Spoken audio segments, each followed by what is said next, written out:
The Queen will miss the Epsom Derby today for only the third time in her reign as senior royals tour the UK to meet the public. Good morning. It's 6 o'clock on Saturday, the 4th of June. It's a Jubilee bank holiday weekend, and this is Breakfast, GB News with Stephen and Anne. Of course, as you know, we're the People's Channel, so we love to hear from you, know what you're doing. It's all about you. And we are, of course, live across the whole of the UK on your TV, on your radio and online. So this is what you're waking up to today. One of her favourite moments in the racing calendar, the Epsom Derby, is going to go ahead today despite Her Majesty having to skip the event due to those mobility problems. It's expected the Queen is going to watch the event, though, on television from Windsor Castle. Well, meanwhile, the Duke and Duchess of Cambridge will be in Cardiff as they meet crew members behind a Jubilee concert being held at Cardiff Castle. The Earl and Countess of Wessex will attend a big Jubilee lunch in Windsor. And staying with the royal theme later in the show, we're going to be joined by none other than the lady who has played the Queen in movies like Naked Gun and National Lampoon's European Vacation, the one and only, almost legendary Jeanette Charles. Now, are you one of the many people planning to get a barbecue on this weekend? We'll have some expert advice on how to make the most of those cheaper cuts of meat from the butcher, plus what to do if it's a bit of a washout, because we are expecting quite a few showers this weekend. Yeah, how to barbecue a steak in the rain. We Brits are very good at that sort of thing. Yes, we'll manage. Could call it a brolly barbecue. Are you going to have one? Do send in your views on anything like that, anything we're talking about, all of your favourite moments from the Jubilee celebrations yesterday. Email us, as you well know, gbviews@gbnews.uk.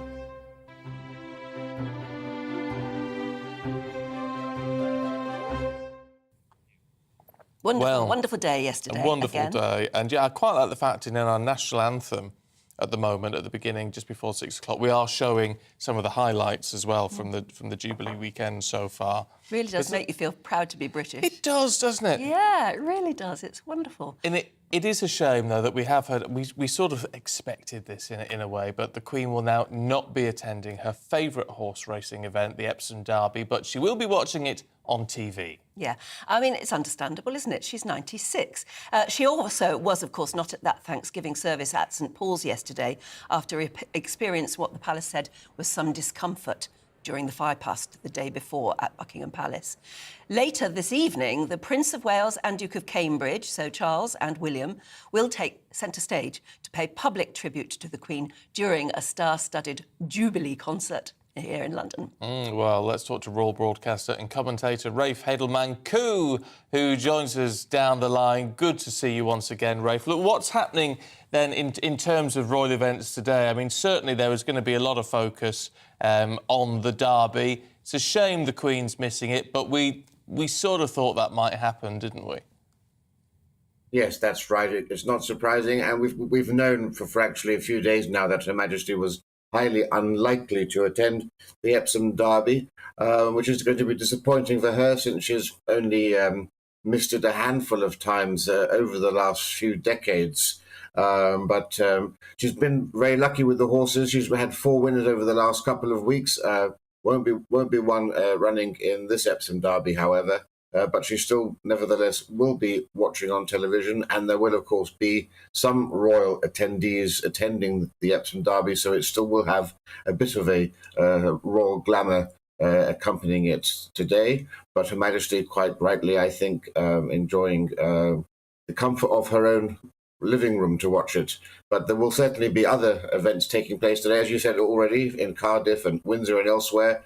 Other members of the royal family are touring and spreading some of that lovely Platinum Jubilee joy we've had in London, spreading it out to the farther reaches of the country. Yes, it's interesting that we've just been seeing pictures there of the royal box from day before yesterday, and seeing, we remember now that the Queen said it was only working members of the royal family should take part of in the balcony scene. But it's very impressive, isn't it, the number of working royals there are. And as you said, they're going to be delegated now to go all over the country and cut ribbons and meet people for the Queen on her behalf. And that is probably the way it's going to be played from now on, don't you think? Yes, absolutely. Have to say there were two balcony appearances, if you want, during Trooping the Colour, because although the balcony of Buckingham Palace was reserved for working royals, overlooking Horse Guards Parade was the Duke of Wellington's old balcony, where the full royal family, the larger royal family that one would have expected to see at the palace, they did get a brief moment to take part in the trooping from that second balcony. But yes, now the working royals are doing their job to actually support the Queen by performing functions throughout the country. But of course, the major event as well will be today, where 22,000 tickets have been allocated for this great party in the palace, the Platinum Party, where you'll see a large number of singers, including Queen and Adam Lambert and Diana Ross headlining, another Queen, the Queen of Motown, headlining that concert. And we know that the Queen will also be watching that in the evening, not attending that. She never was planning to attend that. That will be something for the younger royals to get down and groove with. I was going to say, what do we think she makes of stuff like that? Because obviously it's not going to be her cup of tea. But does she think it is important to sort of give the people what they want, if you like?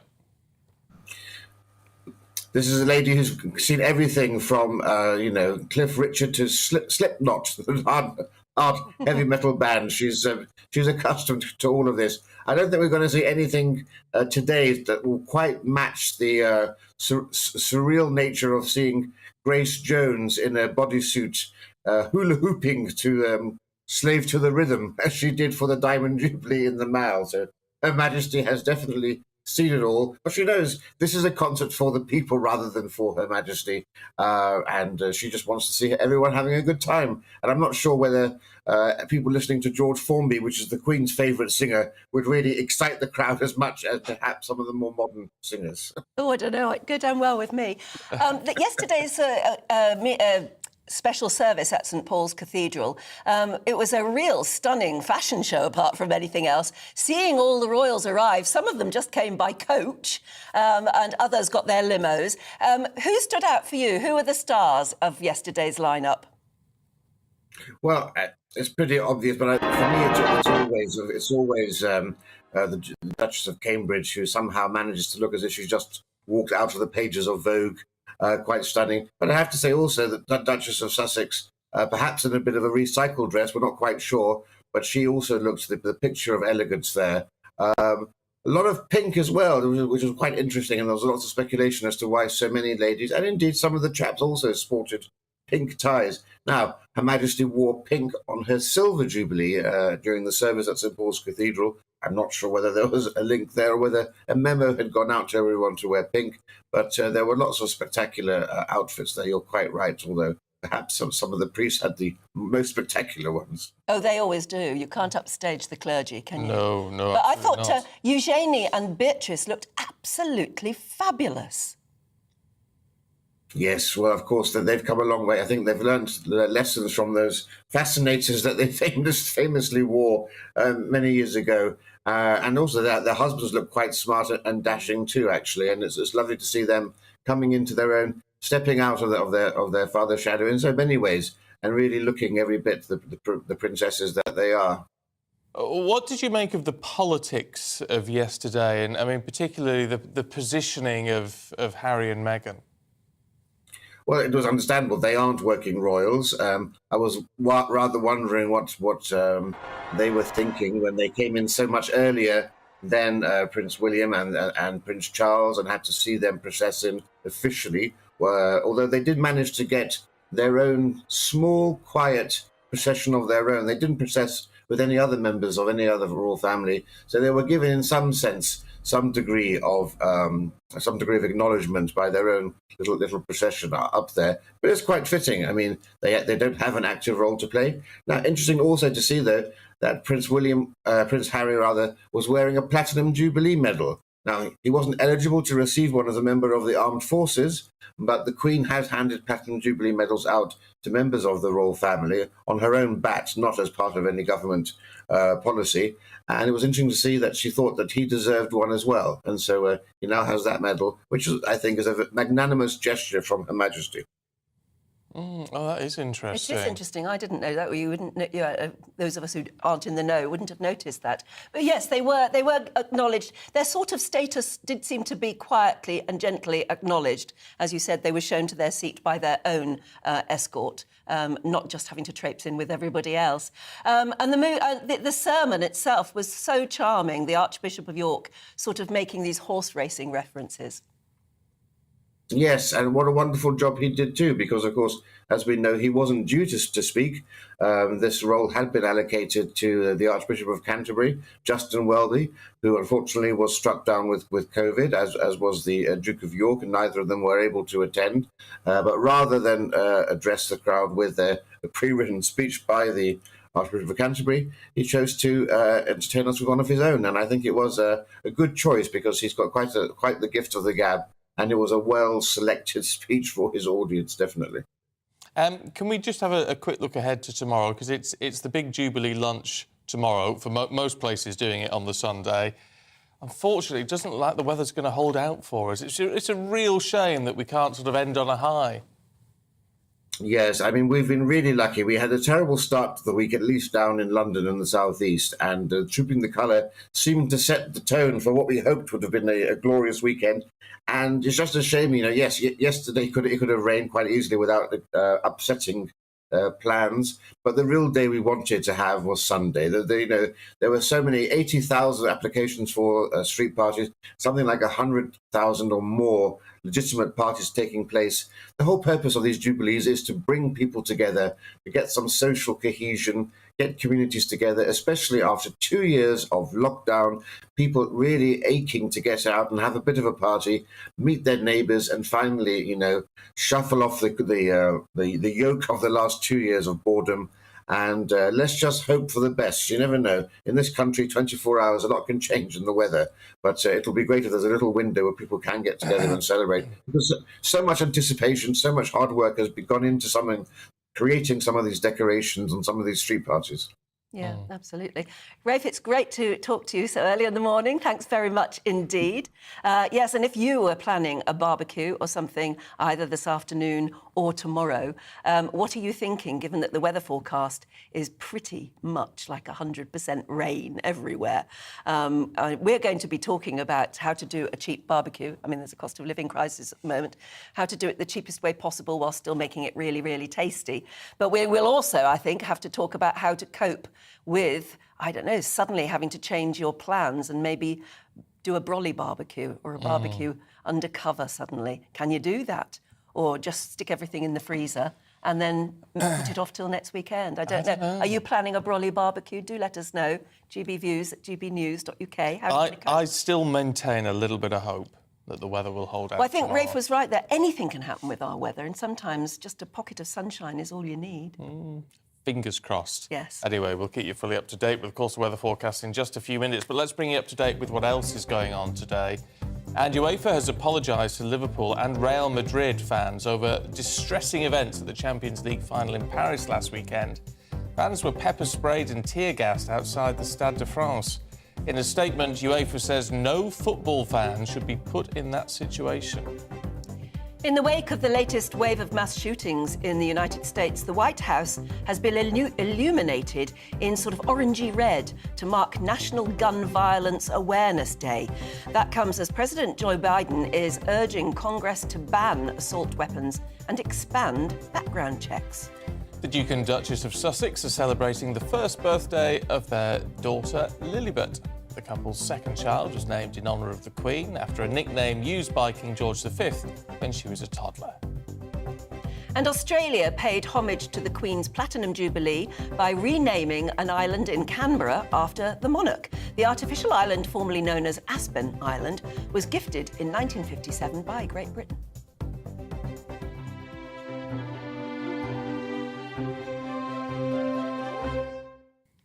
Now, this weekend marks the 100th day since Russian forces invaded Ukraine. On Friday, a Russian missile struck and demolished a timber plant in Kharkiv, burning timber and destroying machines and industrial facilities. And this comes as our Foreign Secretary Liz Truss has reaffirmed the UK's support for Ukraine, saying Russia's invasion threatens world peace and economic stability. Reports have also been coming in of Ukrainian troops in Europe learning to operate new advanced missile systems. Well, Alexandra Matvichuk is the head for the Centre for Civil Liberties in Ukraine and joins us now from Washington. It's good to see you once again, Alexandra. What do we know of the current situation in those key parts of Ukraine where Russia has really tried to make advances? The most heavy battle is going now in the east of Ukraine. Russians deliberately destroy critical civilian infrastructure in a lot of settlements and cities which they try to occupy, like Bakhmut, Slavyansk, Severodonetsk, Avdiivka, and others.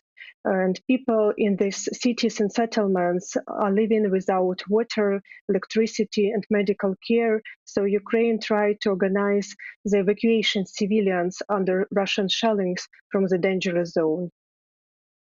You don't live near the front line. Nearly everybody now in Ukraine is being severely affected just in their day-to-day life and their ability to cook and eat food and just live lives. Yes, it's awful. We have no normal life anymore because Russians decided that the Ukrainian nation has no right to exist. Well, what do you think of what is happening in terms of Western support for Ukraine? It's got to be sustained, obviously. Is that happening? We are very waiting for this new missile system, and because we feel a huge pressure of time. These new weapons can provide Ukraine opportunity to save life of Ukrainian defenders and to stop a further occupation, because further occupation resulted in new deaths of civilian people. We monitor the situation in occupied territories and registered cases of murder, torture, abduction, and other kind of offenses against civilians.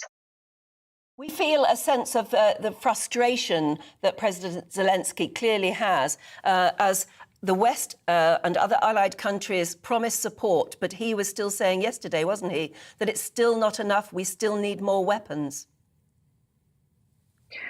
Yes, we ask for a particular heavy weapon which can help us to keep Russians on distance. Also, we're still asking for air defense system to protect Ukrainian cities under Russian bombarding.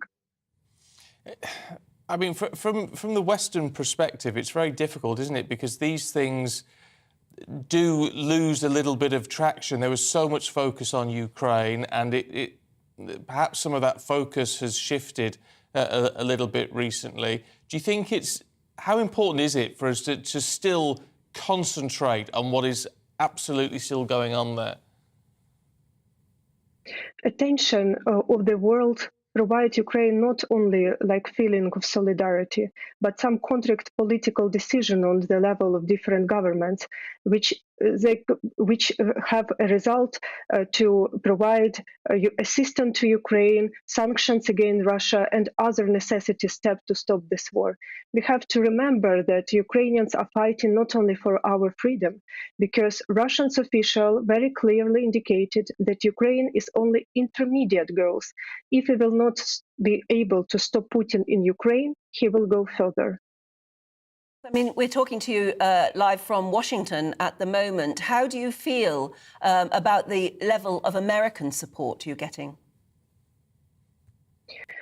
We are grateful for support of any nation, and now I'm here with a concrete purpose. And we faced with the unprecedented numbers of war crimes which committed by Russian troops. Russia uses war crimes as the method of warfare, and we have only official register 13,000 of criminal proceedings in the Office of General Prosecutors. It's a number which couldn't be coped by any effective prosecutor office in the world. And that's why I'm here to ask him to strengthen Ukrainian ability to deliver justice for thousands and thousands of victims of war crimes. we need to create the International Hybrid Tribunal, which will be able to investigate and bring perpetrators to justice. We need to break the circle of impunity and hold war criminals accountable. A lot of people would applaud that idea. It's going to be very difficult to do in practice, though, isn't it? I mean, particularly when it comes to someone like Vladimir Putin.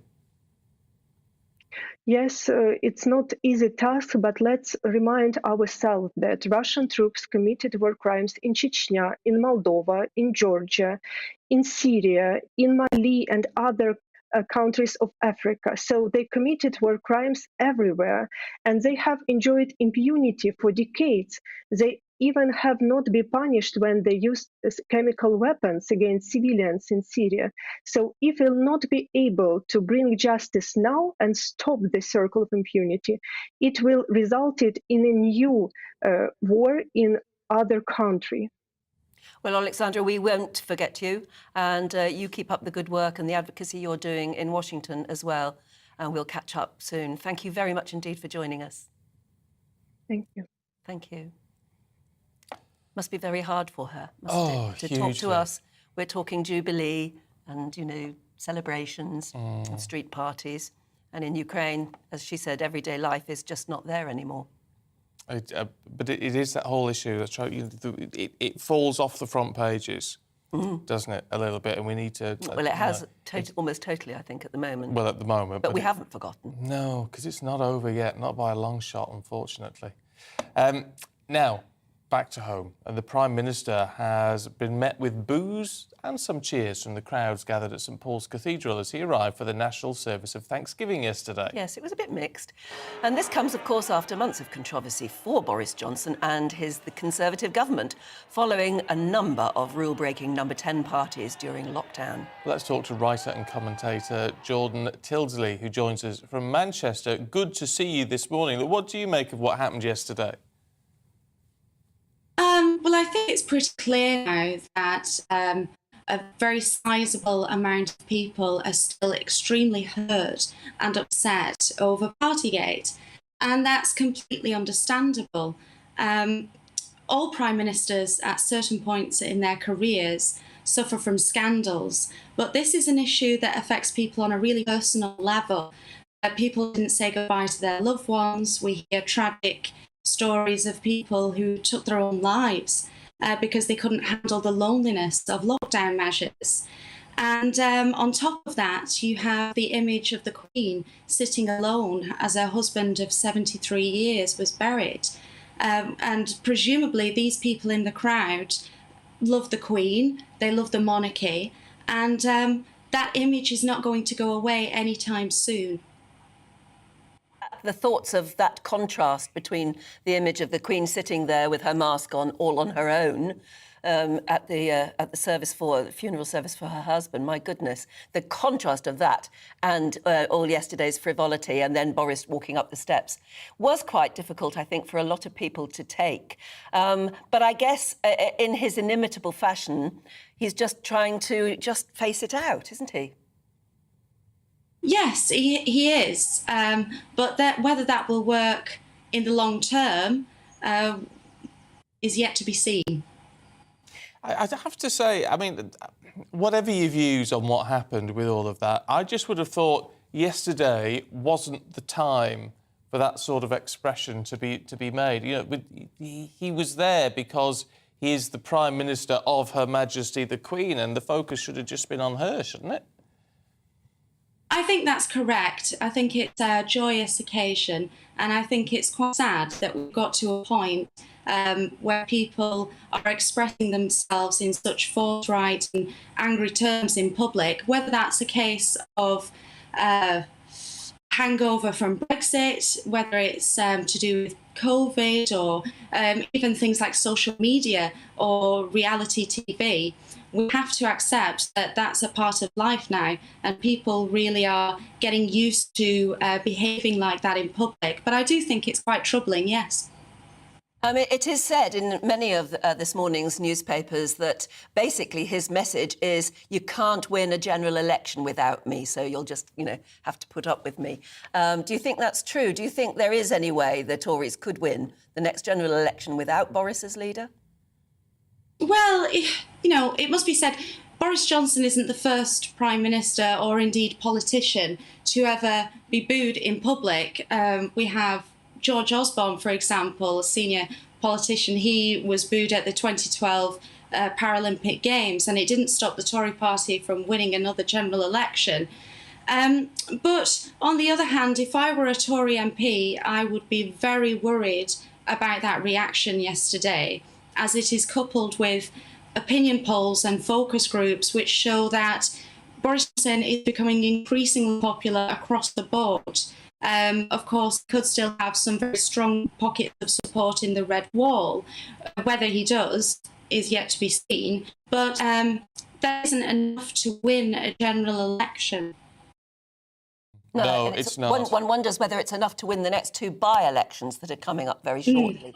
Whether the feel-good factor generated, frankly, by the Queen will last for long enough to actually maybe, have people stay Conservative for those two by-elections. That's very true. The people in that crowd you would expect to be Boris Johnson supporters. These are Middle England people who would no doubt be more likely to be Conservative. But at the end of the day, their support for the Queen is stronger than that for Boris Johnson.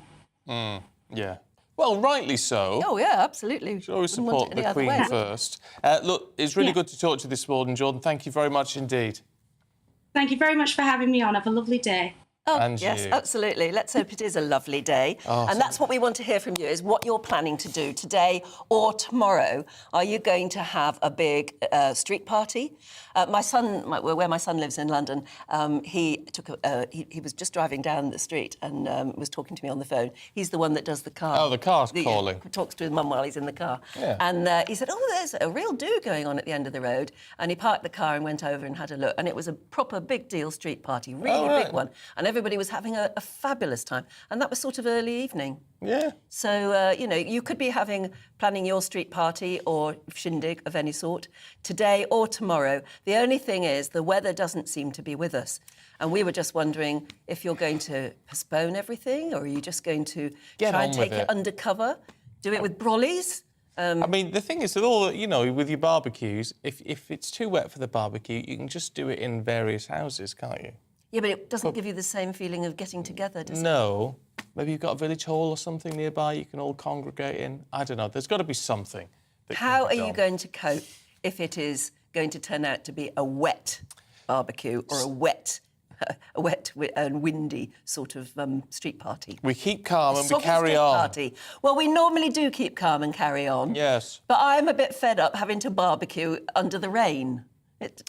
Very difficult to barbecue a steak. We had a barbecue last night. Did you? Did it go well? It went very well. The weather was lovely. Yeah. It wasn't for the Queen necessarily. It was my mother-in-law's birthday, but still, it was nice to have a barbecue. Sort of, feeling? Yeah, exactly. So, it's lovely to do a barbie and it's lovely to do a street party, but you don't want soggy sarnies, do you? No. How do you avoid it? What are you going to do? That's what we want to hear. A bit later on, we're going to have all the top tips from a really good butcher who's going to show us how to make the most of the cheaper cuts of meat, because bearing in mind, not everybody can afford an awful lot to celebrate with. So we're going to look at those cheaper cuts of meat, how to make them really tasty on a barbie. He's bringing one or not. Loads of meat in. I know. I can't wait. I know. Both of us are vegetarians, and neither of us are very good at raw meat. No. I've always had to deal with raw meat, though, because my sons eat meat. I won't touch it. Deal. I'll put on the gloves. Oh, yeah. Oh, no, I can't touch it. Oh, it's just like, like that too. But anyway. But we're snowflakes. I mean, if you like your meat... Oh, don't call me a snowflake. What, for not liking touching meat? Oh, no, I don't like the whole snowflake thing. OK, sorry. No. I'll let you off this one. A soggy drip of rain. That'll do. Right? That's better. That weekend. Look, stay with us. We've got plenty more to come, including a look back at where it all began for Princess Elizabeth 70 years ago. So looking at the weather in the UK, it's going to be cloudy with heavy, locally thundery showers in the south, drier and brighter elsewhere. Well, first of all, let's zoom into the southwest of England, and it is rather cloudy with showers or longer spells of rain. The showers will probably be thundery at times. Similar story for the southeast of England, rather cloudy, some sunny spells, but showers which could be heavy and thundery at times. Some sunny spells, however, are likely over South Wales, but also rather cloudy here with scattered showers. The showers will also be heavy at times. Now, it is going to be rather cloudy across the Midlands with limited bright spells. There'll be some showers or longer spells of rain, which are likely to turn heavy at times. It's going to feel a little bit muggy as well. So as we move north, it's a very different weather picture across the northeast of England. Dry here, that's where we should go. Plenty of sunny spells, but cooler and cloudier along the North Sea coast. Moving further north to southern Scotland, and it will be dry there as well. Plenty of sunshine for everybody, light winds. It's going to feel nice and warm in that sunshine. And there's very similar weather as we move east to Northern Ireland too. It will also be dry with plenty of sunshine here, also feeling warm with light winds. So variable amounts of cloud across the south with a continued risk of heavy thundery showers, while dry elsewhere. That's how it's looking today.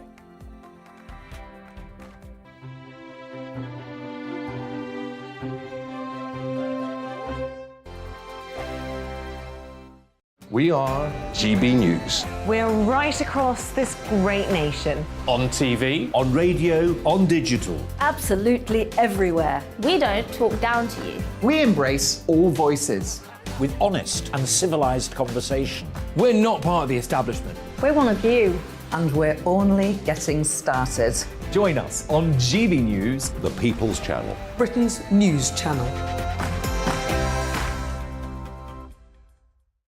Every morning from 6 o'clock, we'll wake you up with GB News Breakfast with all the stories you didn't know from the night before. So whether it's serious news, entertainment, or your own views from all over our great nation, we're here to kick off your day with a smile. The national media should be reflecting and reporting what's happening here. You will notice the northwestern accents. Whether you're with us on TV, radio, or online, every morning, it's breakfast from 6 a.m. Hope you can join us. Join us for Ministry of Offence, the comedy panel show that's just like the news, in that the left fights the right and it doesn't really seem to matter who wins. We cover the big stories. It was in fact a troop of baboons and not angry vegans. I like that. And the really important stories. Fat naked cow gets stuck in swimming pool. It's a headline in a lot of local newspapers. Yeah. We're on the same team, Nick. Yeah, but I'm just helping you. Join us for Ministry of Offence, Saturday nights, 8 o'clock on GB News.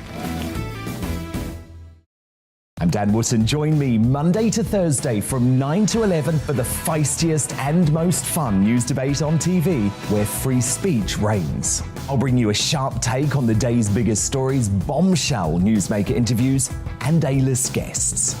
And I guarantee you, no spin, no bias, no censorship, and no reason to go to bed. That's Dan Wootton Tonight, Monday to Thursdays from 9 on GB News.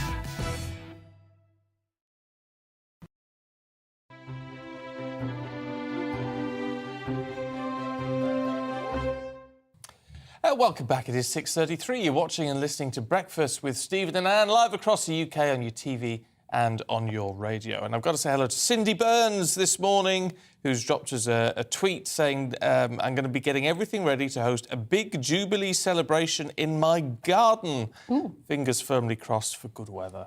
Well, it depends where you live. are. Clearly, it is mixed, but down south it seems to be a bit wet. Getting brighter as you go north, by the look of it. Yeah, so today is the best day out the two. Yeah, it is, because it looks like 100% rain everywhere tomorrow, but you never know, things can change. But we want to know how you're planning, whatever you're doing, and whether you're thinking of actually having to postpone, or whether stiff British upper lip, get the brollies out and just go ahead. Yeah, I think so. Once you've had a few drinks, you won't care about a bit of rain. Well, maybe that's the British way to look at it. GBViews at gbnews.uk. Do get in touch. Now, there are rather few people around today who will be able to cast their minds back, of course, to the day of the Queen's coronation of June 1953. Oh, it was a simpler time when the country was still finding its feet after the turbulent years of the Second World War. There were very few cars on the road, and the television had only really just been invented, and very, very few people could afford one. So, to some, it will sound like a page from a history book. Well, it is. But for one group of friends in Castle Donington in Leicestershire, the memories of coronation are as fresh as the day they were formed. I remember taking my daughter down to my mother's, who had bought a television just for the occasion, and a street party where the streets were cut off, no traffic. Well, of course, there weren't that many cars and all that around. And there was dancing and singing and, well, just a happy day. The neighbour's house was filled to capacity with people all trying to look at this tiny little square glass screen. You know, that was fascinating. In the regiment, I was so proud to be put into the senior regiment of the British Army, which the lifeguards are the senior regiment, and that was fantastic. That was the only thing that we all had great coats, and we did quite a bit of moaning because we'd still got the buttons on of the King, and we all wanted the buttons replacing, but they hadn't made them, I think, by then, by the time I finished my national service. But that was one thing we did want. I saw the coronation on the television. It was a 9-inch frame, but it wasn't our television, it was a friend of mine. And it was their television, and the house was full. Everybody was watching the television. And I can remember them covering her up or getting her ready to pour the oil over her. I can remember that ever so funny. The whole school went to the cinema. We saw the whole coronation, but in colour, which was a novelty. Wonderful novelty. After watching it at home, well, in the neighbours, it was all little in black and white, you know, so that was quite interesting. It was after the war. It was sad that the King himself had died. And I just enjoyed the day. And it's memories that you keep all your life. It makes me feel a bit younger. Looking back at when I was young, seeing it, it was very nice. I think she's wonderful. I've always thought the world of the Queen. I'm a complete and utter royalist. I am. And yeah, she is a remarkable woman. And let's hope that she just keeps going on, at least to be as old as her husband was, maybe a bit older. And I'd like to be the same. Oh, lovely memories. Didn't they all look well? Yeah, I know. Brilliant. For the age you have to be now to remember that yourself. That really is stunning. Something really magical about listening to the older generation talk about the past. I think it's a lovely thing. Absolutely love it. Look, don't go anywhere. We've got plenty more to come for you, including the party's over. Or it soon will be. Anyway, top tips on freezing those Jubilee leftovers. Jubilee sandwiches.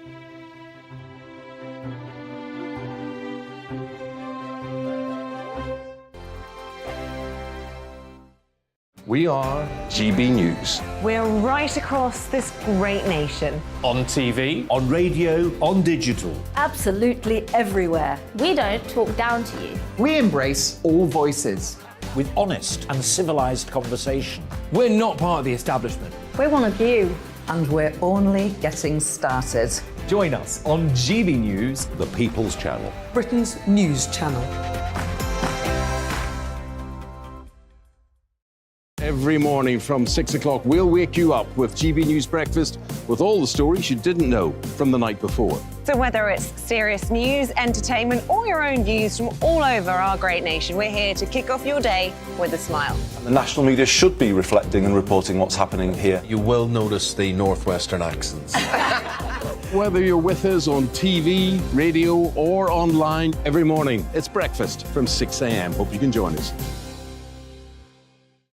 Join us for Ministry of Offence, the comedy panel show that's just like the news, in that the left fights the right and it doesn't really seem to matter who wins. We cover the big stories. It was, in fact, a troop of baboons and not angry vegans. I like that. And the really important stories. Fat naked cow gets stuck in swimming pool. It's a headline in a lot of local newspapers. Yeah. We're on the same team, Nick. Yeah, but I'm just helping you. Join us for Ministry of Offence, Saturday nights, 8 o'clock on GB News.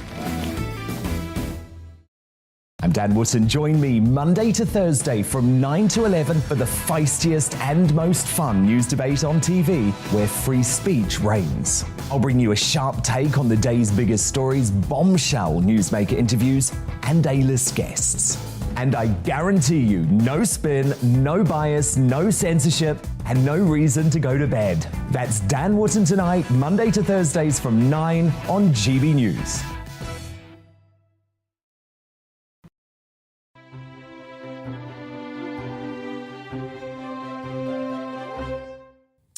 It's 6:40. Let's have a look at the front pages for you now. The Times quotes the Archbishop saying, "You are still in the saddle," as he led tributes to the Queen yesterday. It was the Archbishop of York, yeah. of course, yesterday. Right.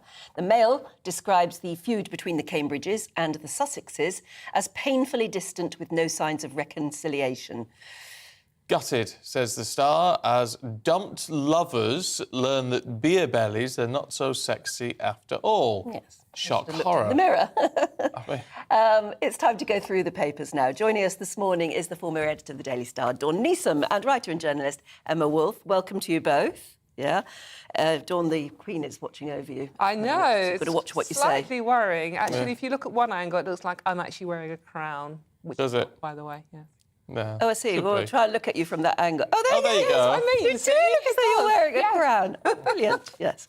Just for those of you listening on the radio who must be wondering what on earth we're going on about, a very good morning to you, by the way. Thank you for listening to us on the radio. But we've got lots of bunting and everything behind us, and we've got a life-size cardboard cutout of the Queen right behind Dawn Neeson. And at a certain angle, the Queen's tiara, or actually her lovely crown, is sitting on your head. Yes. Yeah. But there you go. Nice, true. Right, let's kick off with the Telegraph. Emma, looking at the service yesterday. I left my tiara at home today. Actually, we should have all worn one today, should shouldn't we? I've got my think about it. earrings. Yeah. Oh, but you have. Yes. All right, sorry.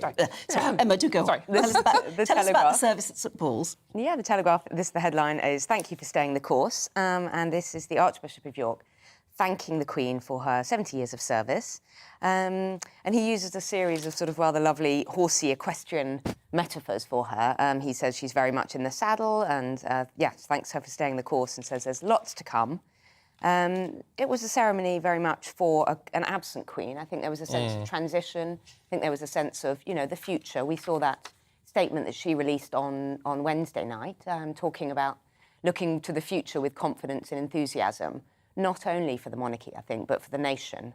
And of course, there was a sense of the next stages. There was Charles very much in centre stage, and William as well. So, we can't... Of course, it's about the Queen and her 70 years, but it's also about what comes next, which will, inevitably come over the next few years. Yes, that continuity, which is important. I think the Queen very much wants to look at continuity, doesn't she? Yeah, she's 96 years old. She's not in the best of health, and I think she's aware of sort of setting the groundwork. I think we've seen her slimming down that core, that nexus of working royals, trying to sort out the rifts, which I'm sure Dawn is going to talk about, but this sort of difficult situation within at the heart of the family at the moment, which is a real problem, and also just trying to kind of build on the enthusiasm and the love for the Queen as we go forward with... You do wonder, though, I mean, if we moved on to the Mail and their coverage of the sort of distance between Prince Harry and Prince William, does it really matter? I think it does. I think it matters to the Queen, and obviously this is about her. And sort of like, the Mail, as is their wont with the William and Harry saga, have gone very big on it. It's, pictures of the two couples are William and Kate and Harry and Meghan on page one, with So Far Apart. And as we all know now from the service yesterday, William and Kate were sat in the front row on one side, and Harry and Meghan were on the other side, opposite the aisle in St Paul's, 2 rows back with the minor royals. They were sat with Beatrice and Eugenie, who Harry has kept in touch with and is good friends with. But it is incredibly sad that, you know, there is this rift, and you would have hoped that this weekend in particular, I think the Queen really did go out of her way to invite the Sussexes over in the hope that the boys would start actually building bridges between them. And it just doesn't appear to have happened. I mean, you've only got to watch the scenes, and there's still this coldness between the two of them. And I just think now most of us feel sad looking at this and just want them to be the brothers they once were. But it would have been a bit odd, wouldn't it, if Harry and Meghan had been sort of lined up with the senior royals and the working royals, and I mean, it's just well, not only the did best they of a bad job? voluntarily move away and say they didn't want to be working royals anymore, but they were blinking rude about them. No, they were, and I think that's the thing. I mean, as much as I really, I was lucky enough to meet the boys when they were very little, when I interviewed Diana, and, it was a Children of Courage award ceremony at Westminster Abbey, and I remember Diana saying how pleased she was that her boys were so close, and that she really wanted them to... She knew what was in store for them with the work they had to do as older, and she really wanted them to be there and support one another. And so I think where we are now with the situation would break her heart, obviously, and I think it is breaking the Queen's heart as well, and I think that's why she offered the olive branch. But as you say, Stephen, it would have been wrong for Harry and Meghan to be sitting in the front row. But there is definitely this coldness between the two brothers still. Well, I'm not surprised. Excuse me. Because Harry doesn't seem to have done anything to make amends. And I'm not surprised. And, the one thing I think that really upset William, and he actually was forced to speak about it, wasn't it, was the implication that the royal family, or at least one of them, was racist when they talked about the baby's skin colour. So, it's hard to forget that sort of thing. But I think in a family, any family, falling out with your sibling, life's too short, really, I think. I'm quite shocked, actually, at the visuals and at the fact that they really are not meeting. I mean, as far as we know, Harry and William are not meeting up when they're over here. The minute that service was over yesterday, Meghan and Harry go back to Windsor, to Frogmore Cottage. They didn't go to the Guildhall, to the kind of, the reception afterwards.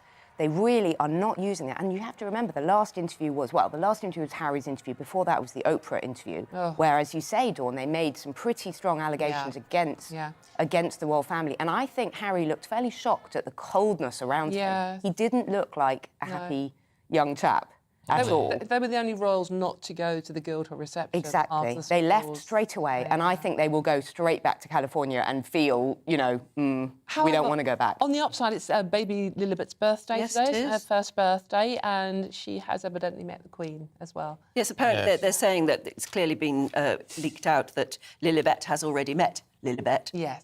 It was the first thing they did when they came here, was they drove to Windsor Castle. Which is nice. That's lovely. I can understand the Queen being able to still embrace Harry because she still loves him, and she's older and she's taking that very much a more objective view.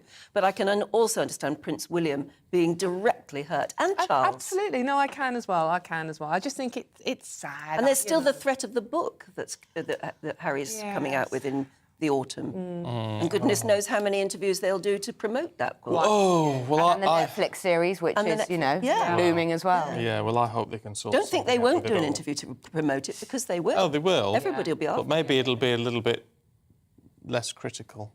Not holding my breath. No, I know. We shall have to see. To the eye, Emma, looking at the PM, who's got every confidence that without him, the Tory party cannot win the next election. Yeah, and, the crowds outside St Pauls Cathedral might beg to differ yesterday. He apparently got a lot of booing from the crowds. He also got some cheering, though. Yeah, and I think it was split. I can't tell. When I hear crowds sort of baying, I'm not sure whether it's boos or cheers, but, experts said there was a lot of booing. Then there was a poll that said it was 80% booing and 20% cheers. I don't know. There was a lot of, How do you noise. quantify that, Eva? It's like, oh, No, it's a bit odd. There was a lot. Anyway, this is very much Johnson's allies hitting back. They're on the back foot. They're very much hitting back for after the Jubilee weekend when things start to happen, because politics are going to be exciting next week, isn't it? It feels as though those letters might be getting close to the 54 letters needed for the no confidence vote to be triggered. We don't know how many letters there are yet. There is a sense that, Sir Graham Brady is holding back on announcing anything until after the weekend. So Monday, Tuesday are going to be exciting days to watch in Westminster. What happens, how people feel when they come back from the recess.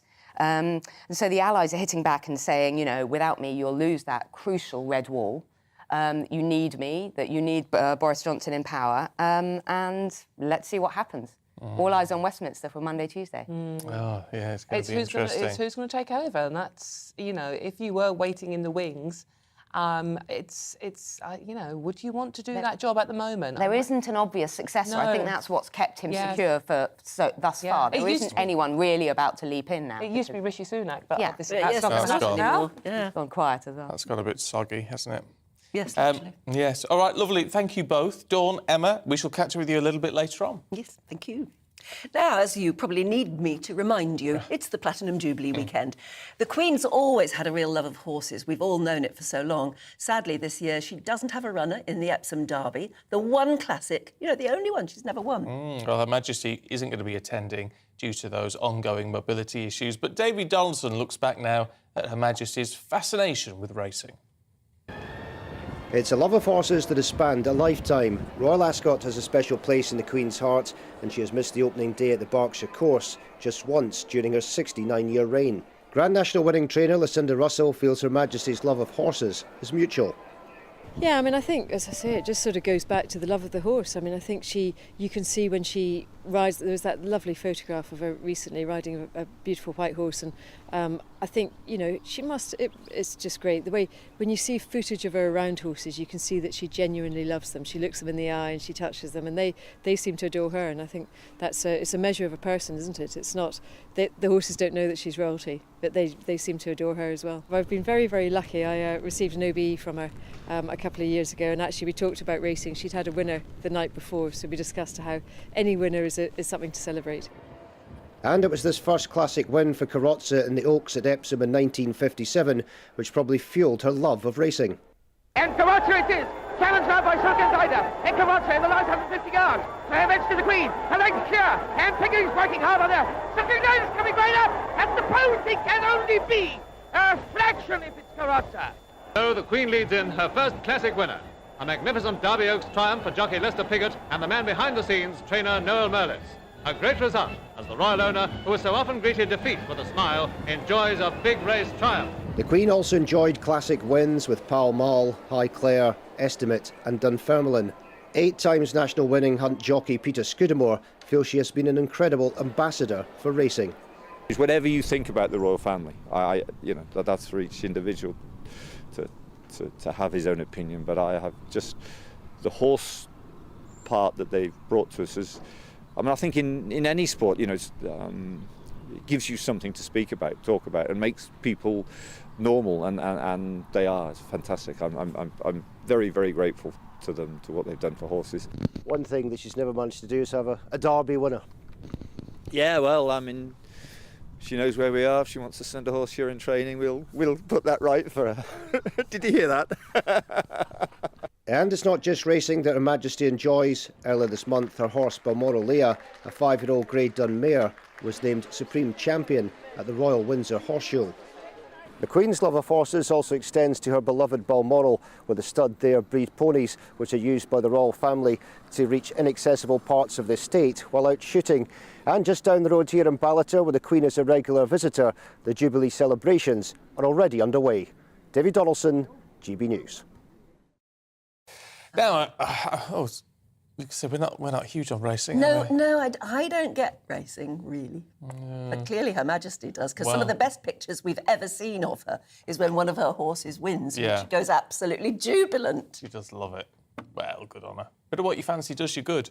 Oh, yeah. Well, and she knows what she's doing. She knows she knows horse flesh, in other words, doesn't she? Yes, she does. Now, of course, it is the 3rd day of celebrations for the Jubilee.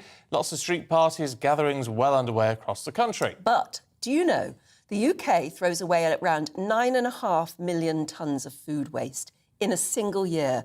And so Kate Hall, founder of The Full Freezer, gives us some tips now on how we can make sure our leftover buffets don't end up in the bin. Hello there, Kate. Hi, lovely to join you.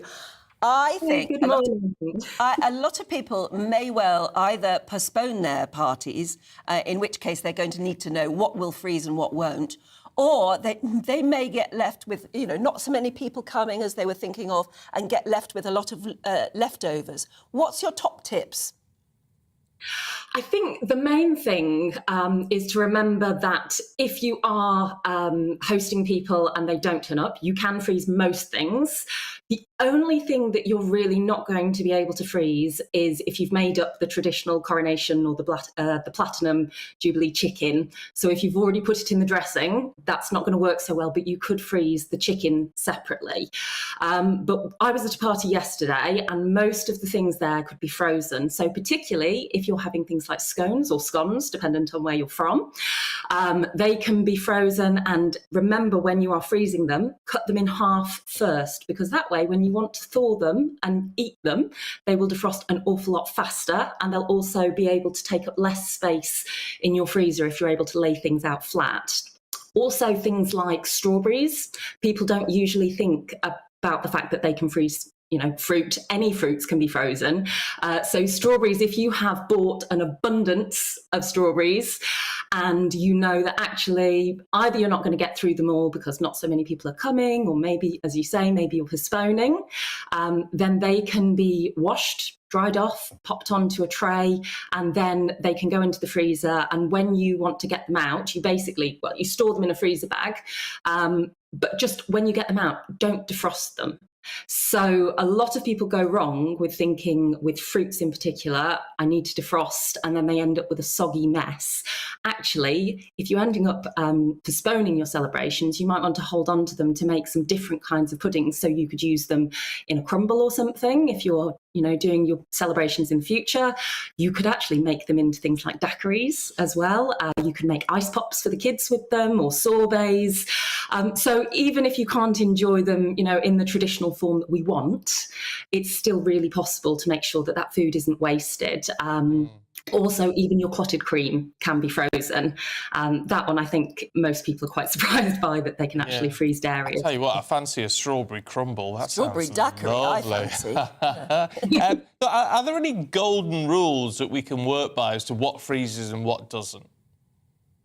Really, the vast majority of things freeze. The thing to be wary of is that you can't use things in the same way. So for example, if you've bought lots of stuff for a salad today, and actually you're cancelling, you can't freeze a salad that's made up, because you can't then defrost the salad and eat it as a salad. But if you froze the individual parts, so if you've got your cherry tomatoes or your cucumber or your lettuce, they can actually be frozen individually, and then they can either be used for things like the tomatoes, they can be used in cooking. So you could just throw those into a bolognese or a soup. And if you've got things like cucumber, you can add it into your drinks. So very nice in, fresh water or a G&T, and also Pimm's, of course, because, we are British.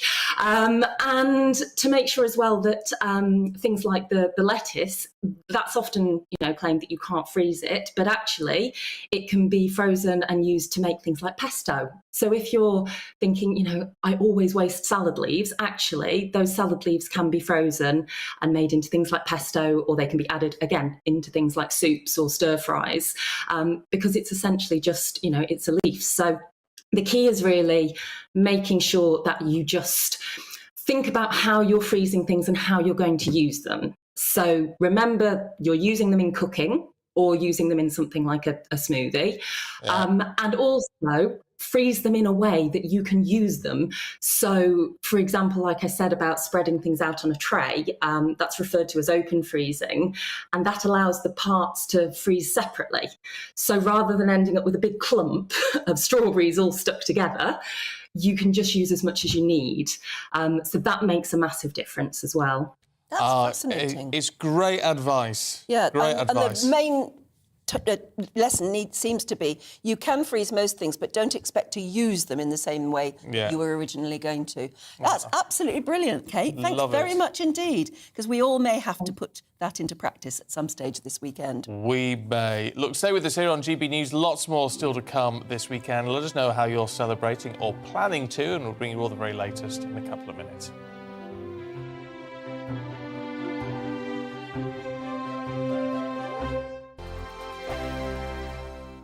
We are GB News. We're right across this great nation. On TV, on radio, on digital. Absolutely everywhere. We don't talk down to you. We embrace all voices. With honest and civilised conversation. We're not part of the establishment. We're one of you. And we're only getting started. Join us on GB News, the People's Channel. Britain's news channel. Every morning from 6 o'clock, we'll wake you up with GB News Breakfast with all the stories you didn't know from the night before. So whether it's serious news, entertainment, or your own views from all over our great nation, we're here to kick off your day with a smile. The national media should be reflecting and reporting what's happening here. You will notice the northwestern accents. Whether you're with us on TV, radio, or online, every morning, it's breakfast from 6 a.m. Hope you can join us. Join us for Ministry of Offence, the comedy panel show that's just like the news, in that the left fights the right and it doesn't really seem to matter who wins. We cover the big stories. It was in fact a troop of baboons and not angry vegans. I like that. And the really important stories. Fat naked cow gets stuck in swimming pool. It's a headline in a lot of local newspapers. Yeah. We're on the same team, Nick. Yeah, but I'm just helping you. Join us for Ministry of Offence, Saturday nights, 8 o'clock on GB News. I'm Dan Wootton. Join me Monday to Thursday from 9 to 11 for the feistiest and most fun news debate on TV, where free speech reigns. I'll bring you a sharp take on the day's biggest stories, bombshell newsmaker interviews, and A-list guests. And I guarantee you, no spin, no bias, no censorship, and no reason to go to bed. That's Dan Wootton tonight, Monday to Thursdays from 9 on GB News.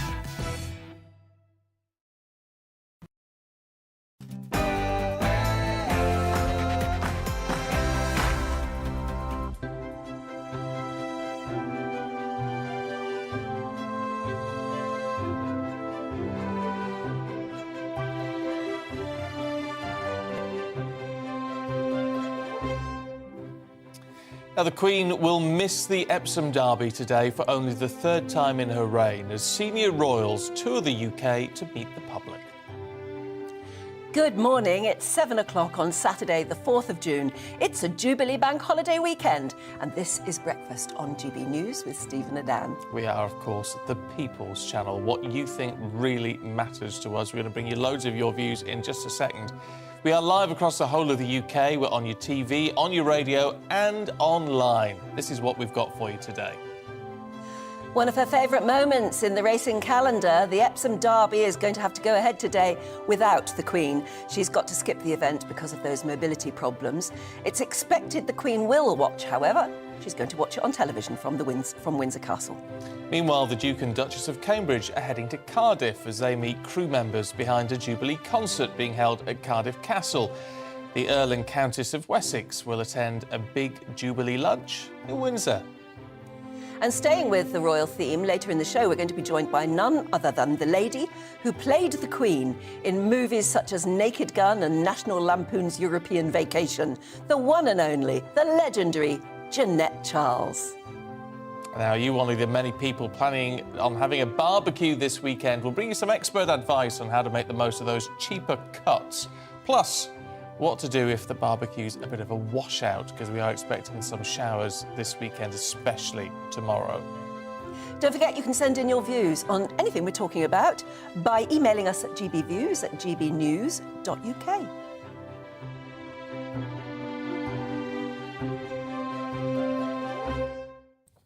Kath's been in touch already this morning, just saying something nice. I get a bit fed up on social media. Because there are some people who just want to say unpleasant things. Not most are nice. So I really like it when people get it and just say something nice and joyous and friendly. Kath says, do you know, it's such a joy to watch you two first thing in the morning. I'm sitting with my pre-breakfast cuppa and smiling. What more can you ask for to start the day? We're really glad you're with us, Kat. Yeah, Thank absolutely. Lee says, my wife was so excited to host a Jubilee tea party with my mother and brother today. My brother has COVID, so they'll be isolating, and the garden now looks really dreary with the clouds. And yet, my wife is unstoppable. She's decorating the front room and preparing a Jubilee tea party for us and the kids. That's the way to do it. Love it. Jack says, I'm going to a Jubilee party in a square tomorrow in Herne Bay. If it rains, I'll wear a cagoule, but I will still be wearing shorts. See, that's the British summer look, isn't it? Love it. Shorts and a cagoule. A brolly. Wellies, but always shorts, because it's summer. And it is really now at the moment, isn't it? Yes. Yeah, Leo says, I remember at 10 years old, together with our neighbours, watching on my grandparents' 12-inch black and white console TV, as there were only 2 TVs on the street, and next door's was only a 9-inch. Oh, can you imagine watching anything that small now? I mean, it's just how it's all changed. Well, we do on our little phones, don't we, I suppose? Yeah, but at least we've got high definition on the phones. That's true. Yeah. I mean, the black and white grainy image wasn't quite the same. Terrible when you look back at some of the stuff. It's amazing how far we've come. Do keep your thoughts coming through. GBviews at gbnews.uk. I wonder if the Queen is going to watch the derby this afternoon.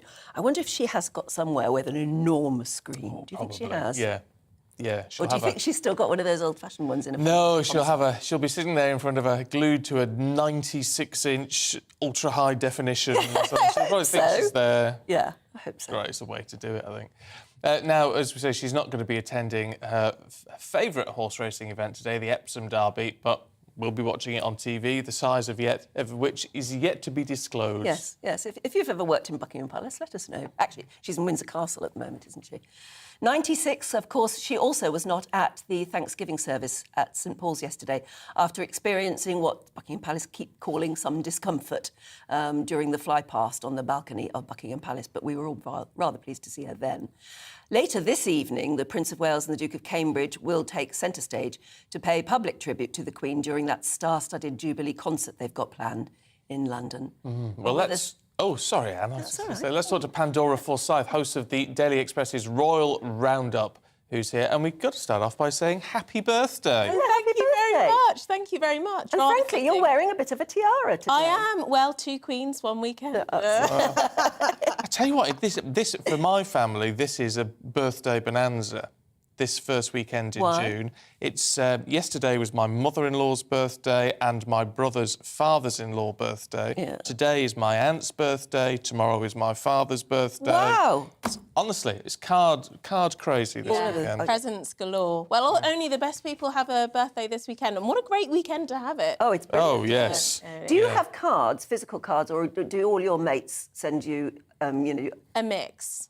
What virtual cards? Yeah, a mix. It'll be very much a mix. But I do think an old-fashioned card is rather lovely. So do I, because you want something on your mantelpiece, don't you? Yeah, exactly. And you can, very quickly text, which is very nice.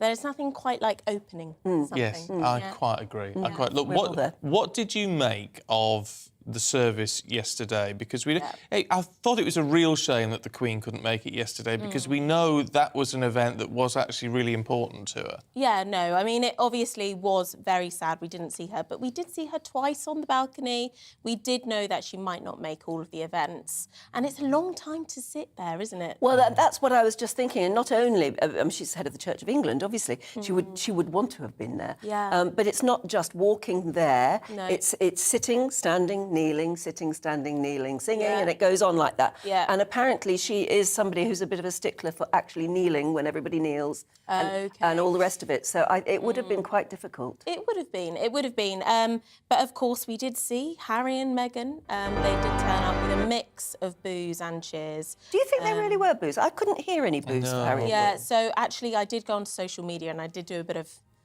of research behind it, and there was some. But there were lots of cheers too. I mean, lots of people are very happy to see them back in the mix. But, Harry and Meghan do divide people, very much in the camp for or the camp against. Do you Unfortunately, think they would have been shocked by those boos, or maybe they were bracing themselves for it? I think they would have spent so much time sort of looking at the reaction in the UK, being briefed to keep a low profile. I think they would have very much understood sort of like, the public's perhaps slightly negative view towards them coming back. But I think that is just part of the parcel of being within the royal family, to be honest. You know, you'll have some people who don't, you know, particularly like the royal family, and you'll have people who love the royal family, and that is just being in the public eye, isn't it? And talking about the wider royals, I mean, obviously we're not seeing the Queen at the Derby today. Again, not really unexpected. But we are seeing a number of the royals heading out and about across the country. Now, I think that's quite nice, isn't it? Yeah, well, I mean, they want the whole of, you know, the UK to get involved. So, yeah, no, it'll be really, really nice. And I think it's also really important to not be too sort of like London-centric and really get everyone involved. You know, there'll be thousands of street parties happening. I know there was one thrown on Thursday just next to me, but especially this weekend, and we'll see more of them today. We'll be seeing some fantastic pictures coming out. You know, the papers this morning, we see fantastic parties already. So, yeah, no, it's looking to be a really, really... Kate and William, I think, are going to be in Cardiff. The Wessexes are being deployed somewhere, can't quite remember. Well, they're where. in Windsor. They're in Windsor for a big Jubilee lunch. Can I ask you about the Wessexes? Because they, I mean, obviously Andrew's out the picture now, as is Harry, as far as working roles are concerned. We never really seem to hear anything about the Wessexes for years, and all of a sudden they're everywhere. So actually they have been, you know, very much working, but because of the way that the things have, you know, planned out within the royal family in the past couple of years, we're just seeing them more in the papers now. But they have actually just been doing the same amount of work, but they're just getting more publicity. They've been always there. They've been doing it quietly, haven't they? I was at a Buckingham Palace garden party thing where we had to present. They troll in the celebrities now to do the work that Duke of Edinburgh used to do on his own, giving out medals to these youngsters. But you get assigned a royal to look after you, so that the youngsters meet a royal as well as just a celeb. And we had Sophie, Duchess of Wessex, and she was absolutely brilliant. Really impressive. They come across so well. And, you know, we always see, you know, with the royals, you know, a really mixed reaction, especially from commentators, but I can't see any bad word really said about them. No, and do you remember when the Duke of Edinburgh died, and it was Sophie Wessex who came out and spoke to the cameras and to the people? Yeah, very much, very tearful. And she's the one who actually bothered to say it in a very human way. Yeah. She said, you know, we held his hand and we watched him go, and she was delightful. I just think she's turned out so well. She has. No, so it'll be lovely seeing more of them this weekend. You know, as the days, you know, go on. We've got Saturday, you know, today and Sunday. We'll definitely be seeing more of them. And they, honestly, the outfits, you know, I sort of dread to think, you know, we always send this, you know, chat about fashion with women, but. Honestly, weren't they good? They honestly so good, fantastic. so good. The colours are fantastic. She always looks amazing. They always look really happy to be there. It's not a chore for them. And Carrie looked good. You could boo Boris all you like, but Carrie looked wonderful. Oh, these two are fantastic. Absolutely amazing. Yeah. Clearly marrying a millionaire. Makes you look very glamorous. I thought Camilla looked lovely. Yeah, she always does now, doesn't she? And of course, Kate is impeccable. Oh, she always is. And a lot of the newspapers remarking that Meghan, although she looked absolutely fabulous, was quite understated. And maybe that was deliberate? Yeah, that was the brief. Keep a low profile. She knew to do that, and I think she would have very much thought about every single inch of her outfit by doing so. Loved it though. She looked great. She looked great, but it was not. It wasn't making a big razzle dazzle. No, it wasn't Hollywood. Yeah. Actually, that's true. Yeah. OK, Pandora, I know we're catching up with you in an hour, aren't we? Yeah, we are indeed. So we shall see you then. Thank you very much indeed. Yeah, brilliant. What did you think of yesterday? We'd love to hear your highlights from the St Paul's service. It was a lovely service, and the Archbishop of York gave a wonderful sermon. He was very good, wasn't he? Got everybody smiling, and in the right vein. So what was your favourite bit? Was it the arrivals? Was it the dresses? You tell us, please, because we'd love to hear. gbviews@gbnews.uk. No, the other way around. No, that was the right way round. Right. Was it? One day I'll get it right. Well, you do get it right, mainly. I'll try. I'm just noticing have you been putting red, white and blue nail varnish on? Oh, yeah, yes. It didn't work. No, it didn't work. No, I was watching the arrivals of the St Paul's and everything, and I thought, I wonder if I could do Union Jacks on my nails. No, it's not worked at all. It just looks like a muddy mess. Oh, well. It's worth a shot, though. It was worth a go. Yeah, why not? Maybe I shouldn't have pointed that out. I just noticed it. No, I did make a mess of them, and now I can't do anything with them at all. Oh, dear. Never mind. It is 13 minutes past 7. Let's bring you up to date with the headlines, or some of the other headlines. UEFA's apologised to Liverpool and Real Madrid fans over distressing events at the Champions League final in Paris last weekend. Fans were pepper-sprayed and tear-gassed outside the Stade de France. In a statement, UEFA says no football fan should be put in that situation. In the wake of the latest wave of mass shootings in the United States, the White House has been illuminated in orangey red to mark National Gun Violence Awareness Day. It comes as President Joe Biden is urging Congress to ban assault weapons and expand background checks.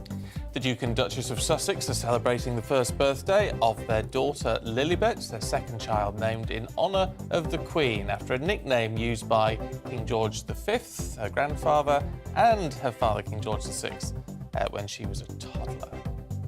And Australia paid homage to the Queen's Platinum Jubilee by renaming an island in Canberra after the monarch. The artificial island, formerly known as Aspen Island, was gifted in 1957 by Great Britain.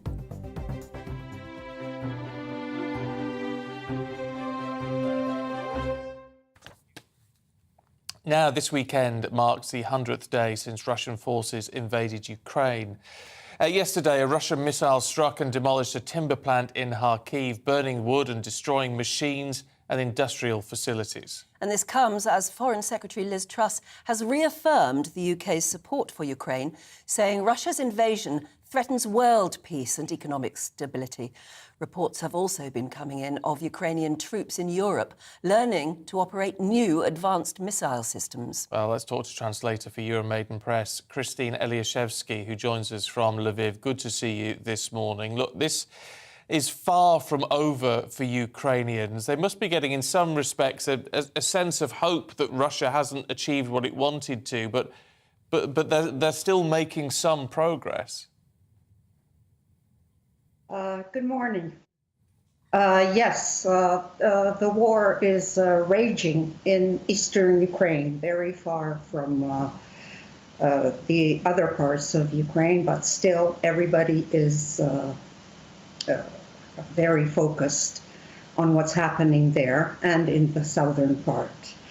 Yes, Russia has made some advances, but the Ukrainian troops are putting up a very, very strong fight and have advanced in several areas. The main fighting is around Severodonetsk in Luhansk Oblast. And the human toll is just absolutely incredible. It is so sad. Every day there are 60 to 100 killed on the Ukrainian side. That's what President Zelensky said. Of course, we have no official figures, unfortunately. The toll on the Russian side is also very heavy because Ukrainians will not give up and will not surrender. Putin's main goal is to conquer, as he says, a part of Ukraine and declare victory. Victory has not come to Putin nor to Russia. So this is his goal, to conquer, as he says, Luhansk Oblast, which is like a province or a small county, and then declare victory, therefore achieving something in his special operation, some semblance of a victory. It must be terribly upsetting for you as the war continues in this terrible way to hear other world news. For instance, we in Britain, and whilst we've been very proud to support Ukraine as much as possible, we are in an incredible holiday weekend where we are celebrating and having parties. You must be so worried that your agenda is falling off the front pages of our newspapers and losing momentum in the news agenda. Yes. I was watching the presentation of the Queen's Jubilee, and it was like on another planet. And here I'm in another completely different reality. And then talking in your introduction, you talked about barbecues also. And I said, wow, wouldn't that be nice to tomorrow to have a barbecue with some friends here. No, it's possible, but no, there is no willingness, no desire to get together, to celebrate, to laugh. Of course, we do share. I see my friends often. I see my distant family from time to time, and we do share, but there is no joy. There is a certain routine. Ukrainians have gone back to work wherever they could, and but everybody is aware of the war because there are daily sirens, there are daily air raid alerts, even here in Western Ukraine. And as you know, I think it was earlier this week, there was an attack on Lviv region, and transport was targeted by the Russian missiles. This is their goal, to destroy the transport connections, trains, etc., highways, which are delivering weapons and humanitarian supplies to Ukraine. And I'd like to take this opportunity to really thank the British people and the British government, Mr. Boris Johnson, for their unwavering support. Ukrainians really know this. It's in the news every day. And we are hoping that this support will continue. We all realize, and I see it myself, as you said, that the Ukraine has fallen off the first page. My friends and family in Canada tell me that it's on the 5th or 6th page. So that's reality. It's not interesting anymore, let's say, for the Western audience, because it's become sort of a war of attrition, you know, 2 steps forward, 1 step back, another step to the side. And I don't think people in the West really understand what is happening, and and it is happening, and also in the southern areas of Ukraine, which are totally occupied by the Russian administration.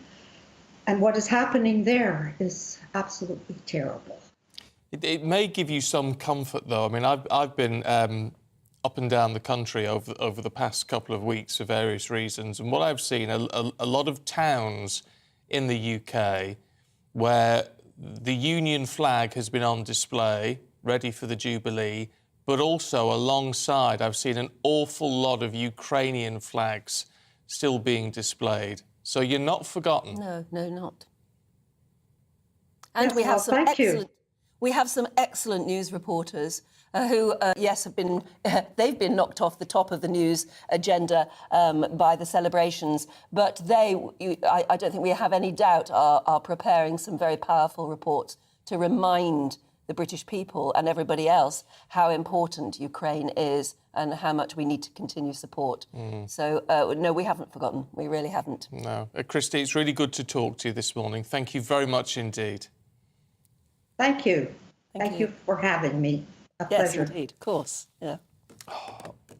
Do you know, even just talking to Christina, I mean, doesn't it bring it back that we just cannot afford to forget? And I was really struck by the number of Ukrainian flags I saw on display. That's brilliant, isn't it? And it's just like, yeah, they're still there, still in our hearts, but we just need to keep that momentum going. Let's hope the government the news is doing agenda that. from time to time does get swamped by other things that are happening still, but it doesn't mean we've forgotten, and it doesn't mean that, like I said, I've seen some absolutely stunning news reporting on all of the channels, actually, from Ukraine and from the front line.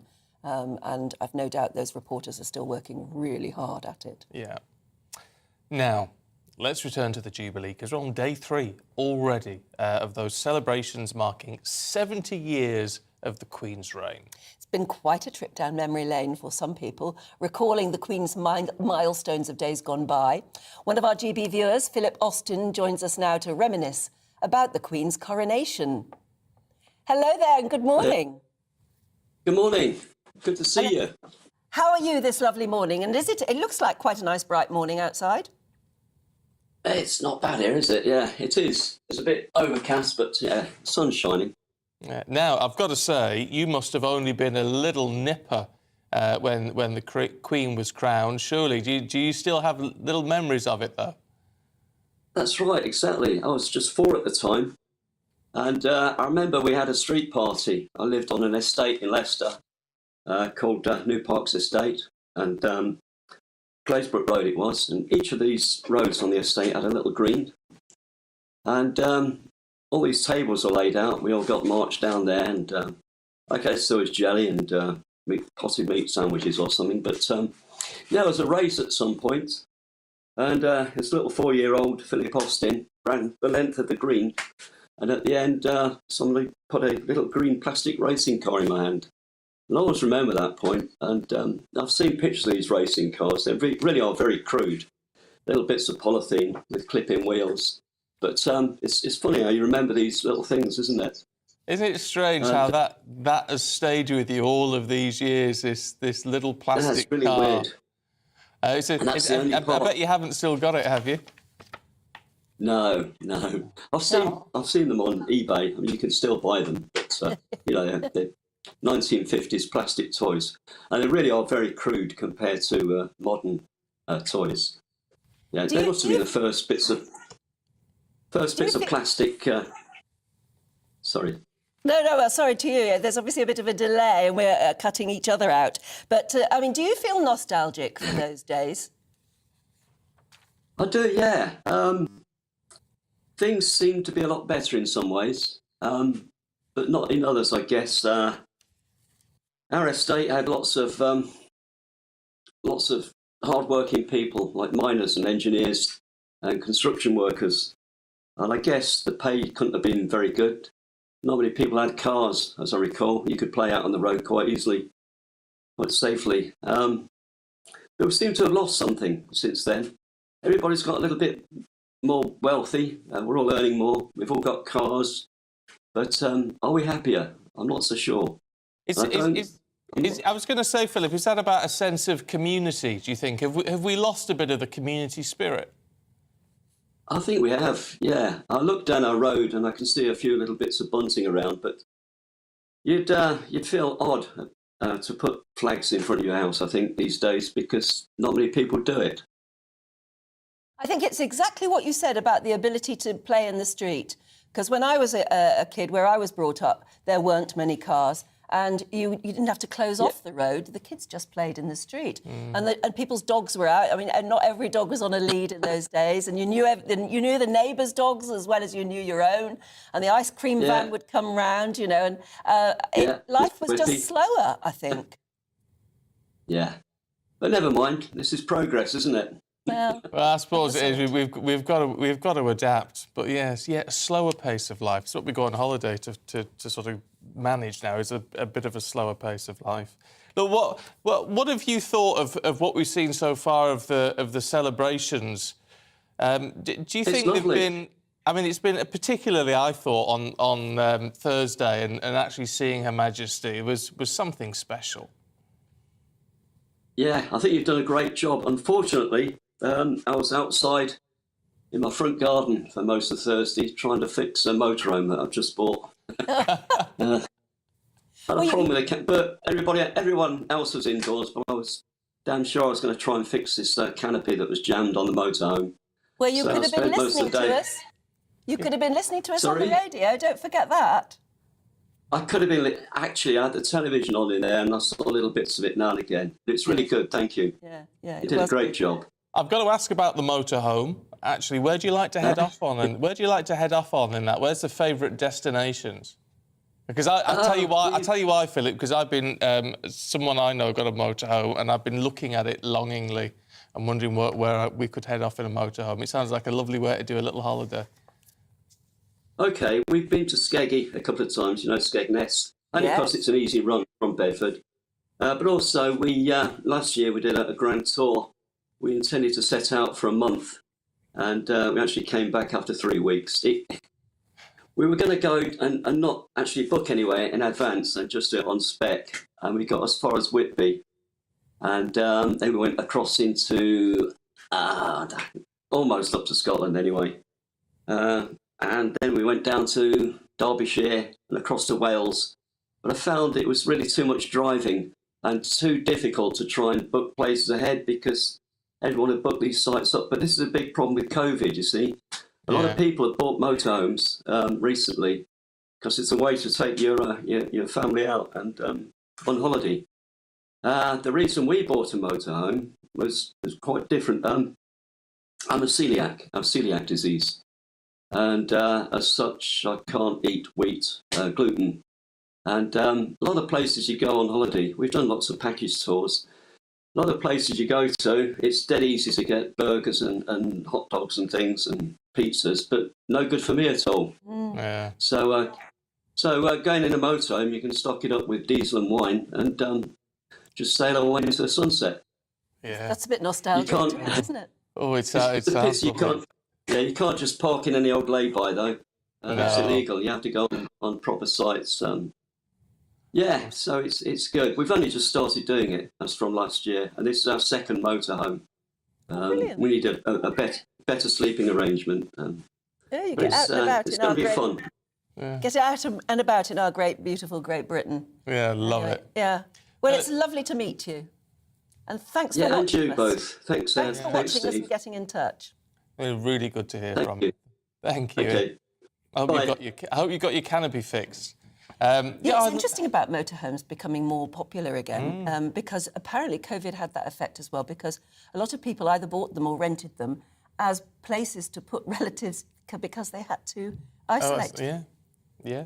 At one point, I seriously thought of it when one of my sons got COVID, and I thought, well, you can come and stay here, and I'll rent a motorhome for you, and we'll park it away, and you can just live your little life there for 14 days. Yeah. Turned out to be very expensive because everybody was after them. Yeah. Interesting, isn't it? I do. It's one of those things where we like a bit, going camping, a bit wild camping and all that sort of thing. But a motorhome, quite fancy. Once upon a time, nearly everybody had a caravan or a motorhome parked on their driveway. Yeah. It was a very popular thing to do. Yeah.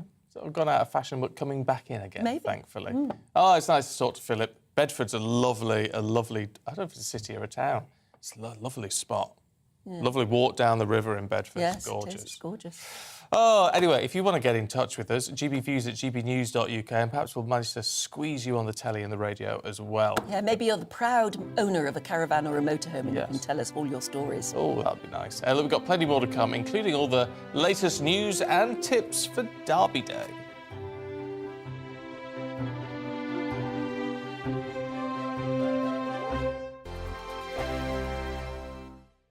We are GB News. We're right across this great nation. On TV, on radio, on digital. Absolutely everywhere. We don't talk down to you. We embrace all voices. With honest and civilised conversation. We're not part of the establishment. We're one of you. And we're only getting started. Join us on GB News, The People's Channel. Britain's news channel. Every morning from 6 o'clock, we'll wake you up with GB News Breakfast with all the stories you didn't know from the night before. So whether it's serious news, entertainment, or your own views from all over our great nation, we're here to kick off your day with a smile. The national media should be reflecting and reporting what's happening here. You will notice the northwestern accents. Whether you're with us on TV, radio, or online, every morning, it's breakfast from 6 a.m. Hope you can join us. Join us for Ministry of Offence, the comedy panel show that's just like the news, in that the left fights the right and it doesn't really seem to matter who wins. We cover the big stories. It was, in fact, a troop of baboons and not angry vegans. I like that. And the really important stories. Fat naked cow gets stuck in swimming pool. It's a headline in a lot of local newspapers. Yeah. We're on the same team, Nick. Yeah, but I'm just helping you. Join us for Ministry of Offence, Saturday nights, 8 o'clock on GB News. I'm Dan Wootton. Join me Monday to Thursday from 9 to 11 for the feistiest and most fun news debate on TV, where free speech reigns. I'll bring you a sharp take on the day's biggest stories, bombshell newsmaker interviews, and A-list guests. And I guarantee you, no spin, no bias, no censorship, and no reason to go to bed. That's Dan Wootton Tonight, Monday to Thursdays from 9 on GB News.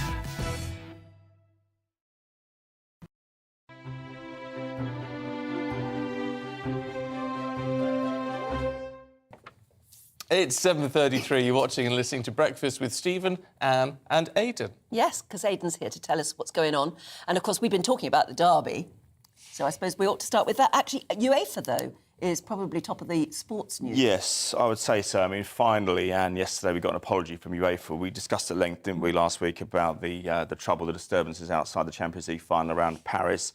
And we've seen politics at work this week, really, a sinister side of politics. Straight away, the knee-jerk reaction started from the French government. They blamed the supporters for turning up late. Well, that was debunked because in the social media era, you can't lie like that anymore because the fans were there from 5 o'clock, 4 hours before kick-off. Yeah. There was a tube strike, so predictably in France, I guess, so the Liverpool fans were funneled into a certain tube station or metro station where they met local youths, local gangs. Now, this is the problem. This is the political issue here because it's the gangs around that area of Saint-Denis, which is a suburb of northern France, about 9 kilometres north of the centre, north of Gare du Nord. It's long been a problem there, Anne. It's 25 years ago that stadium was built for the World Cup in 1998. France went on to win it, of course, the Football World Cup. It was a rainbow celebration because it was meant to bring France together and unify everybody. And most of the players weren't even born in France. I mean, Liz Razou was born in Spain. Desailly was born in Ghana. Zinedine Zidane, of course, Algeria, Djokovic, Armenia. So it was a multicultural celebration. But the problem is that the way they arrange their social housing and their demographics, and they just push anybody who's deprived out to the outer zones of Paris. And if you build a big stadium there to try and improve things, well, you have the responsibility to envelop the community into what's going on. You can't just have this jamboree going on every few years. Of course, you've got Olympics there in 2 years' time, and that's really the reason why they're saying they're downplaying all this problem around it and kicking downwards towards the English fans because they don't want to alarm everybody and think, well, if everyone's going there for the Olympics, they're going to get attacked because there were rumours of well, no, more than rumours, there's evidence of muggings, even a sexual assault that took place outside the ground on Liverpool fans. So that's why the French government very quickly decided to blame the English fans. But in the social media era with pictures and videos, it's not as easy. You can't deny the pictures. They were ramming people behind bars and still tear-gassing them. Tear gas, yeah, there was pepper spray as well. We can see the pictures there. I mean, it's just chaos there. I mean, it's a heavy-handed response from the police. I guess from the police's perspective, they have been managing a hooligan problem in France all year. I mean, there have been flashpoints in Lyon, Marseille, and also in Saint-Etienne. But if you set out to sorry, I was going to say, if you start by treating football fans as hooligans, they become hooligans because they're very angry. Don't get me wrong, Anne, but everyone has their problems. OK, we had the problems at the Euro 2020 final, which of course was played in 2021. We saw fans who, in the post-lockdown period, were gate crashing the final, and they knew there were empty seats inside. I'd like to think, though, on reflection, that our government and our police force and even our media and our football authorities owned the problem. In fact, England are being punished in a week after next when they play Italy at Molineux in Wolverhampton because there were going to be no crowds there. Now, UEFA are also under fire because, despite that apology yesterday, which was about a week late, England were under the impression tonight they were playing in Hungary, in Budapest, in front of no crowds because there was racial abuse directed against England in Budapest last September.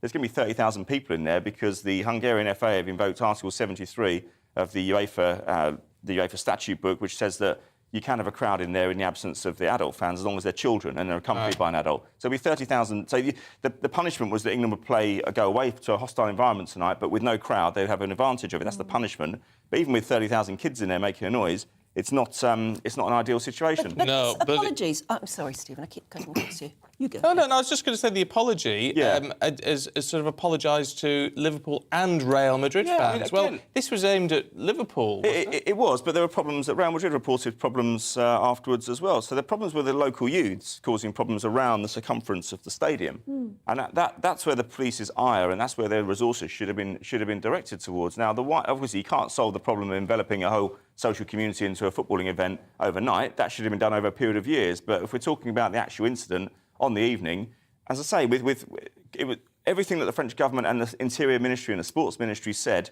was debunked very quickly because in the social media era, you cannot get away with that. Interestingly, I have a friend in Switzerland who works for Agence France Presse, who I used to work for about 20 years ago in London, French Newswire, and he covers the media, obviously, in Paris. He's got his ear to the ground there. He's got a lot of colleagues. It's interesting that the media there just called them out straight away, the French government.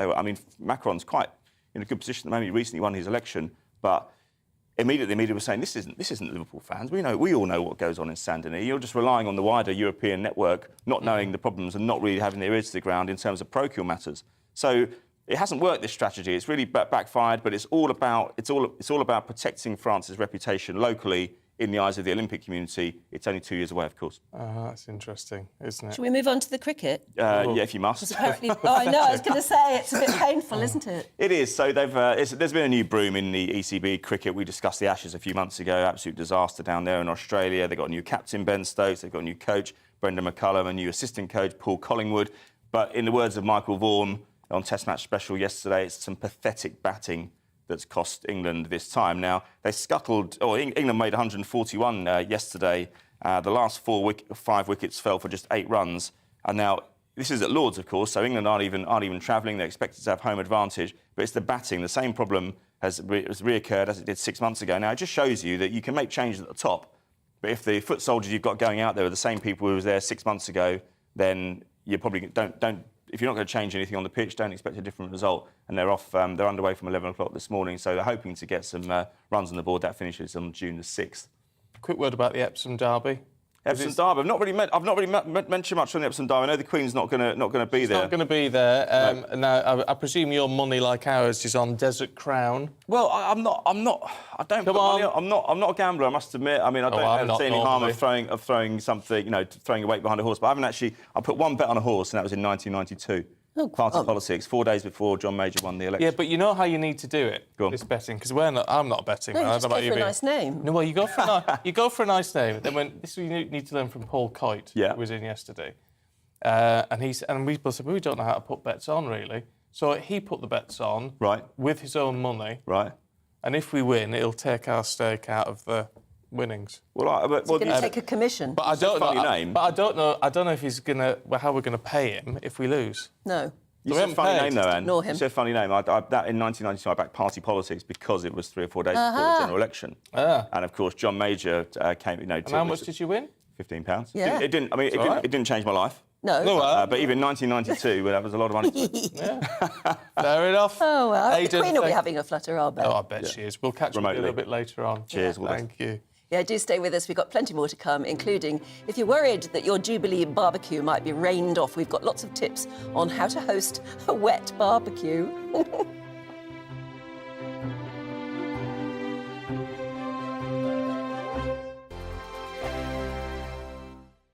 We are GB News. We're right across this great nation. On TV, on radio, on digital. Absolutely everywhere. We don't talk down to you. We embrace all voices. with honest and civilised conversation. We're not part of the establishment. We're one of you. And we're only getting started. Join us on GB News, the People's Channel, Britain's news channel. Every morning from 6 o'clock, we'll wake you up with GB News Breakfast with all the stories you didn't know from the night before. So whether it's serious news, entertainment, or your own views from all over our great nation, we're here to kick off your day with a smile. The national media should be reflecting and reporting what's happening here. You will notice the northwestern accents.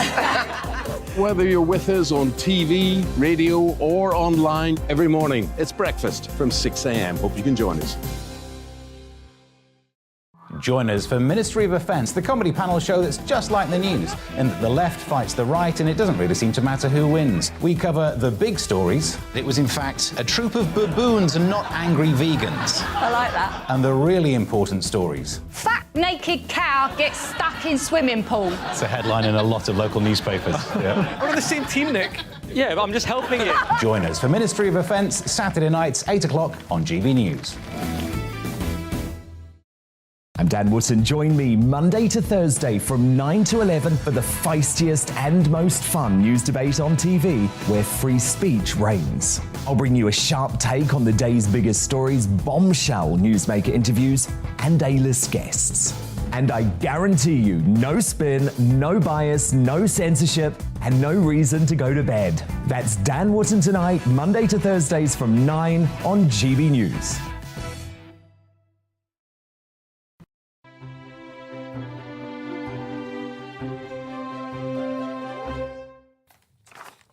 It is 7:42.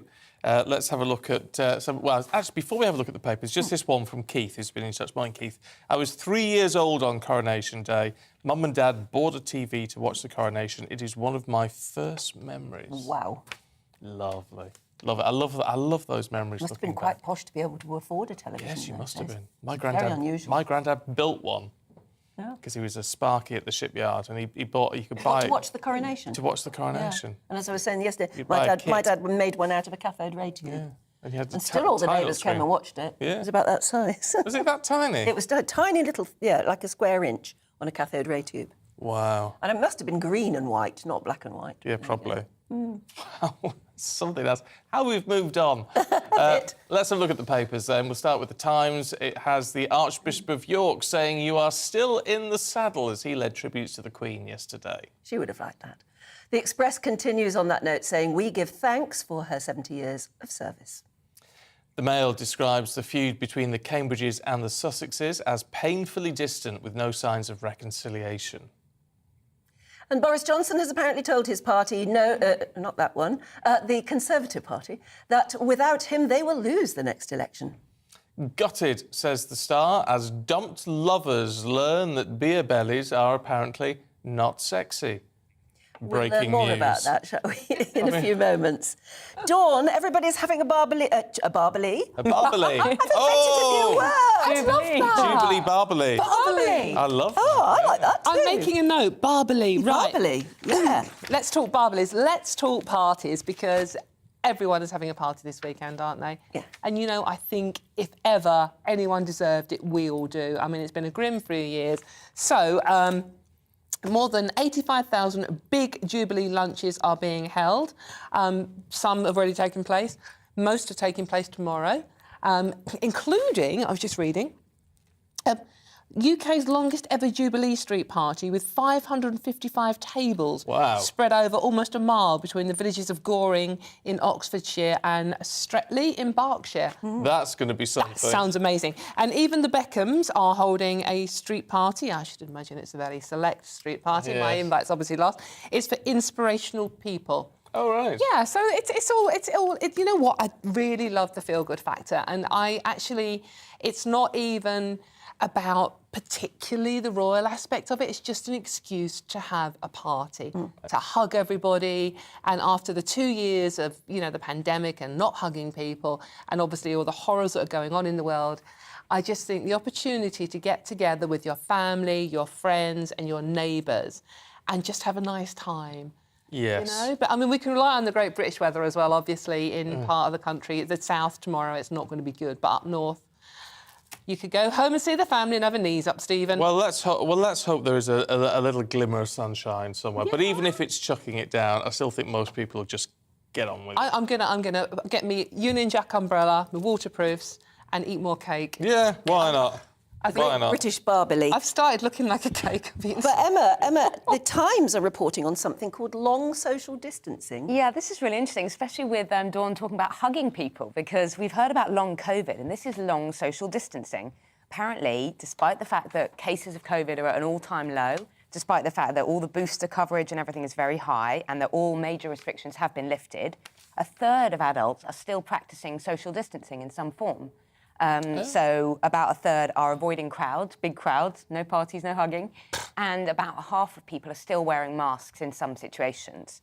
So those habits that people picked up during the pandemic are still, for lots of people, very much part of life. Yeah, not anyone I've met. Oh, no, I to still be honest. do. I still, you know, if you're queuing in a shop, I still leave the 2 metres. Do you? Yeah. And in certain places, I will still wear a mask. Well, you still see a lot of masks. I mean, if you travel on the underground or trains or anything. Because I think those were sensible precautions. I don't. I think they were all rubbish, and I tried to not do any of them during the pandemic. Don't you think they were all a bit too touchy and huggy-kissy and everything? I hate this thing about masks. I hate the fact that we're all so wary of each other. We're covering our faces. I hate the fact that, you know, little children, babies, toddlers like mine are growing up with people's faces covered in masks. I like a hand puddle. sanitizer everywhere. I like that. It was proven very early on that COVID doesn't jump from surfaces into our mouths. Yeah, but other things do. Absolutely no reason but for other hand things do, so why not be sensible? I like the hand sanitizer. I used to wash my hands. I mean, women have always been notoriously better than men at washing their hands. Sorry. No, I think that's probably a fair point, to be fair. Price of a pint, Dawn.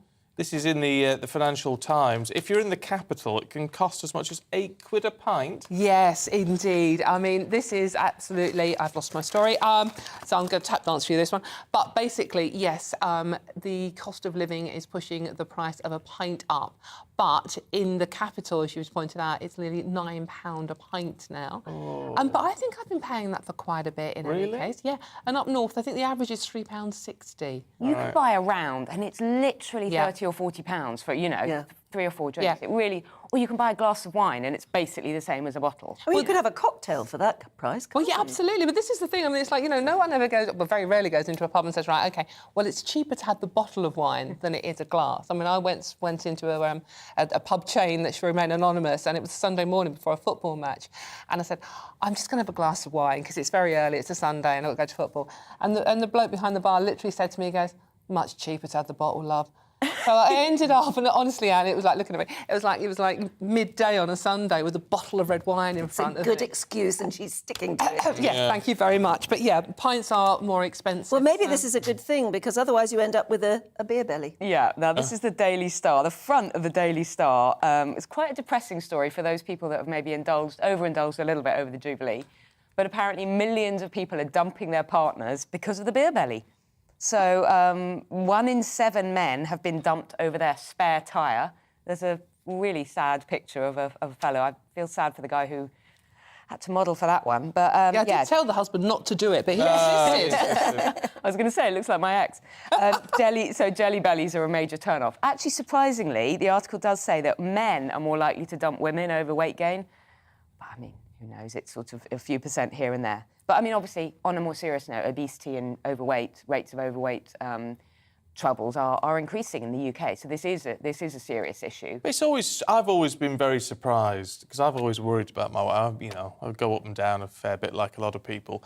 But these fellas that you meet, and I've sometimes meet people my age or younger who look a right old state. Yeah, they look like they're 9 months pregnant. And you just think, why are you not bothered by that? It's just so bad for your health to carry that much excess fat around your middle. It really, you know, as well as the aesthetic side of things. Well, as well as drinking the amount of beer that gives it to you in the first place. It really is. Not very good empty, for you. Sugary alcohol, unfortunately. Yeah. And for those of you who, and we always get this, and we talk about things like this, it's all right for you, you look all right.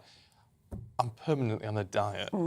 I'm permanently on a health diet. Healthy eating and a bit of moderate exercise. Yeah. Everything in moderation. Yeah, but wait, that's so difficult to do. Yeah, I know. But is that your secret of being so slim? Is moderation? No solids for Dawn. Just a bottle of red wine midday on a Sunday morning. What wouldn't you? Look, we've got to leave it there for now. Dawn, Emma, thank you very much indeed. We'll catch up with you a little bit later on. Go and have a drink. Yeah. Let's bring you up to date with the headlines. And UEFA has apologised to Liverpool and Real Madrid fans over distressing events at the Champions League final in Paris last weekend. Fans were pepper-sprayed and tear-gassed outside the Stade de France. In a statement, UEFA said no football fan should be put in that situation. The Foreign Secretary has reaffirmed the UK's support for Ukraine, warning Russia's invasion threatens world peace and economic stability. Marking the 100th day of the war, which was yesterday, Liz Truss says the UK remains determined that Vladimir Putin will not succeed. Well, Ukraine says it's pushed back Russia's advance in some areas, taking back chunks of cities. Luhansk's governor says troops can hold out for up to 2 weeks, despite Moscow deploying reinforcements. And in the latest wave of mass shootings in the United States, the White House has been illuminated in sort of blood orange to mark National Gun Violence Awareness Day.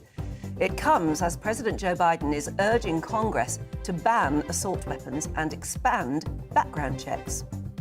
The Duke and Duchess of Sussex are celebrating the first birthday of their daughter Lilibet, their second child named in honour of the Queen after a nickname she was given by her grandfather. And Australia has paid homage to the Queen's Platinum Jubilee by renaming an island in Canberra after the monarch. The artificial island, formerly known as Aspen Island, was gifted in 1957 by Great Britain.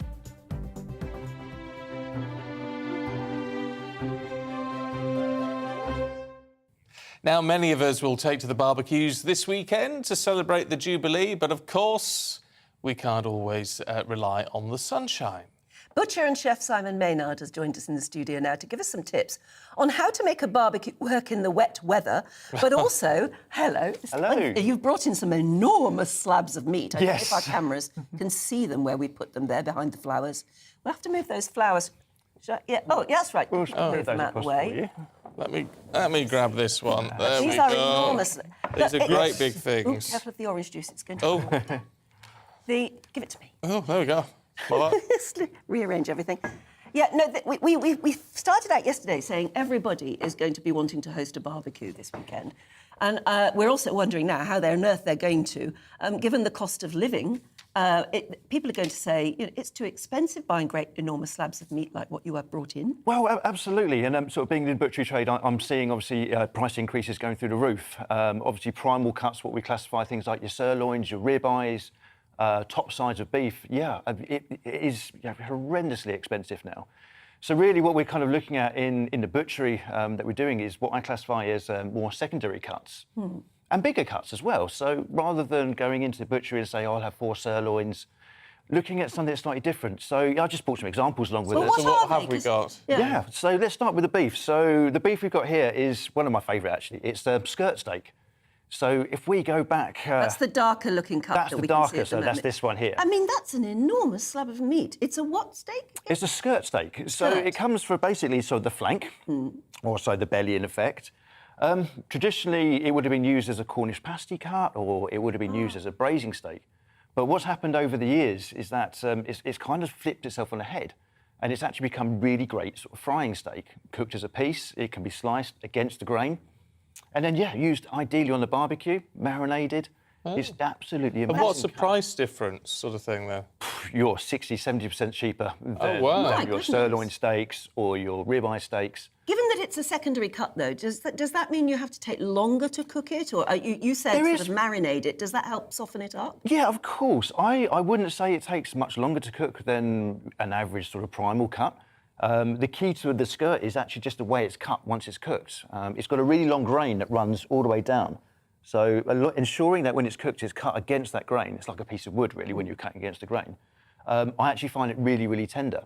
Marinating is a great option as well. One of my favourites at the moment is using that kind of Thai-style marinade. So a little bit of soy sauce, chilies, that kind of lime juice. And how long would you slice it and then marinate it? No, I tend to marinate it if you've got the time. As the whole thing? Yeah. And how long for? It depends how much time you've got. I've done it in a case of where just an hour prior to the barbecue, and it still has that amazing flavour. If you've got the time, then of course, overnight would be fantastic. And what's this thing here? This is awesome. So this is a piece of pork. For those of you listening on the radio, we are looking at yet another enormous slice of raw meat. Absolutely.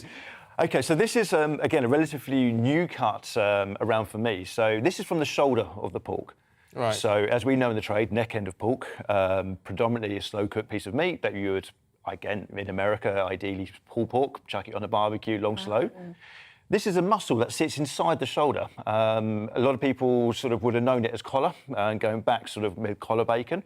It's a singular muscle. And I love this on a barbecue. You can see the size of it. You can see how many people that's going to absolutely feed. Price-wise, again, against anything like loin of pork, you're 50-60% cheaper. So what would that cost, then, if you sell that as a piece? And how many people would it feed? Wow, so you're probably going to feed 15 people or so, I would have said from that. Cost-wise, you're going to be £13, £14 for the whole thing. Oh, so a pound a head. It's nothing, is it? No, that's pretty good. That's really impressive. When this is where the secondary cuts really, really start to come into play. And they wouldn't be too chewy and too difficult. No, again, it's a singular muscle. So you could roast it on your barbecue. Several different techniques. Fantastic. You mentioned wet weather barbecue. Yeah. Obviously, we've got a horrendous weekend, unfortunately. But by setting your barbecue up in certain ways, if you've got a barbecue with a lid, which is absolutely ideal, We do what we call offsetting, so setting your charcoal to one side and having a blank space. You could take a joint like this, putting it on the opposite side to your charcoal. So not directly over the charcoal? Not directly. We call it indirect cooking. Yeah. So you're cooking indirectly. Cooking through the heat, just the through heat. the heat, absolutely. It's like using your barbecue like an oven, really. Absolutely. So you're using that convection current. And that's ideal for a joint like this. You could, again, I really like to marinate. We did one, unfortunately, 2 years prior COVID, where we marinated in a char siu marinade. Again, left it in marinade overnight, and then on the barbecue, roasted. It takes about an hour. Roasted for an hour, the whole thing. And the whole thing. What would you then do? Slice it up in front of everybody? Absolutely, because it's a showpiece, isn't it? Especially on a Jubilee weekend. And then you weekend. could, for those who like it, you could actually then put some of those individual steaks on the barbie over the charcoal, just to sort of kind of give it that crispy and that end product. Yeah, again, it's brilliant you said that slicing. I'm really a huge fan of what I like to say, slice and serve, especially at a party weekend. You know, can you imagine a whole slab of meat in the middle of the table and it's just being sliced up for all your guests? And it's economical. Well, I'll tell you what, I think you've impressed a lot of people. We're out of time. Yeah, so the first one was skirt. First one is skirt. And the second one is shoulder. Is shoulder. Yeah. And we call it in a trade pork ribeye. Pork ribeye, and you could do 15 people with that at less than £15. Less than £15. That's really There you go. impressive. That's a way to save a lot of money. It is. Great stuff. Simon, thank you very You're much. more than welcome. I'm sure Thank you, Anne. Thank you, Steve. You've whet a lot of appetites out I hope so. I'm sure you have. Look, stay with us. We've got lots more still to come in just a moment.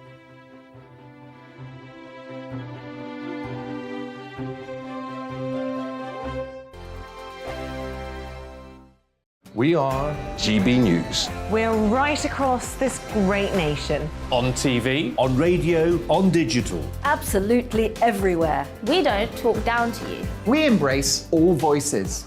With honest and civilised conversation. We're not part of the establishment. We're one of you. And we're only getting started. Join us on GB News, The People's Channel. Britain's news channel. Every morning from 6 o'clock, we'll wake you up with GB News Breakfast with all the stories you didn't know from the night before. So whether it's serious news, entertainment, or your own views from all over our great nation, we're here to kick off your day with a smile. The national media should be reflecting and reporting what's happening here. You will notice the northwestern accents. Whether you're with us on TV, radio, or online, every morning, it's breakfast from 6 a.m. Hope you can join us. Join us for Ministry of Offence, the comedy panel show that's just like the news, in that the left fights the right and it doesn't really seem to matter who wins. We cover the big stories. It was in fact a troop of baboons and not angry vegans. I like that. And the really important stories. Fat naked cow gets stuck in swimming pool. It's a headline in a lot of local newspapers. Yeah. We're on the same team, Nick. Yeah, but I'm just helping you. Join us for Ministry of Offence, Saturday nights, 8 o'clock on GB News. I'm Dan Wootton. Join me Monday to Thursday from 9 to 11 for the feistiest and most fun news debate on TV, where free speech reigns. I'll bring you a sharp take on the day's biggest stories, bombshell newsmaker interviews, and A-list guests. And I guarantee you, no spin, no bias, no censorship, and no reason to go to bed. That's Dan Wootton tonight, Monday to Thursdays from 9 on GB News.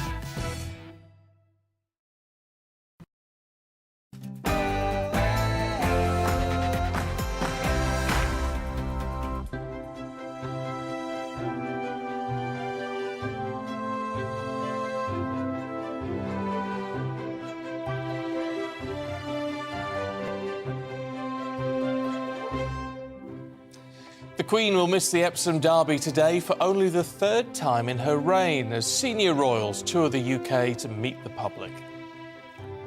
And a very good morning. It's 8 o'clock on Saturday, the 4th of June. It's a Jubilee Bank Holiday weekend. And this is Breakfast on GB News with Stephen and Anne. We are the People's Channel, live across the whole of the UK on your TV, on your radio and online. And this is what you're waking up to today.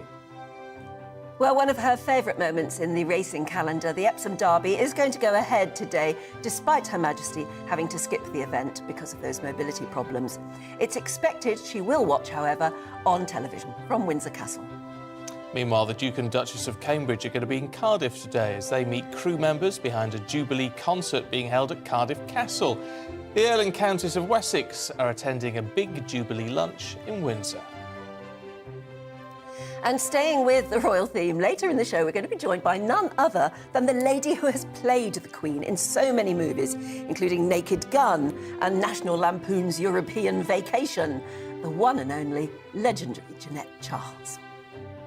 And are you planning on a barbecue this weekend? We'll tell you what the weather's got in store for you, because it could be a wet one, but as we just heard at the end of the last hour, there are ways around it for the barbecuing. We'd love to hear from you if you're planning a wet barbecue. No, I mean, you won't be planning it to be wet, will you? How are you going to get around that problem, though? In many parts of the country, 100% rain is forecast.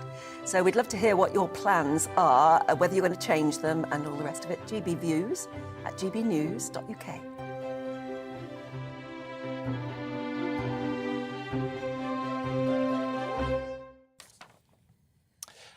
Loads of you getting in touch already.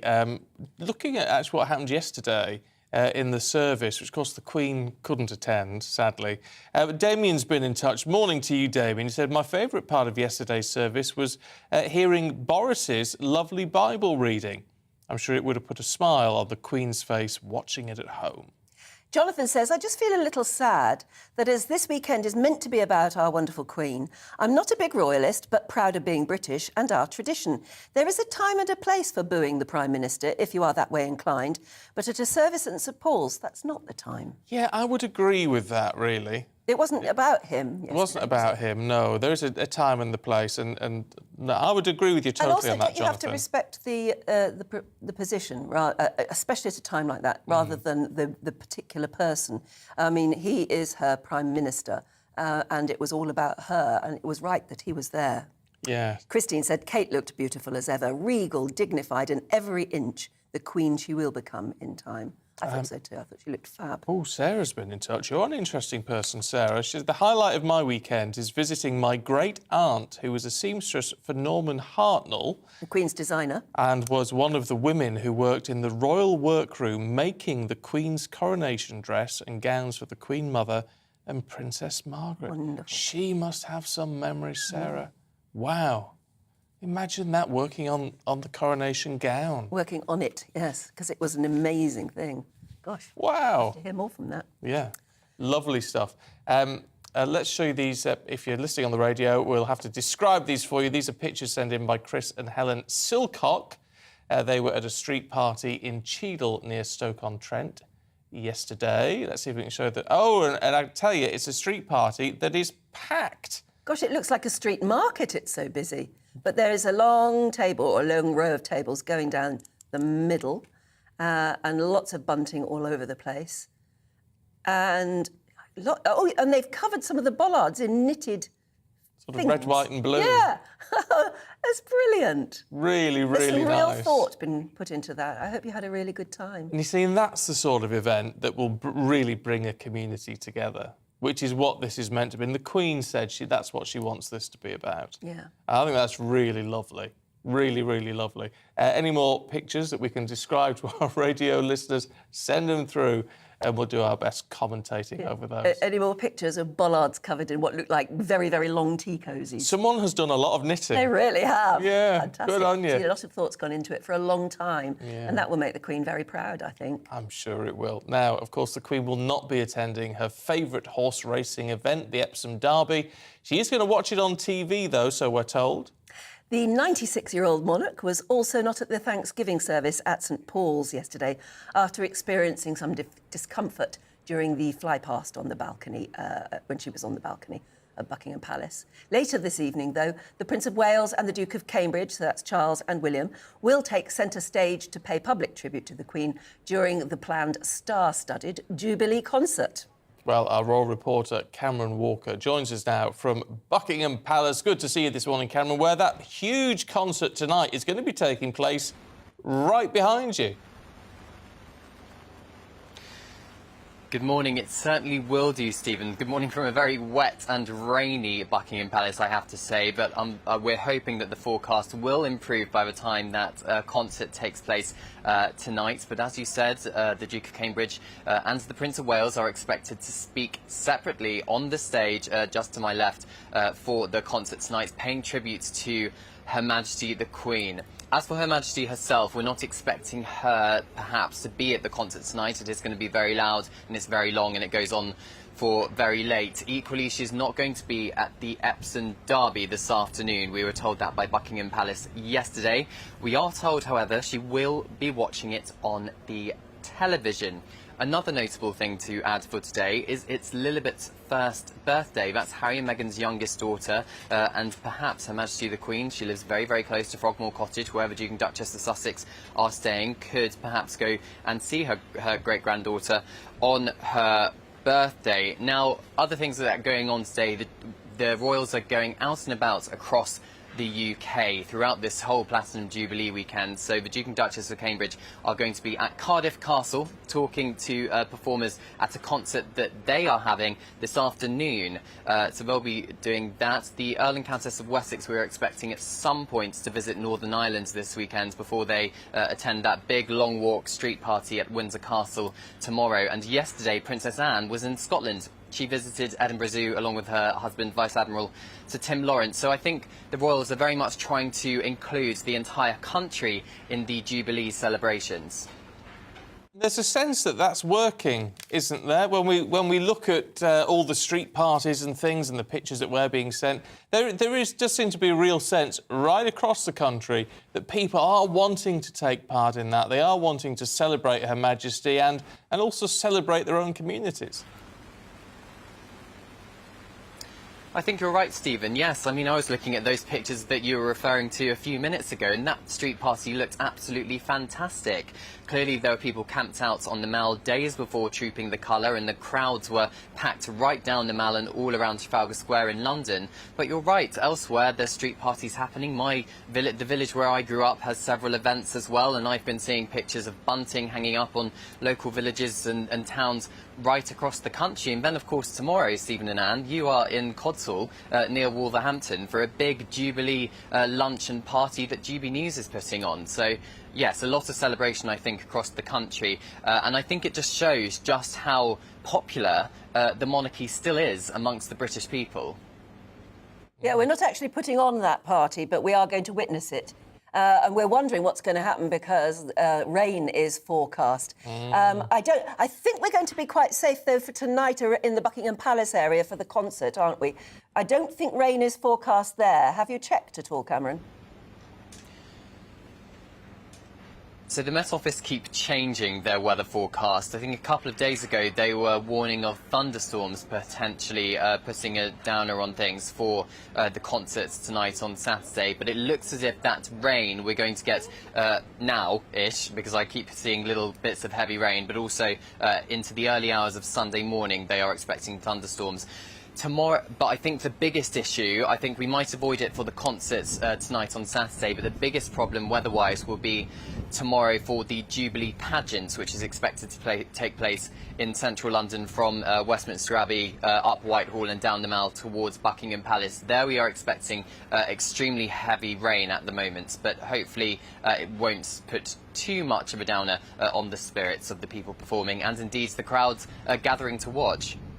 Well, don't you move an inch, Cameron, because I know you're in a sort of tent, aren't you, there? So you'll be all right. You just stay where you are and you'll be fine.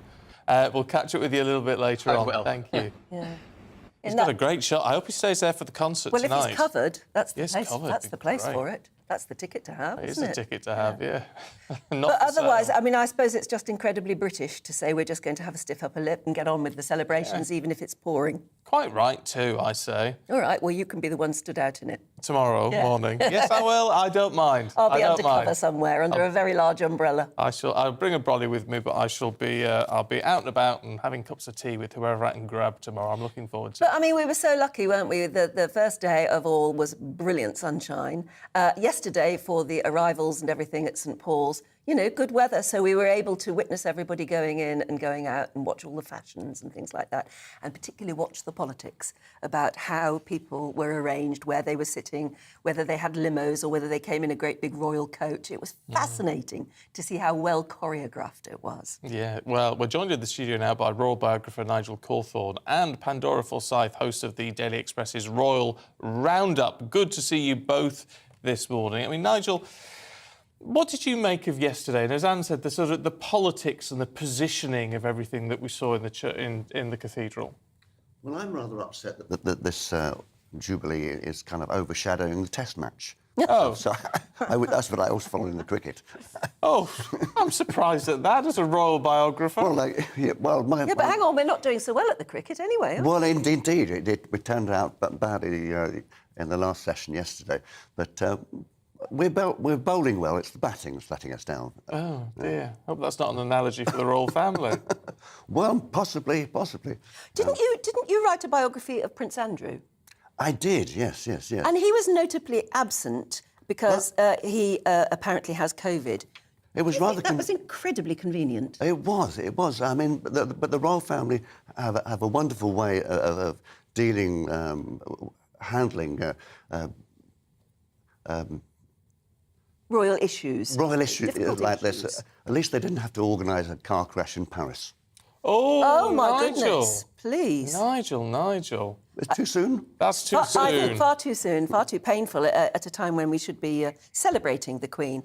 Pandora, what did you make of the politics surrounding arrivals, positioning within the cathedral? Yeah. I found it utterly fascinating and it appeared to work. It was fascinating and it worked very, very well, and there have been lots and lots of planning behind it. Very notable how, the working royals very much separated from the non-working royals now. Minute by minute, you could tell it was all going to plan. There was no kind of, awkward moments where people had to sit next to one another, and then speculation and stuff all afterwards. Handled very, very well. I mean, as we said, Prince Andrew wasn't there. We were told he had COVID, so no questions asked. Fergie, his wife, and of course Beatrice and Eugene, his mother, was not there because she hasn't been for quite some time at various royal events. But Eugenie and Beatrice showed up in fine style, and they also were sitting next to Harry and Meghan because they're very good friends. They are, and obviously staying at Frogmore Cottage. I think they very much stayed in touch. Sources do say. That's really nice. And you could tell just from, what we did see on camera. Obviously, you can't pick up audio. I'm sure lots of people would try and read, what people were saying. But you could tell that it was genuine, happiness between them. They've got really good rapport. I think that was very good positioning. It's quite nice. We've got Charles and William sort of headlining the concert tonight, Nigel. It's we have seen through all of this, haven't we, that sort of repositioning of the royals and the fact that Charles is starting to take the lead now. Well, yes, indeed. I think the whole country hopes the Queen's going to live forever, but unfortunately, we're not going to see another Jubilee, are we? No. And they have to kind of usher him into position. And they're also kind of fiddling around with the accession committee because everybody thinks that when the Queen dies, Prince Charles automatically takes over. But there's a thing called the accession committee that have to invite the next monarch to take the throne. And they, since 1688, they issue an invitation which says, with one heart, one mind and one voice, we invite whoever to take the throne, which essentially legally means that it should be a unanimous decision. Unfortunately, on the accession committee, there are various Republicans, including Jeremy Corbyn. So they're on the accession committee. So who forms that? Well, there's various bigwigs like the Lord Mayor of London, but most of it is the Privy Council. Right. And Jeremy Corbyn is still a Privy Councillor. But they won't be able to decide who's the next monarch. The next monarch will be Charles. The Queen has made that very plain. Charles has made it very plain, hasn't it? And the Queen has made it very plain that she wants Camilla to be Queen. Well, sadly, since we got rid of one monarch in 1688 with the Glorious Revolution, we kicked out James II and got William III instead. This is the formality. Right. Of course, there will be a wonderful British fudge that will get over this difficult legal point. Yeah. Oh, that is interesting, though.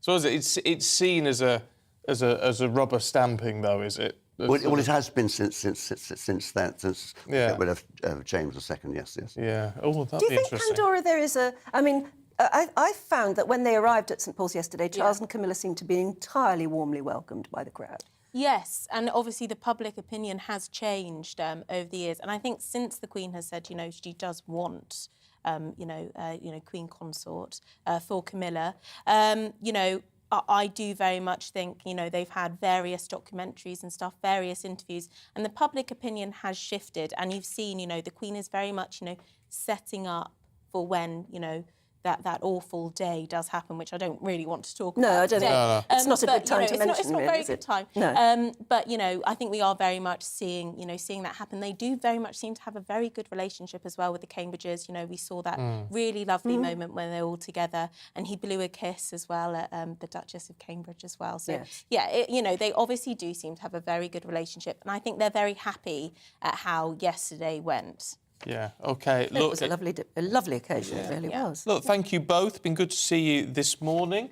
Get in touch with your thoughts, because obviously we call ourselves the People's Channel, and quite rightly so. Yeah, because it's your views that make what we talk about half the time. Yeah, they do make a really big difference, of course, to everything that we're doing. And of course, it's been, for a lot of you, of course, a trip down memory lane with all of this, which is a nice thing to... I think there's something nice about looking back on when we have these historic moments. And there are very few people around who remember all of the historic moments, because the Queen has been our Queen for 70 years. Yes. Have you been lucky enough to meet her? I know you have. Yes. You had your big white gloves on and all that Yeah, sort of my long thing. white gloves. Yes, that's right. Nice you had to do. in those days. Yeah. Well, one of our viewers, Sean Johnston, joins us now. And I believe you too have met Her Majesty, Sean. I have. I was just listening to what you were saying about the pomp and pageantry and all that, all the workings that go behind it. I've served. I rode on 2 Queen's birthday parades, and believe me, it starts weeks in advance, way beforehand, and sometimes those rehearsals are about 3 or 4 o'clock in the morning. So a lot of work goes into it, and they're amazing. They're amazing. But yes, I have met the Queen. Sorry. I was going to say, yes, just as you were about to do that, just tell us more about when you met the Queen. Yeah, several times, Anne. The first time was in 1967. My father was in the military, so we travelled around the world. We were what was called Pads Brats, military kids, and she visited Malta, 1967. And there we were, the typical scenes, what you'd see on those archive footage with all the flags and stuff. And everybody in the whole wide world that was there that time believed that she was looking at you. She was amazing. It was a wonderful day, deep ingrained in memory. I joined the army sometime later in the 80s, excuse me. And in 1984, she visited Dortmund to the Royal Regiment of Artillery. And I'd been with the regiment a few months only, and being a young soldier, you got what was called lemon duties, i.e. you got all the mundane tasks. And mine at that time was waiting on the top table with Her Majesty. I was absolutely terrified. I'd served 2 tours of duty, but this was... And I'll tell you why.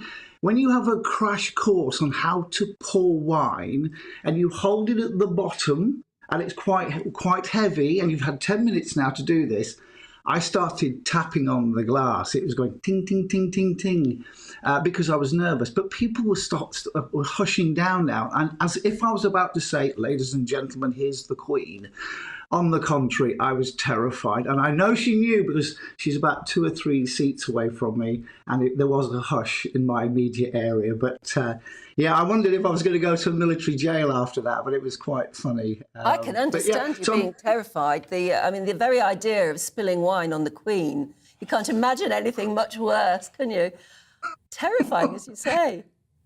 Well, fortunate for me, somebody else was coming from the other side, and they actually served Her Majesty. But I was 2 or 3 seats away from her, But I always wondered, did she hear? But you know what? She is amazing. Excuse me. She is amazing. She misses nothing. She is so well clued into what's going on of every event. And I met her in 2012 when she came down to the military charity where I work.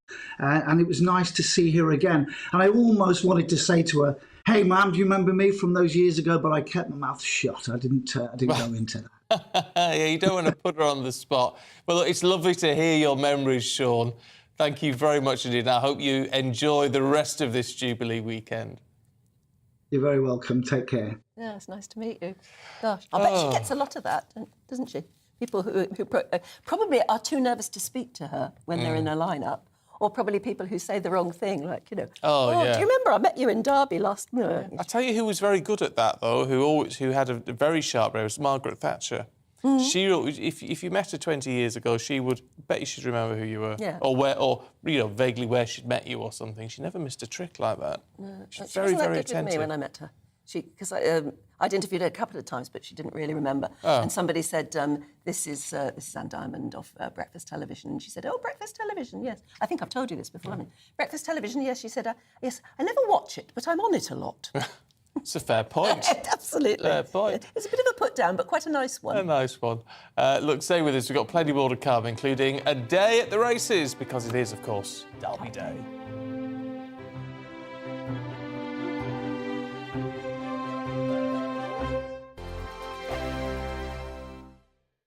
We are GB News. We're right across this great nation. On TV. On radio, on digital. Absolutely everywhere. We don't talk down to you. We embrace all voices.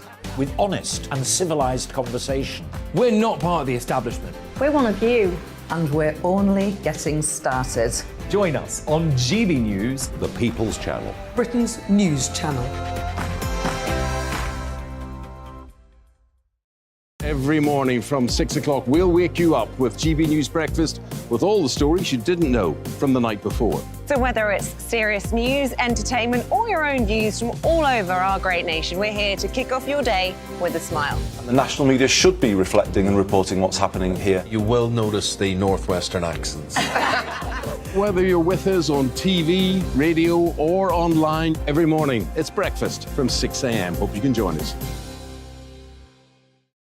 Join us for Ministry of Offence, the comedy panel show that's just like the news, in that the left fights the right and it doesn't really seem to matter who wins. We cover the big stories. It was, in fact, a troop of baboons and not angry vegans. I like that. And the really important stories. Fat naked cow gets stuck in swimming pool. It's a headline in a lot of local newspapers. Yeah. We're on the same team, Nick. Yeah, but I'm just helping you. Join us for Ministry of Offence, Saturday nights, 8 o'clock on GB News. I'm Dan Wootton. Join me Monday to Thursday from 9 to 11 for the feistiest and most fun news debate on TV, where free speech reigns. I'll bring you a sharp take on the day's biggest stories, bombshell newsmaker interviews, and A-list guests. And I guarantee you, no spin, no bias, no censorship, and no reason to go to bed. That's Dan Wootton Tonight, Monday to Thursdays from 9 on GB News.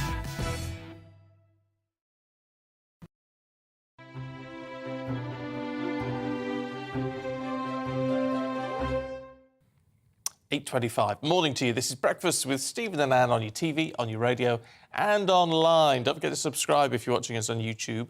Then we keep you up to date with all the bits and bobs that are going on. Yeah, and it's 8:25. Get in touch with us as well on anything we want to talk about or you want to talk about today, particularly your favourite bits so far of the Platinum Jubilee celebrations. Did I say it's 8:25? It is 8:25. Yes, I said it too. Oh, did we? We've said it 3 times now. I don't know why then. I don't know. It's all right. It's one of those mornings. Tell you what you need. You're short of a gin and Dubonnet.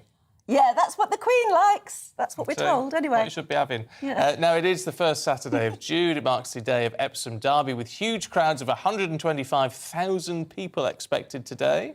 It had been hoped that the Queen would be at the Derby today, but Buckingham Palace has now confirmed that she will not be attending due to those ongoing mobility issues. Well, let's chat to Paul Hawkins, who's there for us this morning. I think, Paul, you're going to be talking to the General Manager as well, so you've got...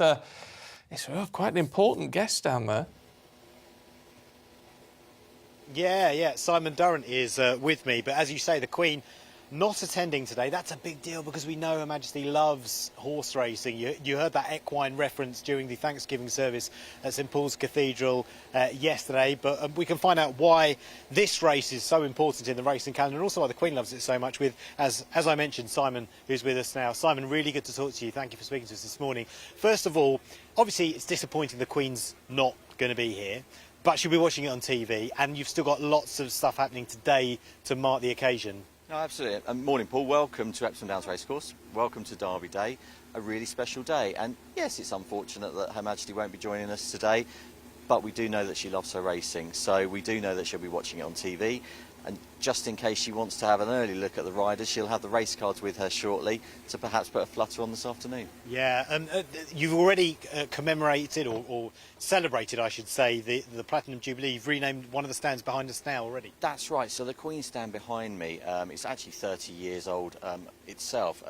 Yesterday, strangely enough, but on Thursday, as part of a community event, we renamed that stand the Queen Elizabeth II stand as a celebration of the 70 years on the throne. Yeah, and then today, Guard of Honour, is that right? Guard of Honour today, so we're welcoming Princess Royal this afternoon with 40 jockeys, with 40 young children from around the community, just to celebrate the Queen's Platinum Jubilee weekend. Yeah, and it's a Guard of Honour, I believe, with current and former jockeys, is that right? Of the Queen's? Queen's current former jockeys, and also some of the trainers and the connections that she's worked with over the many years. So a real celebration of everything that she's brought, not only to Epsom and the Derby, but also the industry as a whole. Yeah, because the thing to know about the Queen is she's only ever missed 2 derbies, and she's never won it. It's one of the only flat races she hasn't won, right? You're absolutely right. She's actually missed 4, but 2 of those were really out of her control as part of the pandemic. But she's missed 2 in previous years. But it is the only of the classics that she hasn't won, and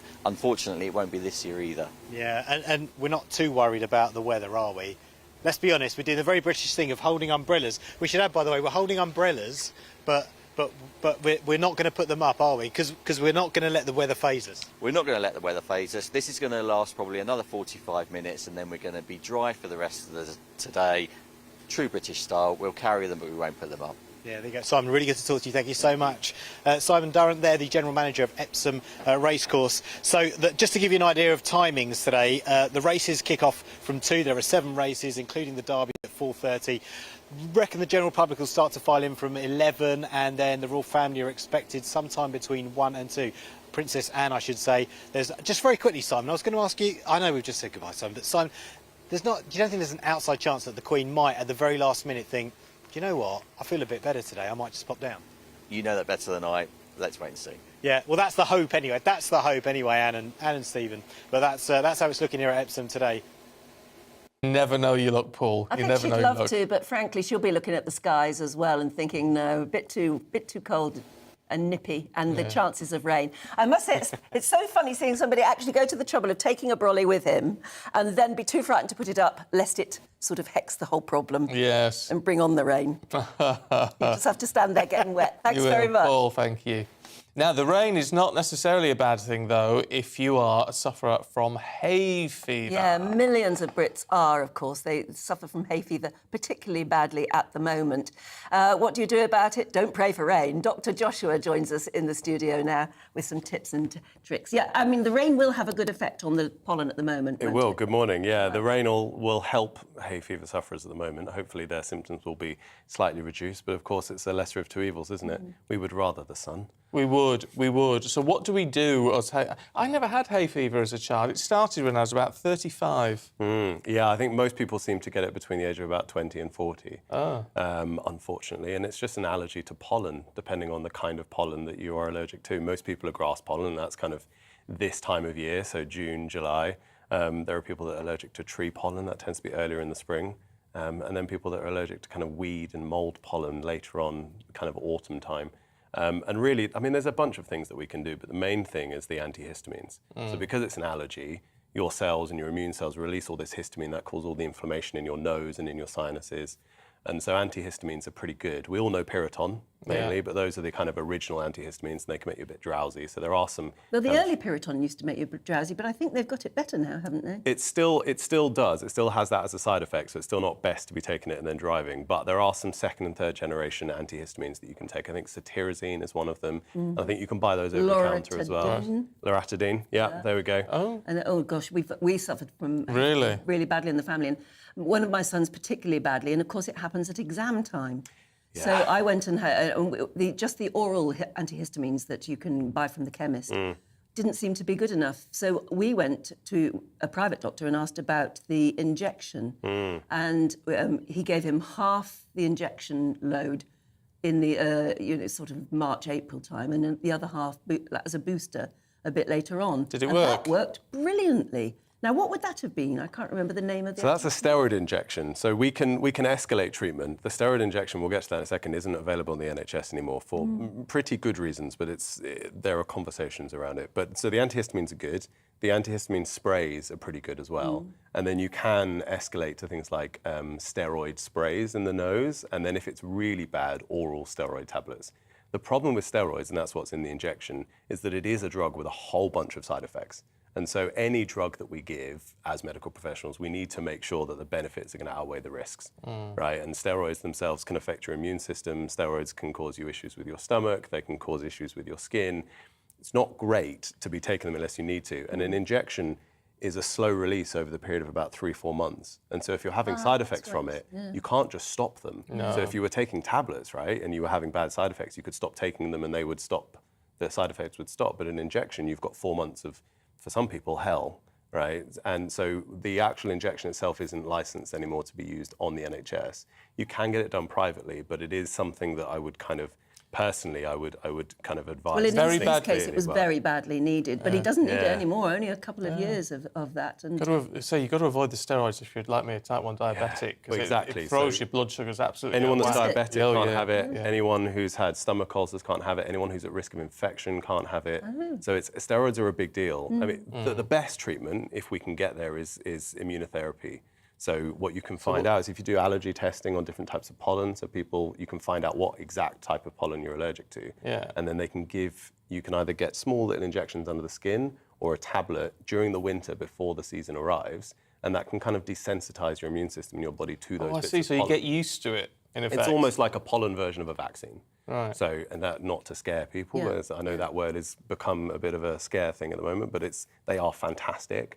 And those kind of bits of pollen that you then take means your body is exposed to it in a very small and controlled manner. And can you do by that the time the season comes, your symptoms are a lot less bad. Can you get that on the NHS? Or? You can. So that's through the allergy testing. That's often through kind of ENT and some of the allergy services. Is there that's a anything great you can idea. do as well about changing your environment? And I don't mean moving house, although in my son's case that really helped when he went to uni in London and has lived in London ever since. No allergy problems. Really?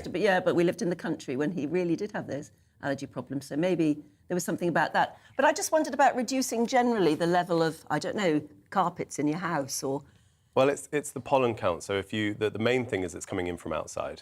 So closing Close the the windows, Literally. which is annoying because we're wanting more airflow at the moment, right? Still, but closing the windows is going to actually make quite a big difference. If you're someone who suffers from it quite badly and you know that it's a high pollen count day, which you can find on the Met Office and online, then actually as soon as you come in, washing your hair and changing your clothes makes quite a big deal because it will just sit on it. And over that time, you're touching yourself, you're touching your face and things, and you'll just get more pollen near your face otherwise. There are tricks like putting Vaseline around the nostrils. I was going to ask about the whole things. Vaseline thing. Does that make a difference? It's just a barrier, right? So if you're breathing in pollen and you've got an extra bit of barrier that's sticky that the pollen gets stuck to instead, then some people find it really helpful. As long as you don't lick your top lip. That, and also don't put it all the way in. Don't block your nostrils with Vaseline. Might be a problem. I was just wondering if the wearing of masks during COVID made a difference to the way we suffered hay fever problems in the last couple of years. Well, it definitely made a difference to things like general cold and flu, right? And so breathing in pollen is going to be something that should be affected by having a mask in a positive way. We may find that at the moment we're having more people experiencing it again because of the fact the last couple of years that we've kind of been not necessarily resensitized. forgotten, but we've kind of just not had as much of it as an obvious thing, right? We've been more indoors, we've actually had masks on, so yeah, I wouldn't be surprised if there's an element to that as to why so many people are experiencing it and complaining about it. You know, not complaining in a bad way, of course. It can be quite debilitating. It Go out with goggles and a mask. It's a good look. It is a good look. Joshua, thank you very much indeed. Good to see you this morning. See, I shouldn't moan about it. I do get it, but it's I just get a sniffle. Yeah. It's just a sniffle. It's not bad. Yeah. But some people really do suffer, don't they? They do. Especially if you're taking exams and things like that, and you've really got to concentrate, and you just, it's like having a bad cold all the time. Well, look, stay with us. We've got lots more still to come, including Anne's favourite thing of the day, all the fashion from the Jubilee with Stephanie Tetchin.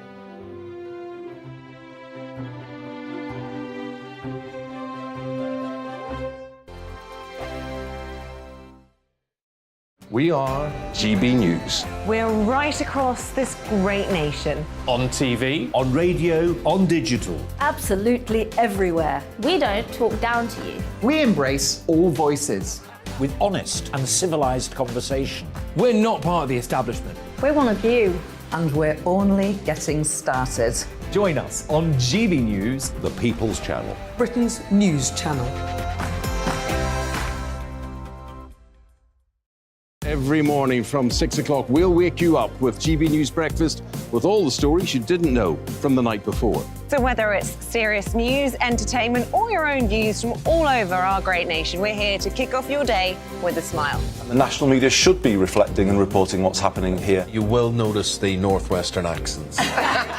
Whether you're with us on TV, radio, or online, every morning, it's breakfast from 6 a.m. Hope you can join us.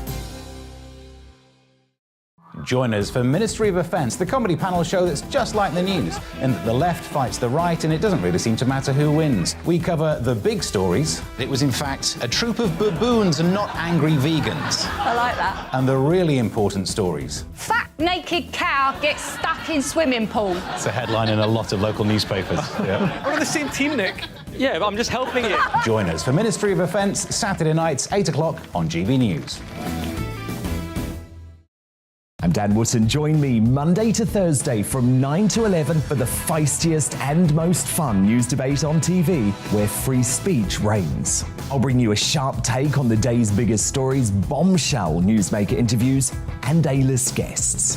And I guarantee you, no spin, no bias, no censorship, and no reason to go to bed. That's Dan Wootton tonight, Monday to Thursdays from 9 on GB News.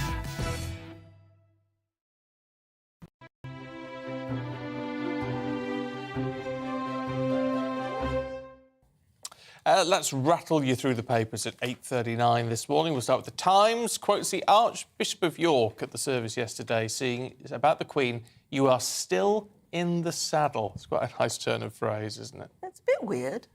I feel. Yeah, with these horsing analogies. Yes, but it's sort of. Gee up. Yeah, I don't know. It was a good one, I suppose. Should we go on to the Express? We haven't moved on, have we? There you go. There's the Express. We give thanks, they said. So that's fairly straightforward. The Mail describes the feud between the Cambridges and the Sussexes as painfully distant.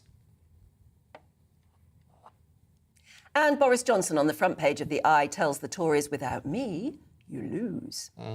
Gutted, say the Star, as dumped lovers learn that beer bellies are apparently not so sexy after all. People are getting... I didn't think they needed a newspaper to tell them that. No, they're getting dumped because they've got a beer belly. It sort of doesn't surprise me, in a way. We are joined to review the newspapers this morning with former editor of the Daily Star, Dawn Neeson, and writer and journalist Emma Wolfe. Welcome both. Dawn, tell us about the airport queues, because this is becoming more and more and more. It's on a daily basis, isn't it? I mean, this is both in the Mirror and the Times today, and I'm sure it's in all the other newspapers as well. If you're going to try and escape the Jubilee weekend by flying abroad, don't, basically. Passengers are telling of biblical queues, which is an interesting turn of phrase. I don't remember airports or queues in the Bible, but there you go. Delays of up to 3 hours reported at Manchester and Bristol airports and 2 hours at Birmingham and Heathrow. And this comes as Ryanair boss Michael O'Leary has called for the army to be brought in Well, that's our knee-jerk reaction to anything these days. It It's bring is. the army in, even though we don't appear to have that many army left. But also, this is interesting, that's why I picked the story. Jet2 boss Steve Heapy has been blaming other airlines for not anticipating a post-pandemic surge. Well, I mean, how can they not have seen it coming? And I think he's got a very good point here. He says, look, we were prepared. We've been hiring staff in the run-up for this, people getting back to normal. But other airlines haven't. And, British Airways laid off 10,000 staff. EasyJet 5,000 during the pandemic, despite having £574 million of furlough taxpayers' money. So, I mean, the airlines are at fault here because they should have planned for this. And as usual, it's the passengers that are suffering. And some airlines, he's quite right, have been able to pull it off and some haven't. Well, I flew out with EasyJet a couple of weeks ago and it was fine, but they changed the plane, so 36 people who were booked in for that flight did not get on. Flew back with Jet2 and there's no problems at all. Exactly. Jet2, incredibly impressive, I have to say. I flew out with them and not only were the planes not cancelled and everything, but there were people around you could talk to and they were ushering you through all of the past the desks and everything. And they had a big smile on their faces. And even on, I'm sounding like I'm doing an advert for them now and I'm really not. Even on board, they were pleasant and lovely. I mean, I can't tell you how impressed I was. The cabin crew were really nice on my flight. They were really lovely. Can't tell you. So some impress and some have really badly let us down. The stress of, we all need a holiday. For many families, it's the first time they've been able to go abroad for a couple of years. Getting to the airport and being told by text that your flight has been cancelled. And then not being able to find a human being to talk to. Yeah, absolutely. It's just, and seeing these terrible long queues. Yeah. Enough to tear your hair out. It really is. It's such a shame because we all do need a holiday. We do. Well, we can't complain. We've just come back from do with another. To the Times, Emma, looking at the Mediterranean diet. Yeah, well, we've heard lots about the Mediterranean diet, but a new clinical trial published by the American Journal of Clinical Nutrition has found that Mediterranean diet can really help young men specifically with depression. And we know that suicide is the leading cause of death amongst young men, very sadly, in the UK.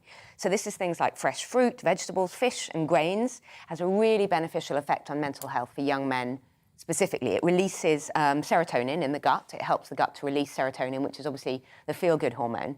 And it's really good news. And it's delicious anyway. I mean, who doesn't like olive oil and wine and lovely bread and fresh fish and fruit and all of that? So. Except that you do fear we may have bred a generation of young men who like a takeaway too much and maybe don't think, maybe they should be thinking of the Mediterranean. But it's what always gets confusing with the Mediterranean diet, I find, is one of the key elements of it is the olive oil. Olive oil and lots of wine and lots of siestas and lots of sunshine. I mean, they have fun in the Mediterranean. But we're told we have too much oil. Too much oil in our diet. But there's good fats and bad fats, aren't there? And we know that good fats are found in olive oil and things like that. And obviously saturated fats and butter and margarine are possibly not so good for you.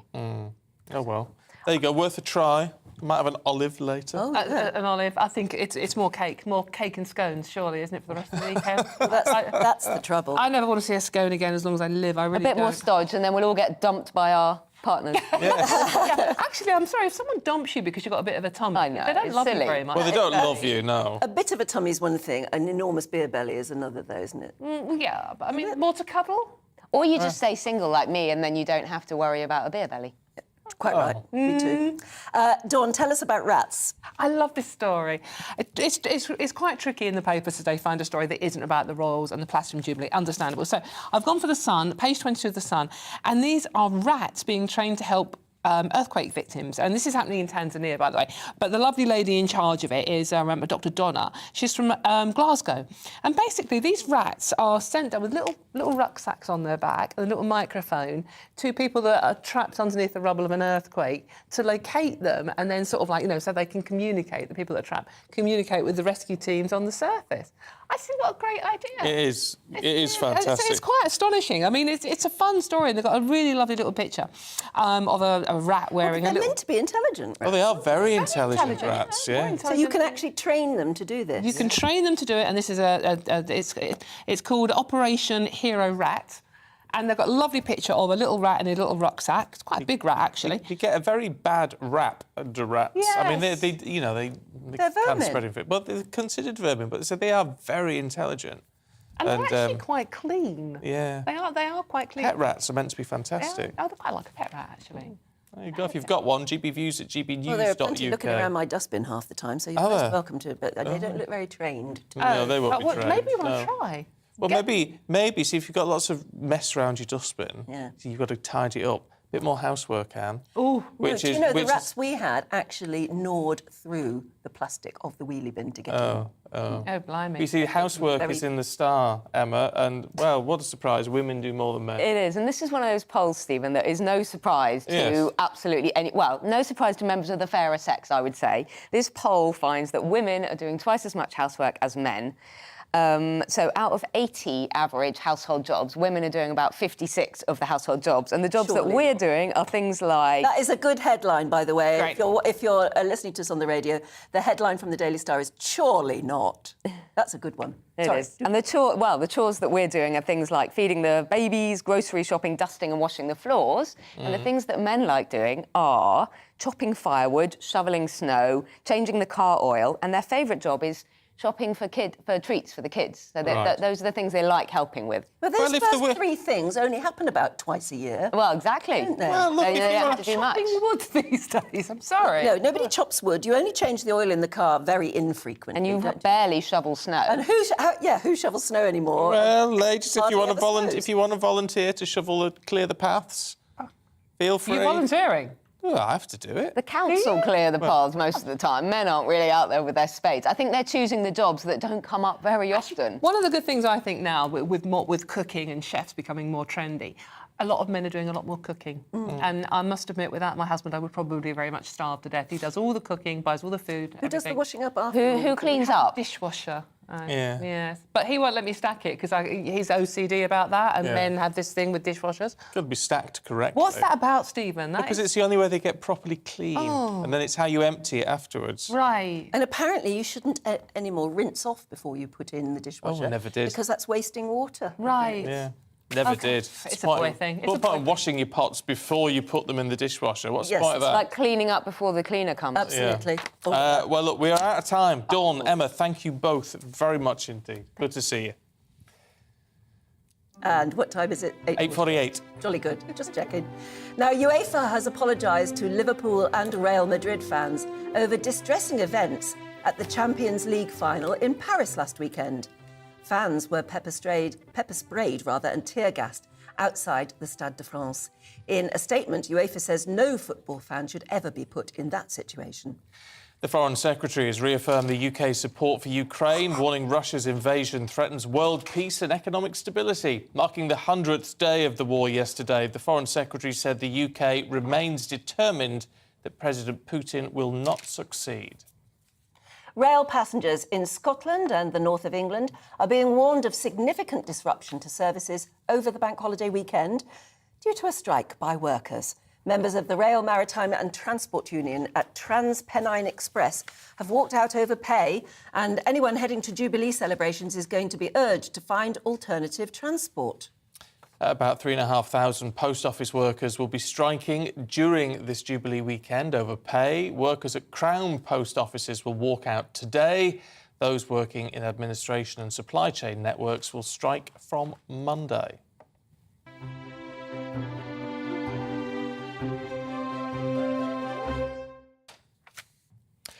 OK, time for a bit of glitz and glamour, and that can only mean Stephanie Tetchy. Good morning. Hello. Morning, Stephen and Anne. How are you? I'm feeling fabulous. I've really got the Jubilee spirit. Even though we don't have the good weather, I've been feeling really proud to be British this week. Good. I think that's how it should be, isn't it? I know. I just feel like, you know, when we do come together for these big celebrations, you actually feel nice to be British, and it's very few occasions I feel like that. So, well, the party in the palace is going to be tonight. Oh my gosh, that is going to be Tell epic. us all about it. Who's going to be involved? So there's been some great TV during the Platinum Jubilee celebrations, but tonight is going to be a highlight, definitely. It's going to be the party in the palace, which is going to be arranged by the BBC, and it's going to be this big 3-hour concert from 7:30, and it's going to be headlined by Diana Ross. So this will be the first time she's performed in the UK in 15 years, so it's going to be mega. And I'll tell you what, if you want a decent headliner and an icon, that's the way to do it. And I'm glad she's doing it here as her beginning, because she's going to be touring the rest of the UK, so she's going to be at Glastonbury. So luckily, people who are not going to be at Glastonbury, they can see how she's going to be performing tonight to just get a bit of an idea. But she's still in good shape, and her performance is set to be... She's about 75. Yes, that's I need to double-check, but I know she's in her 70s. Mother of 6. I know. And she still looks incredible. She's aged fabulously, and I just hope she has big hair tonight. I'm really looking excited. Oh, she will be something to look at. She'll bring the divaism to the stage. But opening the show will be... She's 78. 78? That's unbelievable. She literally looks like That's a woman somebody in who's her not 50s. 80 who's going to be a headliner. Well, that's what's been happening recently. You're getting all these, like Paul McCartney. He's going to be headlining Glastonbury on the Saturday, and he turns 80 this month. Wow. That's incredible. Guys, age is just a number. Isn't it, Joss? Well, But then also we have people such as Elton John, who's going to do a special pre-recorded performance. Rod Stewart's going to be live. But what's going to be really good about this show, it's just going to be an amalgamation of all the themes that has been quite prevalent in the Queen's 70-year reign. So we're going to have sports, we're going to have a musical, which is going to be curated by Andrew Lloyd Webber. We're going to have, like, different influences from the Commonwealth. So it's just going to be a spectacular show. Dame Julie Andrews did a lovely video tribute to Her Majesty some days ago. But she's going to be part of this as well. I wonder if she's going to sing or just present. I hope she can do a bit of a performance. That would be really good. They haven't said what she's going to be doing, but I can imagine it's going to be something quite... I heard years ago that her voice had sort of gone a bit. I heard that she had sort of some vocal issues, something on her vocal cord. So maybe she won't sing, but she's going to be part of it. Wouldn't it be amazing to hear her sing? It will be. So it's 7:30 tonight at BBC One. So if anyone's not doing anything, watch it. It is going to be spectacular, I have to say. And I think Prince William will be in attendance. Obviously, the Queen won't be there, but there will be a few royals there. And all in all, it has about 22,000 people who are going to be there. Wow. That's quite an event, isn't it? Kate will be there in a posh frock. Yeah, oh, let's not talk about frocks, Anne. I know. It's really worth watching, I've been so glued to all of the fashion, and it's just been incredible. I mean, yesterday, I know it was a serious service of Thanksgiving at St Paul's, but you couldn't help, as you watched everybody arrive, you couldn't help but look at the clothing, and I felt the royal women absolutely did us Who was proud. your favourite? Well, I have to say, and I would never thought I'd ever say this about her, but I think probably Princess Beatrice. Oh, she was in that beautiful blue number. Yeah, and both girls, like their mum, have battled with their weight for a long time. Definitely, but she looked beautiful. You know, both Beatrice and Eugenie have come so far with their style, because I remember once they'd done an interview where they were literally opening up how they used to cry because they used to be the laughing stock when it came to their style. And I remember they'd done a cover of Vogue a couple of years ago, and they've totally revamped their style since then. So it's been amazing to see how they've come up and transitioned. And Beatrice was wearing this lovely blue jacket by Bula, but luckily she was twinning with Sophie Winkleman as well, who was wearing the same dress. But the royal fashion... She was wearing the same dress, but in red. Yeah, in pink. Yeah, £775, which was quite cheaper compared to the rest. But Eugenie is sorry, Steve. I know what's going on. Eugenie was wearing this absolutely glorious orange number, and she looked fabulous too. By Emilia Wickstead, which also the Kate went for as well in the yellow. She looked fabulous. Well, she always does. She's reliably beautiful. What did you think about Meghan?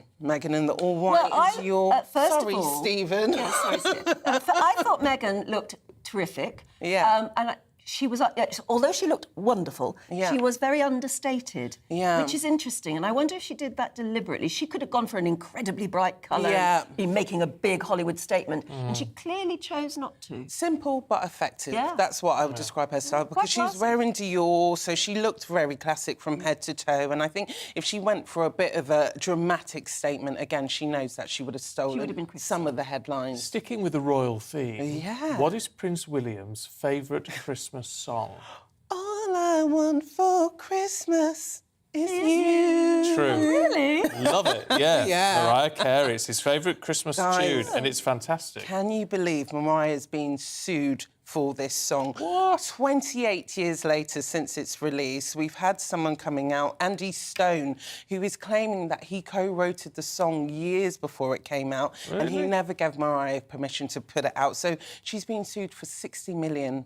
Whoa. For this, yeah. It's lifted a bit late. Well, this is why I find these cases a bit dodgy, because I'm like, this has been a smash hit all this time. She sold 16 million records worldwide, and now in 2022 you want to come out and say, actually, that's my song and I'm going to claim it. I don't know how far this is going to go in the courts, but the papers have been issued. Oh, well, interesting to see. Are you joining us again a bit later? Oh, she is. Because we want to talk about Mike Tyndall's lovely pictures. I'm loving Mike. He's done some really nice pictures following. Calm yourself, girl. Calm yourself. It's the trouble I have in here, ladies and gents. You have no idea. Don't go anywhere. We've got lots coming up for you in just a moment after the weather. So looking at the weather in the UK, it's going to be cloudy with heavy, locally thundery showers in the south, drier and brighter elsewhere. Well, first of all, let's zoom into the southwest of England, and it is rather cloudy with showers or longer spells of rain. The showers will probably be thundery at times. Similar story for the southeast of England, rather cloudy, some sunny spells, but showers which could be heavy and thundery at times. Some sunny spells, however, are likely over South Wales, but also rather cloudy here with scattered showers. The showers will also be heavy at times. Now, it is going to be rather cloudy across the Midlands with limited bright spells. There'll be some showers or longer spells of rain, which are likely to turn heavy at times. It's going to feel a little bit muggy as well. So as we move north, it's a very different weather picture across the northeast of England. Dry here, that's where we should go. Plenty of sunny spells, but cooler and cloudier along the North Sea coast. Moving further north to southern Scotland, and it will be dry there as well. Plenty of sunshine for everybody. Light winds. It's going to feel nice and warm in that sunshine. And there's very similar weather as we move east to Northern Ireland too. It will also be dry with plenty of sunshine here, also feeling warm with light winds. So variable amounts of cloud across the south with a continued risk of heavy thundery showers, while dry elsewhere. That's how it's looking today.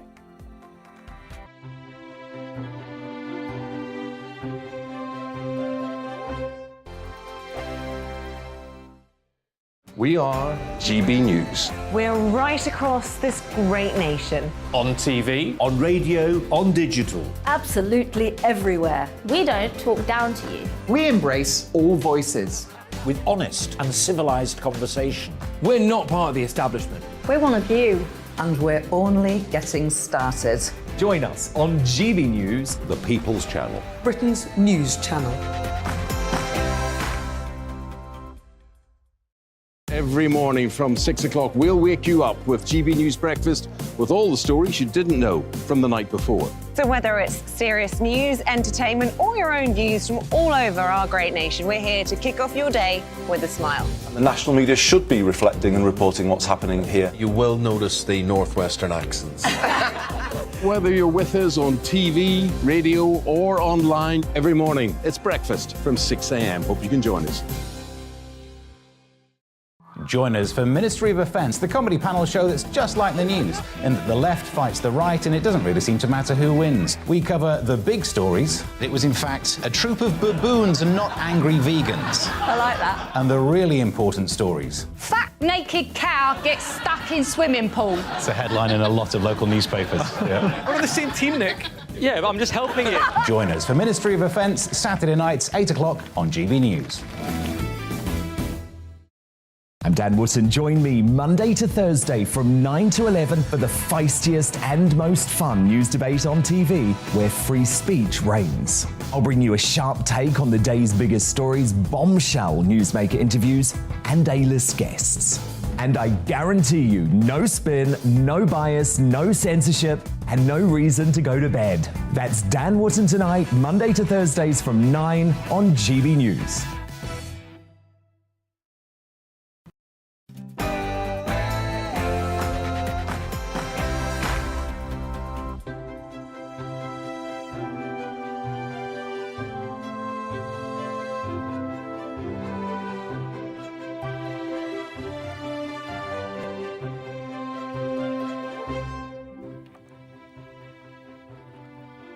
The Queen will miss the Epsom Derby today for only the third time in her reign as senior royals tour the UK to meet the public. Good morning. It's 9 o'clock on Saturday, the 4th of June. It's a Jubilee Bank holiday weekend. And this is Breakfast on GB News with Stephen and Anne. We are, of course, the People's Channel. It's lovely to be the People's Channel on a weekend like this when we, the people, celebrate Her Majesty the Queen. We are live across the whole of the UK. We're on your TV, on your radio, and, of course, online. And this is what we've got for you today. One of her favourite moments in the racing calendar, the Epsom Derby, will go ahead today, despite Her Majesty having to skip the event. It's expected the Queen will watch the event, however, on television from Windsor Castle, like most of us. The Duke and Duchess of Cambridge are going to be in Cardiff today as they meet crew members behind a Jubilee concert being held at Cardiff Castle. The Earl and Countess of Wessex will attend a big Jubilee lunch in Windsor. And staying on the royal theme, later in the show we're going to be joined by none other than the lady who played the Queen in many movies and shows like Naked Gun and National Lampoon's European Vacation, the one and only, the legendary Jeanette Charles. And we would absolutely love to hear from you what you're planning this weekend, what your memories are of the Queen, whether you've ever met her or not. You can drop us an email, of course, gbviews@gbnews.uk.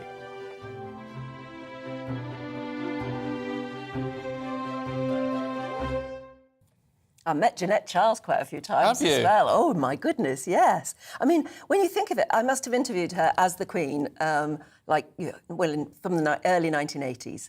And so she has been impersonating the Queen for almost as long as the Queen's been on the throne. It's really funny because her whole career is sort of run in tandem with the Queen. It's extraordinary, isn't it? And of course, it's one of the... I mean, I wasn't familiar with the name when you mentioned her over the weekend, but, of course, I know the face. Well, yes, that's right, as it were. But no, you know, from those fantastic movies, the comedy movies, just amazing. It's incredible when you think about that. If you are a lookalike and you've made a career as a lookalike of somebody incredibly famous like the Queen, your career does then, of course, very much depend on theirs, doesn't it? And I know there are other lookalikes. For instance, there's a very, very good lookalike of Meghan Markle. Oh, she is amazing. I was showing Stephen a picture. Yeah, she's a really, really good lookalike. And I wonder how her career is going at the moment. I imagine people would turn out to see her as Meghan Markle. I wonder if she gets any stick, though, out Well, that's about. right. I wonder if she gets any negative reaction as well at the moment. We'll have to try and find her for you. Now, look, if you're listening on the radio this morning, you know, I think this works really well on radio. It's great, but occasionally, just occasionally, you miss a trick. Because Valerie points out, morning Valerie, she says, just to say, I think your set is the best on TV, very regal in stressing the purple. We have gone all purple and everything, and it does look lovely. So if you're a radio listener, have a quick look on the app or whatever and see what you think. And we've got lots of bunting up. And don't you... there's something about bunting that cheers you up straight away. Because it's very old-fashioned in a way, bunting. I love it. It's really nice. Yeah. Barry says, now Her Majesty the Queen is not going to the Derby. Could I have her ticket? I don't think she has a ticket. No. I think she needs a ticket. She has a nice throne to sit on to watch the... Paula was 3 just before the coronation. We went to a street party. I was dressed as a... How would you say that, Anne? A Pierrot. A Pierrot. What's a Pierrot? It's the French clown. Oh, right, OK. With a dress made from black crepe paper with cotton wool pom-poms and a tall hat that kept falling off. When we got to the party, I couldn't understand why there were so many people I didn't know at my birthday party. Oh. Oh, bless. David says, I went to Epsom College, just down the road from the racecourse. My house was called Rosebery House, and Lord Rosebery would only agree to give his name to the house, provided that all of the students of the school could take the afternoon off and walk up to the course to watch the Derby. Oh, that's very nice. Isn't that nice? That is nice. Just a little bit earlier on, we were talking about hay fever. Just a quick one on hay fever from Angie, who says she's had it all her life and she really sympathises with fellow sufferers. She recommends a good air purifier to provide relief indoors. You've got to try everything, I think, haven't you? If you really suffer from it. So that's a good idea. A bit pricey, though, an air purifier, I imagine. But it might be worth the investment if you can... Exactly. If you can just save up to get one.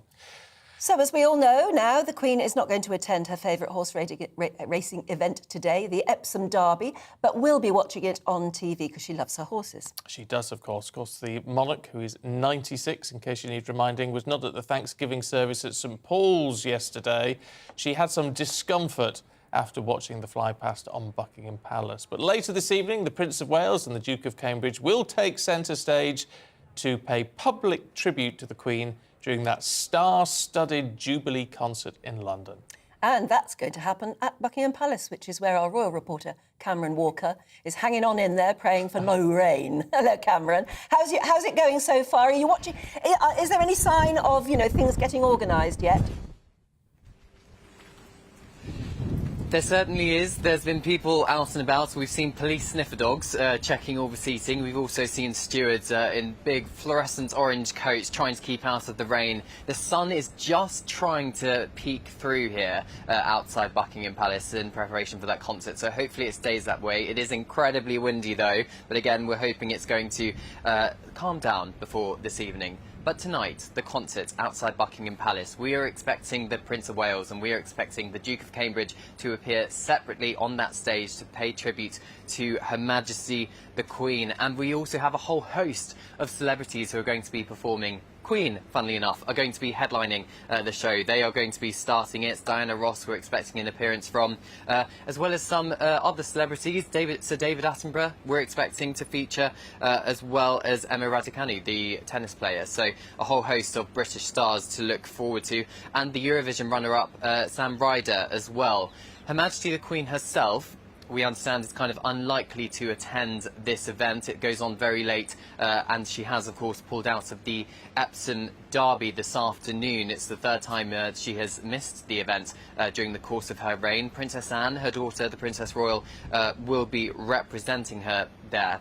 But it is also Lilibet's first birthday. That is the Duke and Duchess of Sussex's youngest child, and of course the Queen is her great-grandmother, so perhaps they'll be spending some time together. But we understand Her Majesty the Queen is going to be watching the Epsom Derby on television though, so she's definitely not, although she's not there in person, she's definitely not missing it because she will be watching it.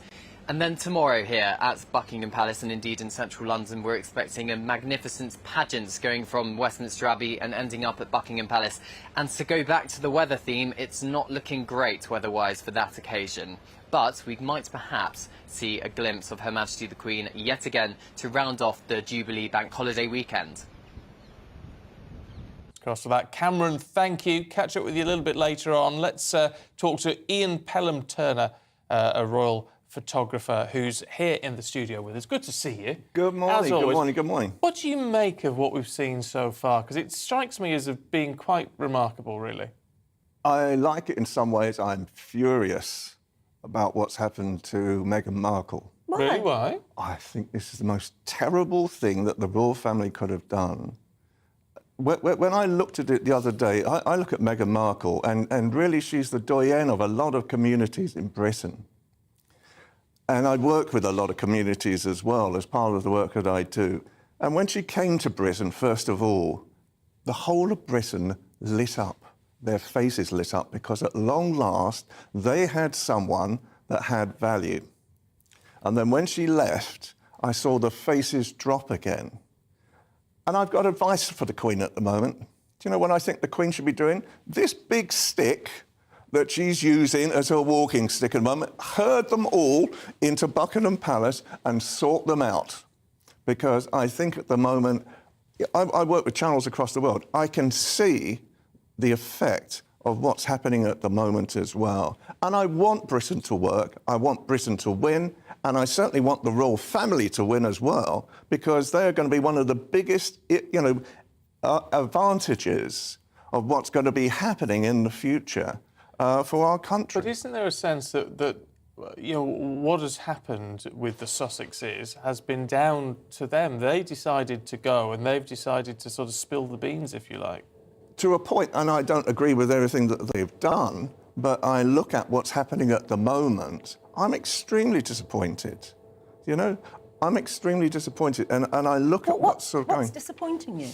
What's disappointing me is that I don't know which person decided that they were going to be ostracised from the rest of the royal family and made to look stupid, because that's what they Where did they look stupid, and where were they ostracised? They were across the other... They were sitting with their cousins, Beatrice and Jenny. The reality is, in something like that, the whole world is looking at what's happening. They were given their own limousine and their own escort down the... They didn't have to traipse down the aisle with everybody else. They were brought... separately with their own equerry, as it were? But I think it's my personal view. my personal view, I've worked with 5 generations of the royal family, I think it's just been very badly handled. That's my personal view. And I think that when Harry and Meghan are seen to be ostracised now across the world, and whether you feel that this is something that they deserve or not, I don't like seeing it. It's just my personal view. Haven't they? No. If there is any ostracism, and No. I would suggest that it was the exact opposite yesterday. That if it has, they've brought it upon themselves. No, I disagree. I think the reality at the moment is that the royal family really They need went to start Oprah creating Winfrey something. and they said there was a racist in the royal family who questioned the colour of Archie's skin, and then they didn't say who it was, so we were allowed to speculate endlessly about what it might be. I mean, that was a pretty devastating thing. I agree. I'm not saying for 1 minute. I've worked with the royal family a lot. I've had to cover for the royal family on many occasions when they've made all sorts of boo-boos, and then I've tried to sort of help them with TV channels. But I agree with you. Things like that shouldn't have been done. I agree with that. But I just feel at the moment, I'm very passionate about Britain. I'm very passionate about the royal family. I'm very passionate about the Queen. And I think really the Queen needs to get a much firmer hold on what is going on at the moment. I just think it is such a bad image for the world. Oh, well, it's a really interesting point. Let's talk to Professor Anna Whitlock, who's historian of the monarchy. Good to see you this morning. I mean, heck, I'm surprised. I've known you a long time, Ian. I've never heard you sort of be quite so passionate about something in that way. Has he got a valid point, do you think? In respect of Harry and Meghan? Yes. I mean, I think they said they didn't want to be full-time working royals and they wanted to, in part, do their own thing. And that's really not possible in the firm. The royal family, the monarchy requires 100% commitment. And the Queen, ultimately as the boss decided that that wasn't going to be enough. And so they have made their own choice. I think this evidence suggests that they're finding it quite difficult to establish a separate non-royal identity. And certainly the evidence of the last few months has been that they have been still kind of seeking to kind of cash in on their royal connections and their links with the royals and experiences over the past few years. I think it remains to be seen whether their plan for, media productions and so on actually comes to fruition. Yesterday, they arrived. It wasn't actually in a limousine. They arrived in a Land Rover, so different from the other working royals. Certainly the Duke and Duchess of Cambridge arrived in a typical royal limousine. But they were pretty warmly welcomed. And I think for them, and certainly for the Queen, this weekend is about meeting her new great-granddaughter. Lilibet is 1 today. And there's no doubt, as a grandmother, a devoted grandmother to Prince Harry, she will be delighted that they are there. But I think as the boss of the firm, she makes a clear distinction, and they are no longer working royals, so therefore shouldn't be on the balcony and shouldn't have the association, in that sense, a big event. Does it remind? I mean, you're a historian of the monarchy. I just wonder if there are any memories of the way Edward VIII was treated. When he too decided to turn his back. No? I mean, he went off to France, wasn't allowed back for a long time. He wouldn't have been sitting, in fact, he was made to feel very unwelcome, even coming to various royal do's, and he'd been king. Yeah, I don't think it's quite the same. I mean, Edward VIII abdicated to obviously marry Wallis Simpson, an American divorcee. I mean, coincidentally, actually, it was the anniversary of their wedding in 1937 yesterday, and that took place in France, and George VI actually prevented any royals from attending. So pretty dramatic, and they didn't, despite their inclinations, return to England. They in the end went to the Bahamas for a while after they seemed to be associating rather too closely with the Nazis during the war, and then returned to France. So I mean, at the time of the wedding of Harry and Meghan, given that she was an American divorcee, parallels were drawn. But I do really think it's different. I mean, I think it's quite pragmatic, the fact that they don't want to be full-time members of the royal family. Therefore, they can't really do the job part-time. Obviously, as you alluded to, there has been, bad blood, for want of a better term, between the two brothers, and the interviews that Harry and Meghan have given have clearly been very unwelcome to the royals, to Prince Charles, to Prince William, and I'm sure the Queen. So one would hope that their visit this weekend, just from a family point of view, is the beginning of a period of reconciliation. What I think is a slightly open question is if their attempts to forge their own independent paths in the States don't come to anything. There's suggestion that various productions which they'd commissioned aren't going to happen, aren't going to be screened. Even the ghost-written biography of Harry, I think, that was due out this year, there's questions about that too. And if that doesn't work out, and if they can't find a way of making money, to put it bluntly, one wonders if they might think again about returning to the work of being full-time royals. But whether they would be welcomed, I think that is the question, and that remains to be seen. OK, I've got to leave it there. Anna, thank you very much indeed. Ian, thank you. I mean, and the fact you make that point, I think it's really important. It's a really important point that you make. Thank you very much indeed. And of course, we'd love to know what your views are, especially on what Ian was saying there. GBViews at gbnews.uk. Get in touch.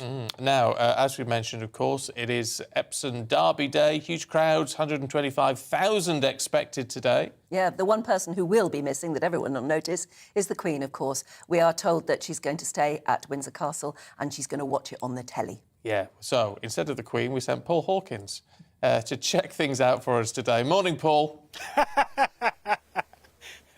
Yeah, morning. Some might say another Queen, but morning, Stephen. Morning, Anne. Yeah, it's good to be here at Epsom. And best of all, it stopped raining. The Queen won't be here today. She's never missed she's only twice before missed the Derby.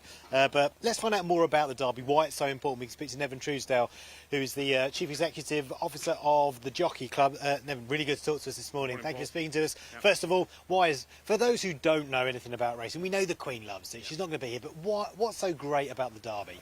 The Derby is the pinnacle of the flat racing calendar. It's as simple as that. If you think of the classics in racing, the flat racing as being like the Grand Slams in tennis or golf, there's 5 of them. The Derby is the one that stands out among those. It's the one they all want to win, the owners, the trainers, the jockeys, because it is ultimately the ultimate test of the racehorse. This undulating track here at Epsom is unique. There is no other track like it. And to win this is you've passed every test as a horse, which ultimately then means that you become a very, very exciting stallion prospect. So it is ultimately the race they all want to win above all the others around the world at Royal Ascot and anywhere else. There are some fantastic races all over the calendar, but this is the ultimate stallion-making race. And you can only enter it if you're 3 years old, can you? Yes, that's right. Yeah, the horse, not the jockey. Correct. That's exactly right. Yes, so it's for 3-year-old colts and fillies actually are allowed to enter it as well. We had the fillies equivalent yesterday, the Oaks, which is another of the classics, which is a photo finish between Emily Upjohn on Tuesday, which was fantastically exciting. But no, the Derby, you only get one shot at it. You only get one shot at all the classics, and that classic generation really defines the breed ultimately. Yeah, and why does it mean so much to the Queen, who is the patron of the Jockey Club? That's right. We're very pleased and honoured to have the Queen as our patron at the Jockey Club, and that's something we're very proud of. And she's a massive fan of the sport. You can see her passion for it. You've seen pictures of her with her horses. We saw her a few years ago when Estimate won the Gold Cup at Royal Ascot in 2013, I think it was. And the passion that she showed, the fandom, if you will, that she showed when that horse was coming up, Ryan Moore on board, coming up to win, was just unbelievable. And those pictures will live with us forever. And everyone gets very excited when she has a winner, and she loves it. Yeah. There's a little bit of me that's hoping she might wake up today and think, do you know what, I feel a little bit better, grab the car, let's go. What do you reckon? I think we've had a fairly clear steer. I think we've seen the publicity. I think she has to pace herself over the weekend. We totally understand that. And today then ultimately is about thanking her for her contribution to the sport, which has been monumental over the last 50 plus years. And actually all the way through her reign. She's been champion owner twice. She's won all the classics except for the Derby with horses that she's owned. And she'll be watching from TV for Windsor. We've been told that. So I hope she enjoys the coverage as much as we're going to enjoy the day. Yeah, and there's a lot happening here today, isn't there? Just to celebrate the platinum. Yeah, absolutely. I mean, we've got a parade of her current and former jockeys. Sorry, a guard of honour of her current and former jockeys as the royal party comes down the track later on, all wearing her colours, which will be very special. We've got a parade of some of her former racehorses before racing, all of whom are in various forms of retirement now, which is great. So there's a lot we're doing, and there's a lot of displays up around the course talking about her association, her horses, her trainers, and all the people she's been associated with during her reign. So we're very pleased and honoured to be thanking her for everything she's done here today, and it'll be an absolutely fantastic day, something for everybody to come and enjoy. Yeah, and you've turned the rain off as well, which is really good. Turned the rain off. It is set fair, I think, for the next few hours, which is great. We're sold out in the paid enclosures, but people can come still and enjoy it for free on the hill, which I think is pretty much unique in sport, to be able to come onto the hill today for free and enjoy all the activities that are out there, and the top-class sporting action is going to be absolutely superb. Yeah, brilliant. We're really looking forward to it. It's going to be a great day. There you go. Neville's a powerful man. He can even turn the rain off, but it is going to be a great day here at Epsom today. And as well as just the usual high standard of horse racing, they're also going to be celebrating the Queen, even if she can't be here. Lovely stuff. Paul, thank you. Got to say a very big thank you as well to all of you who are watching and listening this morning, because we've got some really impressive figures, actually. We are trending in the UK on the radio player.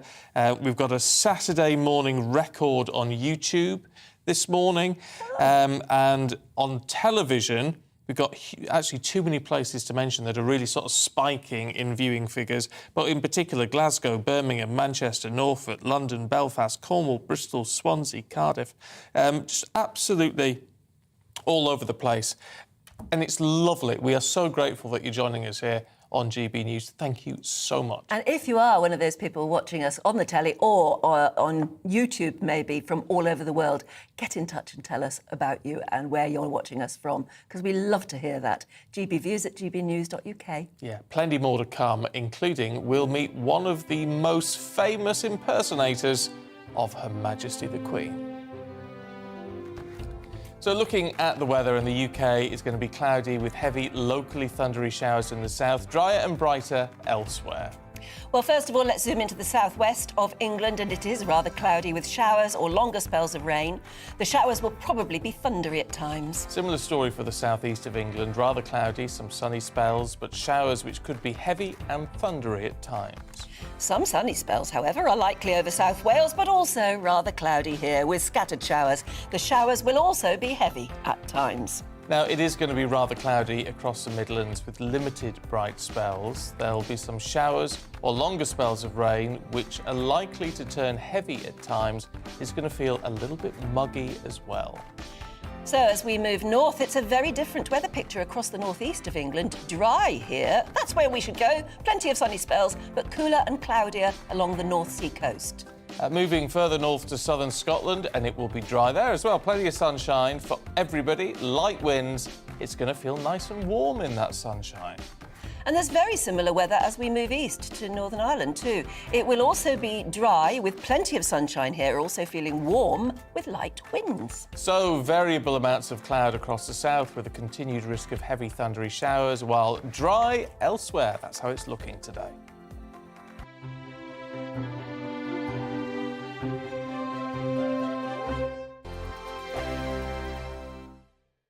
We are GB News. We're right across this great nation. On TV, on radio, on digital. Absolutely everywhere. We don't talk down to you. We embrace all voices.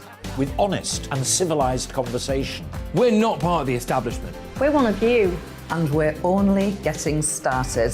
Join us on GB News, The People's Channel. Britain's news channel.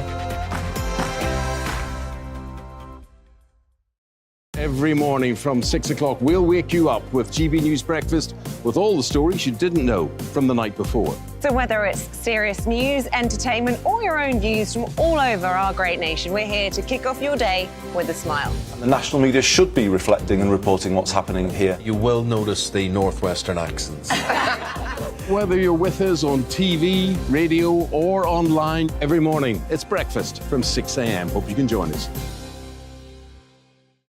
Join us for Ministry of Offence, the comedy panel show that's just like the news, in that the left fights the right and it doesn't really seem to matter who wins. We cover the big stories. It was in fact a troop of baboons and not angry vegans. I like that. And the really important stories. Fat naked cow gets stuck in swimming pool. It's a headline in a lot of local newspapers. Yeah. We're on the same team, Nick. Yeah, but I'm just helping you. Join us for Ministry of Offence, Saturday nights, 8 o'clock on GB News. I'm Dan Wootton. Join me Monday to Thursday from 9 to 11 for the feistiest and most fun news debate on TV, where free speech reigns. I'll bring you a sharp take on the day's biggest stories, bombshell newsmaker interviews, and A-list guests. And I guarantee you, no spin, no bias, no censorship, and no reason to go to bed. That's Dan Wootton Tonight, Monday to Thursdays from 9 on GB News.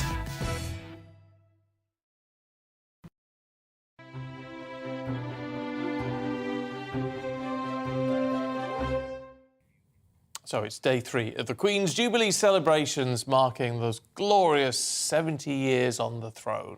Well, it's been quite a trip down memory lane for all of us, actually, but many of you watching at the moment, looking at the Queen's milestones of days gone by and watching our own milestones as we watch. GB viewer Tom Appleyard joins us now to reminisce about the time he met the Queen. Oh, and I love your Union Jack shirt. Good morning. Good morning. I'm sorry there's no books behind me. Oh, I know that's been the trend recently, hasn't it, to have books behind it. Don't you worry about it. I never did that. Tell us about your experiences with the Queen then, Tom. In 1971, I was stationed in Stratford-upon-Avon, and 7 of us were sent up to the Outer Hebrides to a little island called St Kilda, about 40 miles off Benbecula. We had no idea that the Queen was actually going to be there. We were to move some items that had been left there from the Second World War and some from the First World War and destroy some items. After about a week, we were told one evening that we all had to shave and put on some clean clothes for the next day. Again, nobody knew. Early that morning, I got up and there was a frigate came into the bay of St Kilda. Kilda is only 4 square miles, so it's a very small island, and there's only about 20 people on it, which actually track the missiles from Benbecula. A frigate came into the bay, it turned around and it went out again. On the left-hand side of St Kilda, there is large cliffs, and just above them cliffs, I could see some masts coming in, and I had my camera. I just managed to snap the Britannia as it broke the cliffs. Oh. It came in, and another frigate blocked the exit. We were all told to just get on with working, but the Queen, when they hit the island, there was nobody there, only their close protection, and it was a real unique occasion to see them there with no press, nobody mingling around them. Anyways, they all broke up and went their own ways on the island. The island was inhabited, but the people left in I think it was 1930, and their crofts were still there. And she was starting to look around the crofts, and she passed me. She asked me what I was doing on the island, and I told her. She then asked me what animals were on there, what wildlife was on the island, which really she knew what was on the island. What she didn't know was the sheep. They had been left there from the crofters when they lived there, and they really were sheep with attitude problem, I think is probably the word I want for you. They owned the island, so I warned the Queen to stay away from the sheep. And there was also a pelican on the island for some reason. I don't know where that came from. And that was the end of a conversation. But as the royal family, as I said, they were just mingling around the island. Some were going up the hill. But as they were leaving, they couldn't find the Duke of Edinburgh. We only had a Land Rover and a very large, what's called a Scammell wrecker, and its job was to take the items off the landing crafts. They eventually found them. They found them in the pit underneath this vehicle, helping the mechanic to try and repair it. And then they left the island. I had terrible photographs. I have some photographs, which of course I sent you, but they weren't very good. So, and I just finished my memoirs, and I wanted some good photographs. So I got a hold of the Scottish Tourist Board, and they're really, really nice people. Sent me 2 really good photographs there. I love the way the only warning you got was to have a shave and put on some clean clothes. But I mean, basically, what was she like with you? It sounds as though she was in her element and very natural. But what was she like? She was totally natural. I didn't feel I'd met other members of the royal family, and it was just like talking to anybody over a beer, to be honest with you. And I was very young at the time, so no, she was very natural. Tell you what is lovely, Tom, because it's such a unique sort of experience for you. But I bet it's something that if you talk to her, I bet she'd remember that. Yeah. What a wonderful experience. And thank you so much for sharing that with us, Tom. Yeah. Thank you very much indeed. Well done with the T-shirt, because you look fabulous. Yeah. Stephen, very quickly before you go, my wife thinks you're the best thing since sliced bread. Would you give her a wave, please? Yeah, what's she called? She's called Gloria. Well, on a good day, she's called Gloria. Gloria, good morning, and thank you so much for your nice comments, Gloria. I wish everyone agreed with you. Mwah. They do. They do. Thank you very much. Lovely to meet you both, and well, at least Gloria. I could hear her tittering in the background. Yes, I could hear that too. Yeah. Oh, that's nice. That's nice. Isn't it? What a great story, though, because it's that we all. It's such an unusual place to suddenly meet royalty. And to just be chatting to the Queen literally in the middle of nowhere like that. Fantastic. And I love the way the only warning they got was, you better shave and put on something clean. Nothing else. Love it. Now, of course, hundreds of thousands of people are celebrating this weekend, and there's going to be those Jubilee street parties. And our reporter, Will Hollis, is in Grantham at the moment, birthplace of Margaret Thatcher. And I think a street party is going to be happening there. Take it away, Will. Good morning, Anne, Stephen. Do you know what? I haven't been this excited to be working on a Saturday since I worked at the fish and chip shop, and they used to give me free fish and chips just for working on the weekend. Of course, it is Jubilee Saturday. The big main street parties are probably happening tomorrow, but some people are so eager that they can't wait, and they're actually doing it today. Now, obviously, there's lots of things that go into organising a street party. You've got to secure it with the council. You can't just set up and start having a street party. You've got to make sure everybody knows what they're bringing. And one of the people here in Grantham, where we are today, who's actually been making sure that all this is going to go down as smoothly as possible. He can't, of course, control the weather, is Alan. Alan, you live here on Lichfield, close where we are today in Grantham. Whose idea was it to have a street party? Well, originally, I was talking to Clive, my neighbour, and Rose at number 14. She'd put forward and said, "Are we thinking of doing anything for the Jubilee?" And I said to them, I asked them if they were interested themselves. I said I'd put a letter out to everyone, which I put a letter out, and the response we got back was just about overwhelming. There's only one person that wasn't really interested, but is quite happy to go ahead with it. There's a lot of community spirit. There's going to be lots of these parties happening up and down the country. You're obviously right now in charge of making sure that no cars come down the street. It's not all about the cars and the health and safety. A lot of it is about making sure that the fun can happen. What are people going to be doing today? Well, today we'll be putting the tables and chairs out. We've got some fun games to go on with, because we've got elderly residents around here, so they're not going to be too active games, but small ones. Hooker fish, hula hoops, a little bit that sort of thing, charades. We're going to be having sort of cake competitions. Clive is actually making the Jubilee trifle. And I'm not sure if one of the other ladies might be as well, so we might be able to compete with them and see what that goes on like. Do a little bit of a cake competition. The street looks fantastic. We'll take you on a little bit of a tour in a moment or so.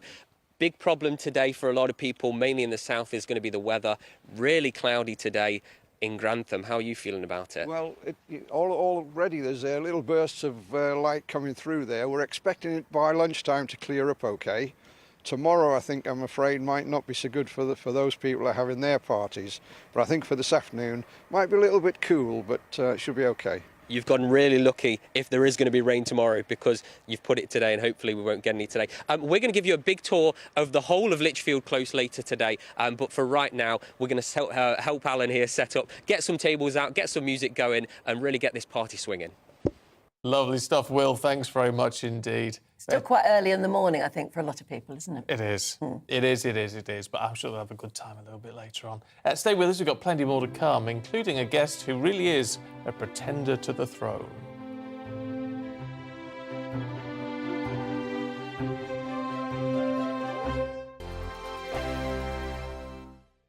We are GB News. We're right across this great nation. On TV, on radio, on digital. Absolutely everywhere. We don't talk down to you. We embrace all voices.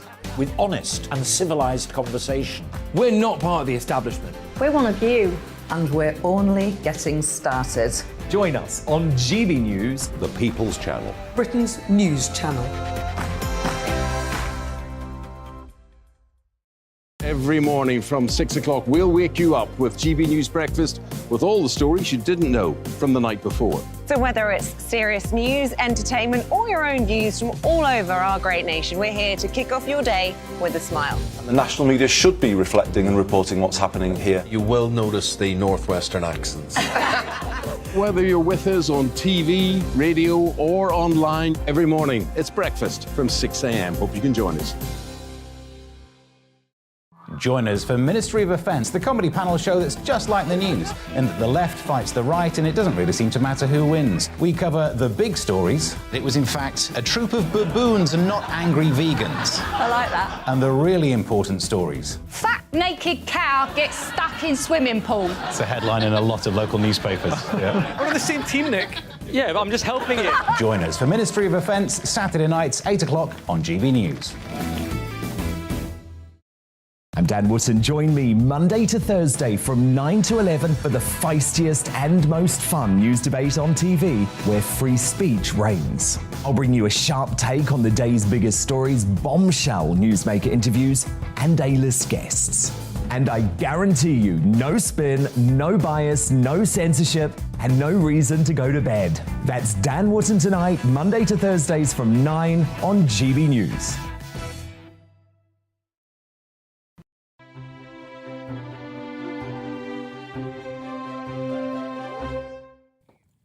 Now it is 9:36. Many, of course, will be a little bit disappointed not to see the Queen quite so much as they would like at some of these Platinum Jubilee weekend events. But of course, we wish Her Majesty a restful and enjoyable time as the nation celebrates her reign. And never fear, we at GB News have a guest today who you could easily mistake for Her Majesty.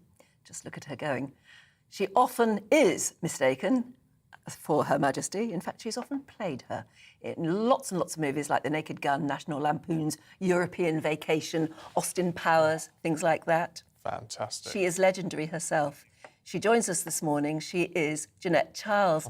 Jeanette, a very good morning to you. Hello, Regal Wave. Good morning, everybody. It gives me great pleasure to be able to talk to you today. And thank you so much for asking me. I tell you what, Jeanette, you have had the most remarkable career. When did you first realise that you had this uncanny likeness to Her Majesty? It started when I was 11 years of age, and a man stopped my mother, who was walking me, and said, "Your daughter looks so much like Princess Elizabeth, can I take a photo?" She said, "Certainly not." At that time, the royalty weren't normal people, as it were. So, and then, of course, later on, I had a portrait painted of myself for my husband's birthday, and she offered it in a competition, which she was asked to take it away because it looked so much like the Queen. It wasn't thought to be just an ordinary person. And then it kind of snowballed from there. Oh, I can go on and on and on, but it's such a lifetime to remember. But the highlights are so many, and particularly one with Liberace. He was the most famous pianist at that time. Yes, we all remember Liberace, but I mean, you've been in movies as well. I mean, some pretty big movies too, playing the Queen. It must have been an astonishing experience. Absolutely, and I can remember when I was in The Naked Gun, and there was a break for lunch, and Leslie Nielsen sat opposite me, and I said how proud I was to be, you know, with him because a famous person. And he said, "My dear, we're all workers." And I thought, that's incredible to say that to me. But, you know, the amazing thing was the whole world, the Queen, the royalty, our country is so well thought of all around the world that who wouldn't want to see a look-alike of the Queen? And incidentally, that word was made with a reporter and I at one time when he said, "You look so much like her." And I said, "Look alike," and it was hyphenated, and we agreed to take the hyphens away and make one word, and that's how the word came into being. Oh, that's remarkable. That's such a well-known word now. Everybody uses it all the time. Can I ask what you've made of the Jubilee celebrations so far? Are you pleased in the way the nation has rallied round the Queen? Oh, the Queen is remarkable. Let's face it, there's no one like her. She's worked hard. I think highly of the royal family. I really, really do. I think we're very lucky to have them in this country.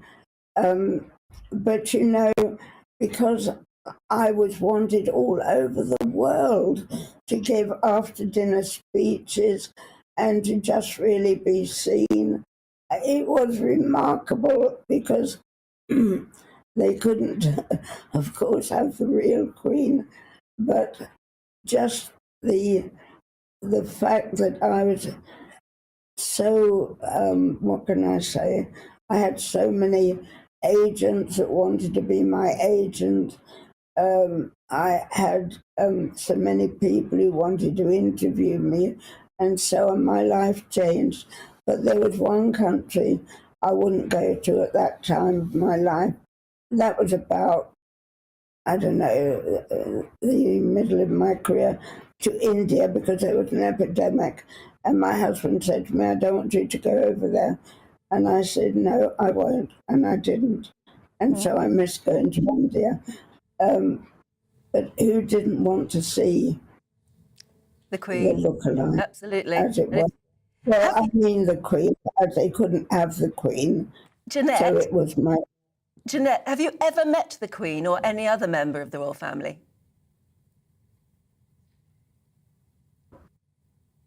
No comment.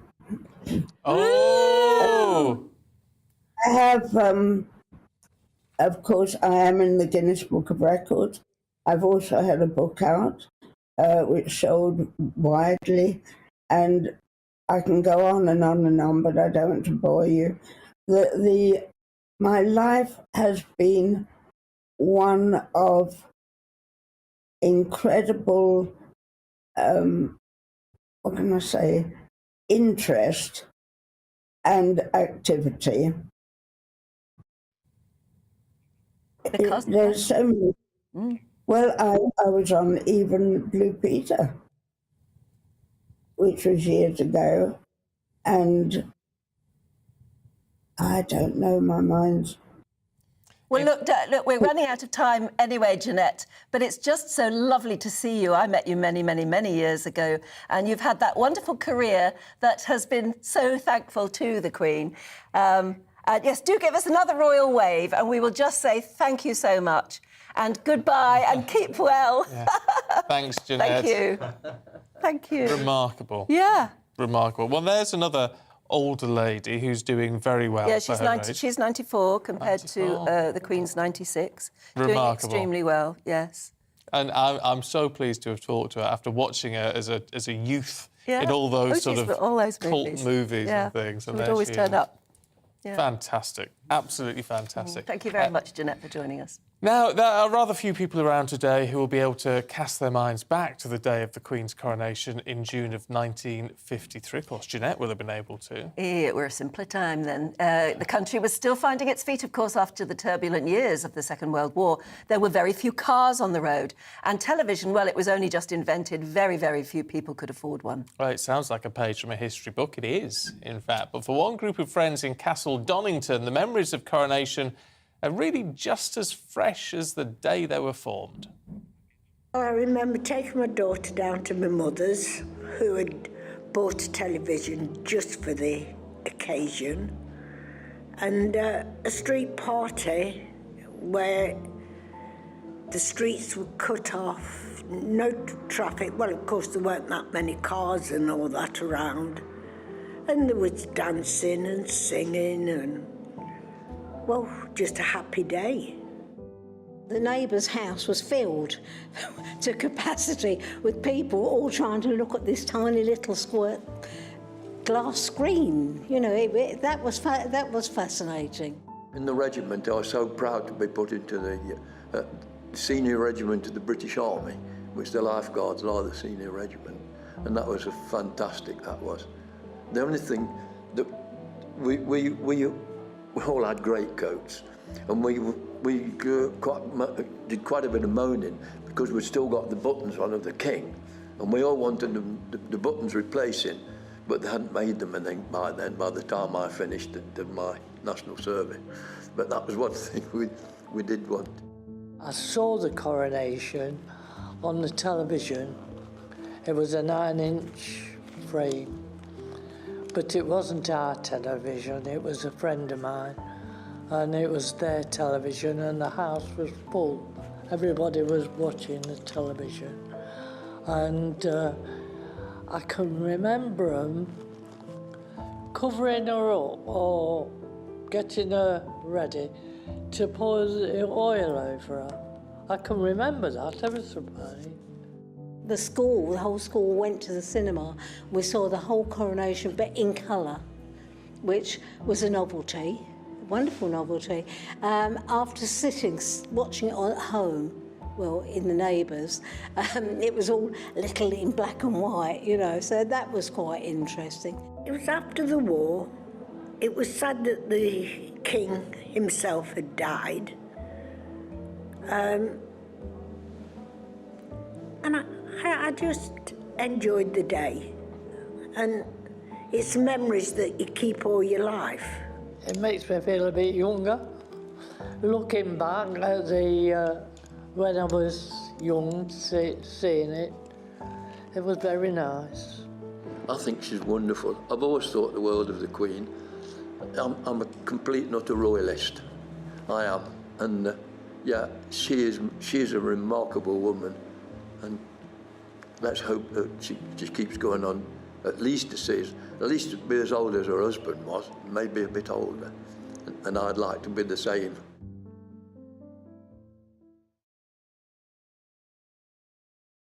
Oh, wonderful pictures there of the Queen and Prince Philip in their younger days. And we've explored just about every decade of their time. I was nearly going to say in their prime, but I don't know if that's true, No, because actually the Queen has just lost, I think, every sort of decade of hers has been in her prime. She was in her prime really, today, wasn't she? Just remarkable. Oh, there's someone knocking upstairs. There's someone doing building work above our studio. What's going on? Very odd. Very odd Anything noises. crashes through the ceiling, you'll know what it is. Let's have a look at the biggest sporting events and showbiz events this weekend with Aidan McGee and Stephanie Tetchy. Morning, you two. Morning. Guys. Bit of sport then. We'll start with the sport, should we? Yeah, we should. I was caught short a bit when you mentioned the Epsom Derby earlier on. I was thinking about mud on boots, you know, football, cricket, tennis, whatever else. But yeah, I've gone through.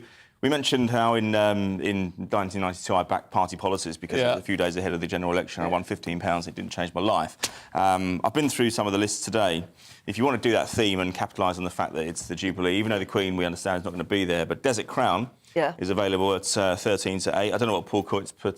Did he say put money on for yes, today? we've got a fiver each. We could win a total between us of £27. That's all right. That's good. I expect a cup of tea off you in that Better case. than nothing, isn't it? Yeah, exactly. But there are lots of other royal names, aren't there, running today? Let's have a look.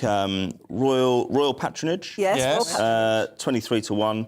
Nation's Pride, not a little bit tenuous, but still, it's a quite a proud weekend. Would those horses always have been called that, or do they name them for special days? I think they name them for special. I mean, some of these are quite unheralded. Although saying that, I mean, the nation royal patronage is 23-1. Yeah, I mean, last year we saw a 16-1 bet Adaya win it last year. So I mean, it is one of those races where sometimes the outliers can win. But you're seeing as the years go on.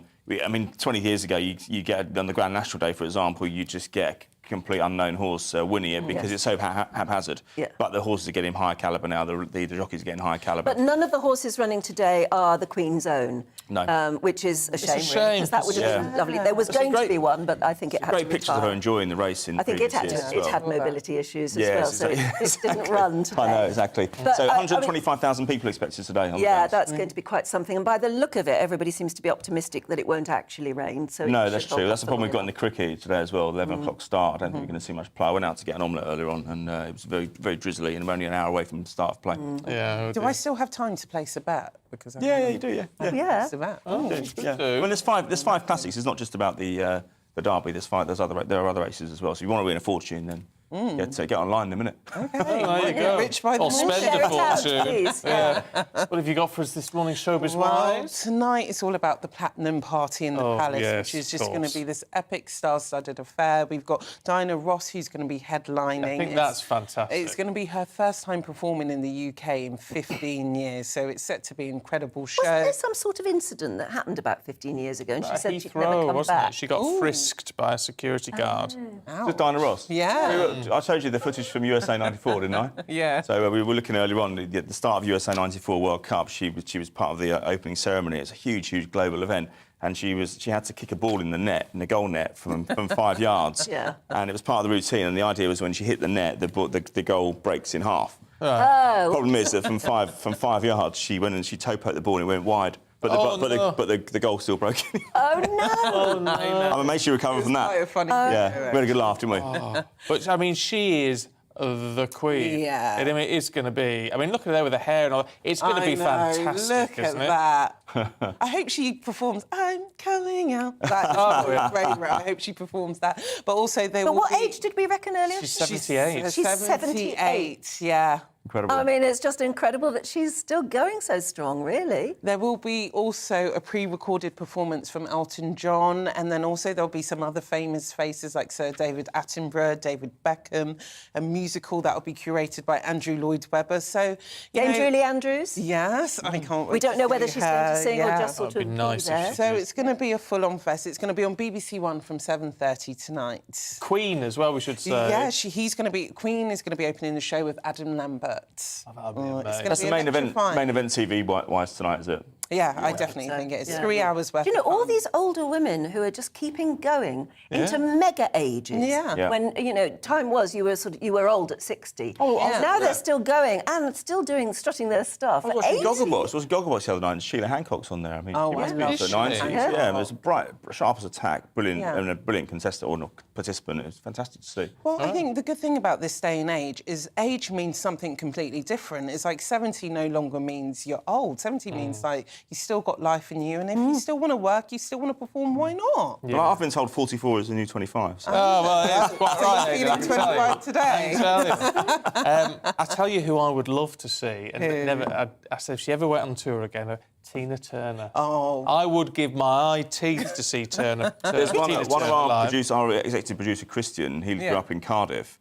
And in the old Arms Park, if he was in his garden on a certain day, he'd hear certain concerts, and Tina Turner was one of the ones he heard. Hear her right he could see the outline of the stadium, but it was he could definitely hear the music in his back garden. She has the best legs in the business. Best legs. Seriously, I love Tina Turner. Amazing. But I think she has sort of properly retired now, hasn't she? But, yeah, she has. Yeah, but Diana Ross, not only is she 78, she's the mother of 6 children and has always looked like that. Yeah. No. How did you do it? Well, I've been quite surprised with some of the royals as well, like Eugenie and Beatrice, who gave birth last year, and they're still looking quite slim. Well, they're looking better than they ever have, actually, those two. What's their secret? Yeah. You have to say, all the royals yesterday that we saw at St Paul's Cathedral, they all look skinny as anything. Yes, they did. I wonder if they've been. Well, on any they've had a while to special prepare, though, diets. haven't they? Don't you think Kate has set the bar so high that everybody else has to aspire to be that perfect? I think, which is good. I wonder if they have like a WhatsApp family group chat, just like, this is what I'm wearing. Actually, I'll bet they do. You'd have thought, why wouldn't you? Well, I'll tell you what we need to mention before time runs out, because you mentioned it, Mike Tyndall. Oh, he's been my favourite. Yes, he's been on Instagram with some really funny photographs. He has been my favourite royal throughout this whole Platinum celebration. He's gone online with pictures of him wearing Zara's hats. Oh. And also... After it... There's and then he done this mismatch of both of them together, of Zara and Eugenie together, dressed as his favourite two starbursts. I think we just had the picture up just there. That's right, because the colours were so bright and strong. Yes, he sent one photograph. He's saying they're the Starburst girls. And that's it. That's it. Yeah. And there he is. Wearing her hat. Stephen. He's in the rose garden. It looks a bit different. It's a bit different to when he played rugby, that's for sure. I was going to say, he's the perfect link between royalty and sport for you two, isn't he? Exactly, yeah. He's got a sense of humour as well. That's nice to see, actually. Oh, it just make fun of it. I think as well, like, I think we've managed to show the world we're not too much of a stiff upper lip. No. Like, us Brits know how to have fun. Have a laugh, yeah. This is the best occasion to do it. Why not? I'm not sure I'll be laughing tomorrow at the street party I'm going to if the rain falls down. But Are you coming to ours in the morning? I don't think we are. I think we're doing our sport and showbiz from here. Oh, are you? But it's not been confirmed. We'll be there in spirit. Yeah, oh. we will. You'll still speak to us. You can share the rain with us. It's Codsall, isn't it? Rain. It's in Codsall, and, please just start praying for good weather. Yeah. Please. It's very nice. Got GBNews umbrellas, I'm sure. Yeah, well, we'll manage something. I think we've got a bit of a tent or something, or perhaps we might see if we can find the keys to the village GBNews hall. branded wellies. But either which way, it'll be fun. It'll be fun. We shall knuckle down and get on with it. Are you going to have a nice hat on, Stephen? No, I'm not. Mike Tyndall set the trend. Yes, I'm access one of those. We'll come absolutely. thanks very much. Yeah. Thanks, Stephanie, for that. Miss Stephanie Tetchy, Mr. Aidan McGee, thank you both Nice very to see you. much. Have a great day indeed. tomorrow as well. I'm sure we'll speak to you as well. It will be fun. That is it from us. Stay tuned. Esther and Philip are up next with the Saturday selection. So looking at the weather in the UK, it's going to be cloudy with heavy, locally thundery showers in the south, drier and brighter elsewhere. Well, first of all, let's zoom into the southwest of England, and it is rather cloudy with showers or longer spells of rain. The showers will probably be thundery at times. Similar story for the southeast of England, rather cloudy, some sunny spells, but showers which could be heavy and thundery at times. Some sunny spells, however, are likely over South Wales, but also rather cloudy here with scattered showers. The showers will also be heavy at times. Now, it is going to be rather cloudy across the Midlands with limited bright spells. There'll be some showers or longer spells of rain, which are likely to turn heavy at times. It's going to feel a little bit muggy as well. So as we move north, it's a very different weather picture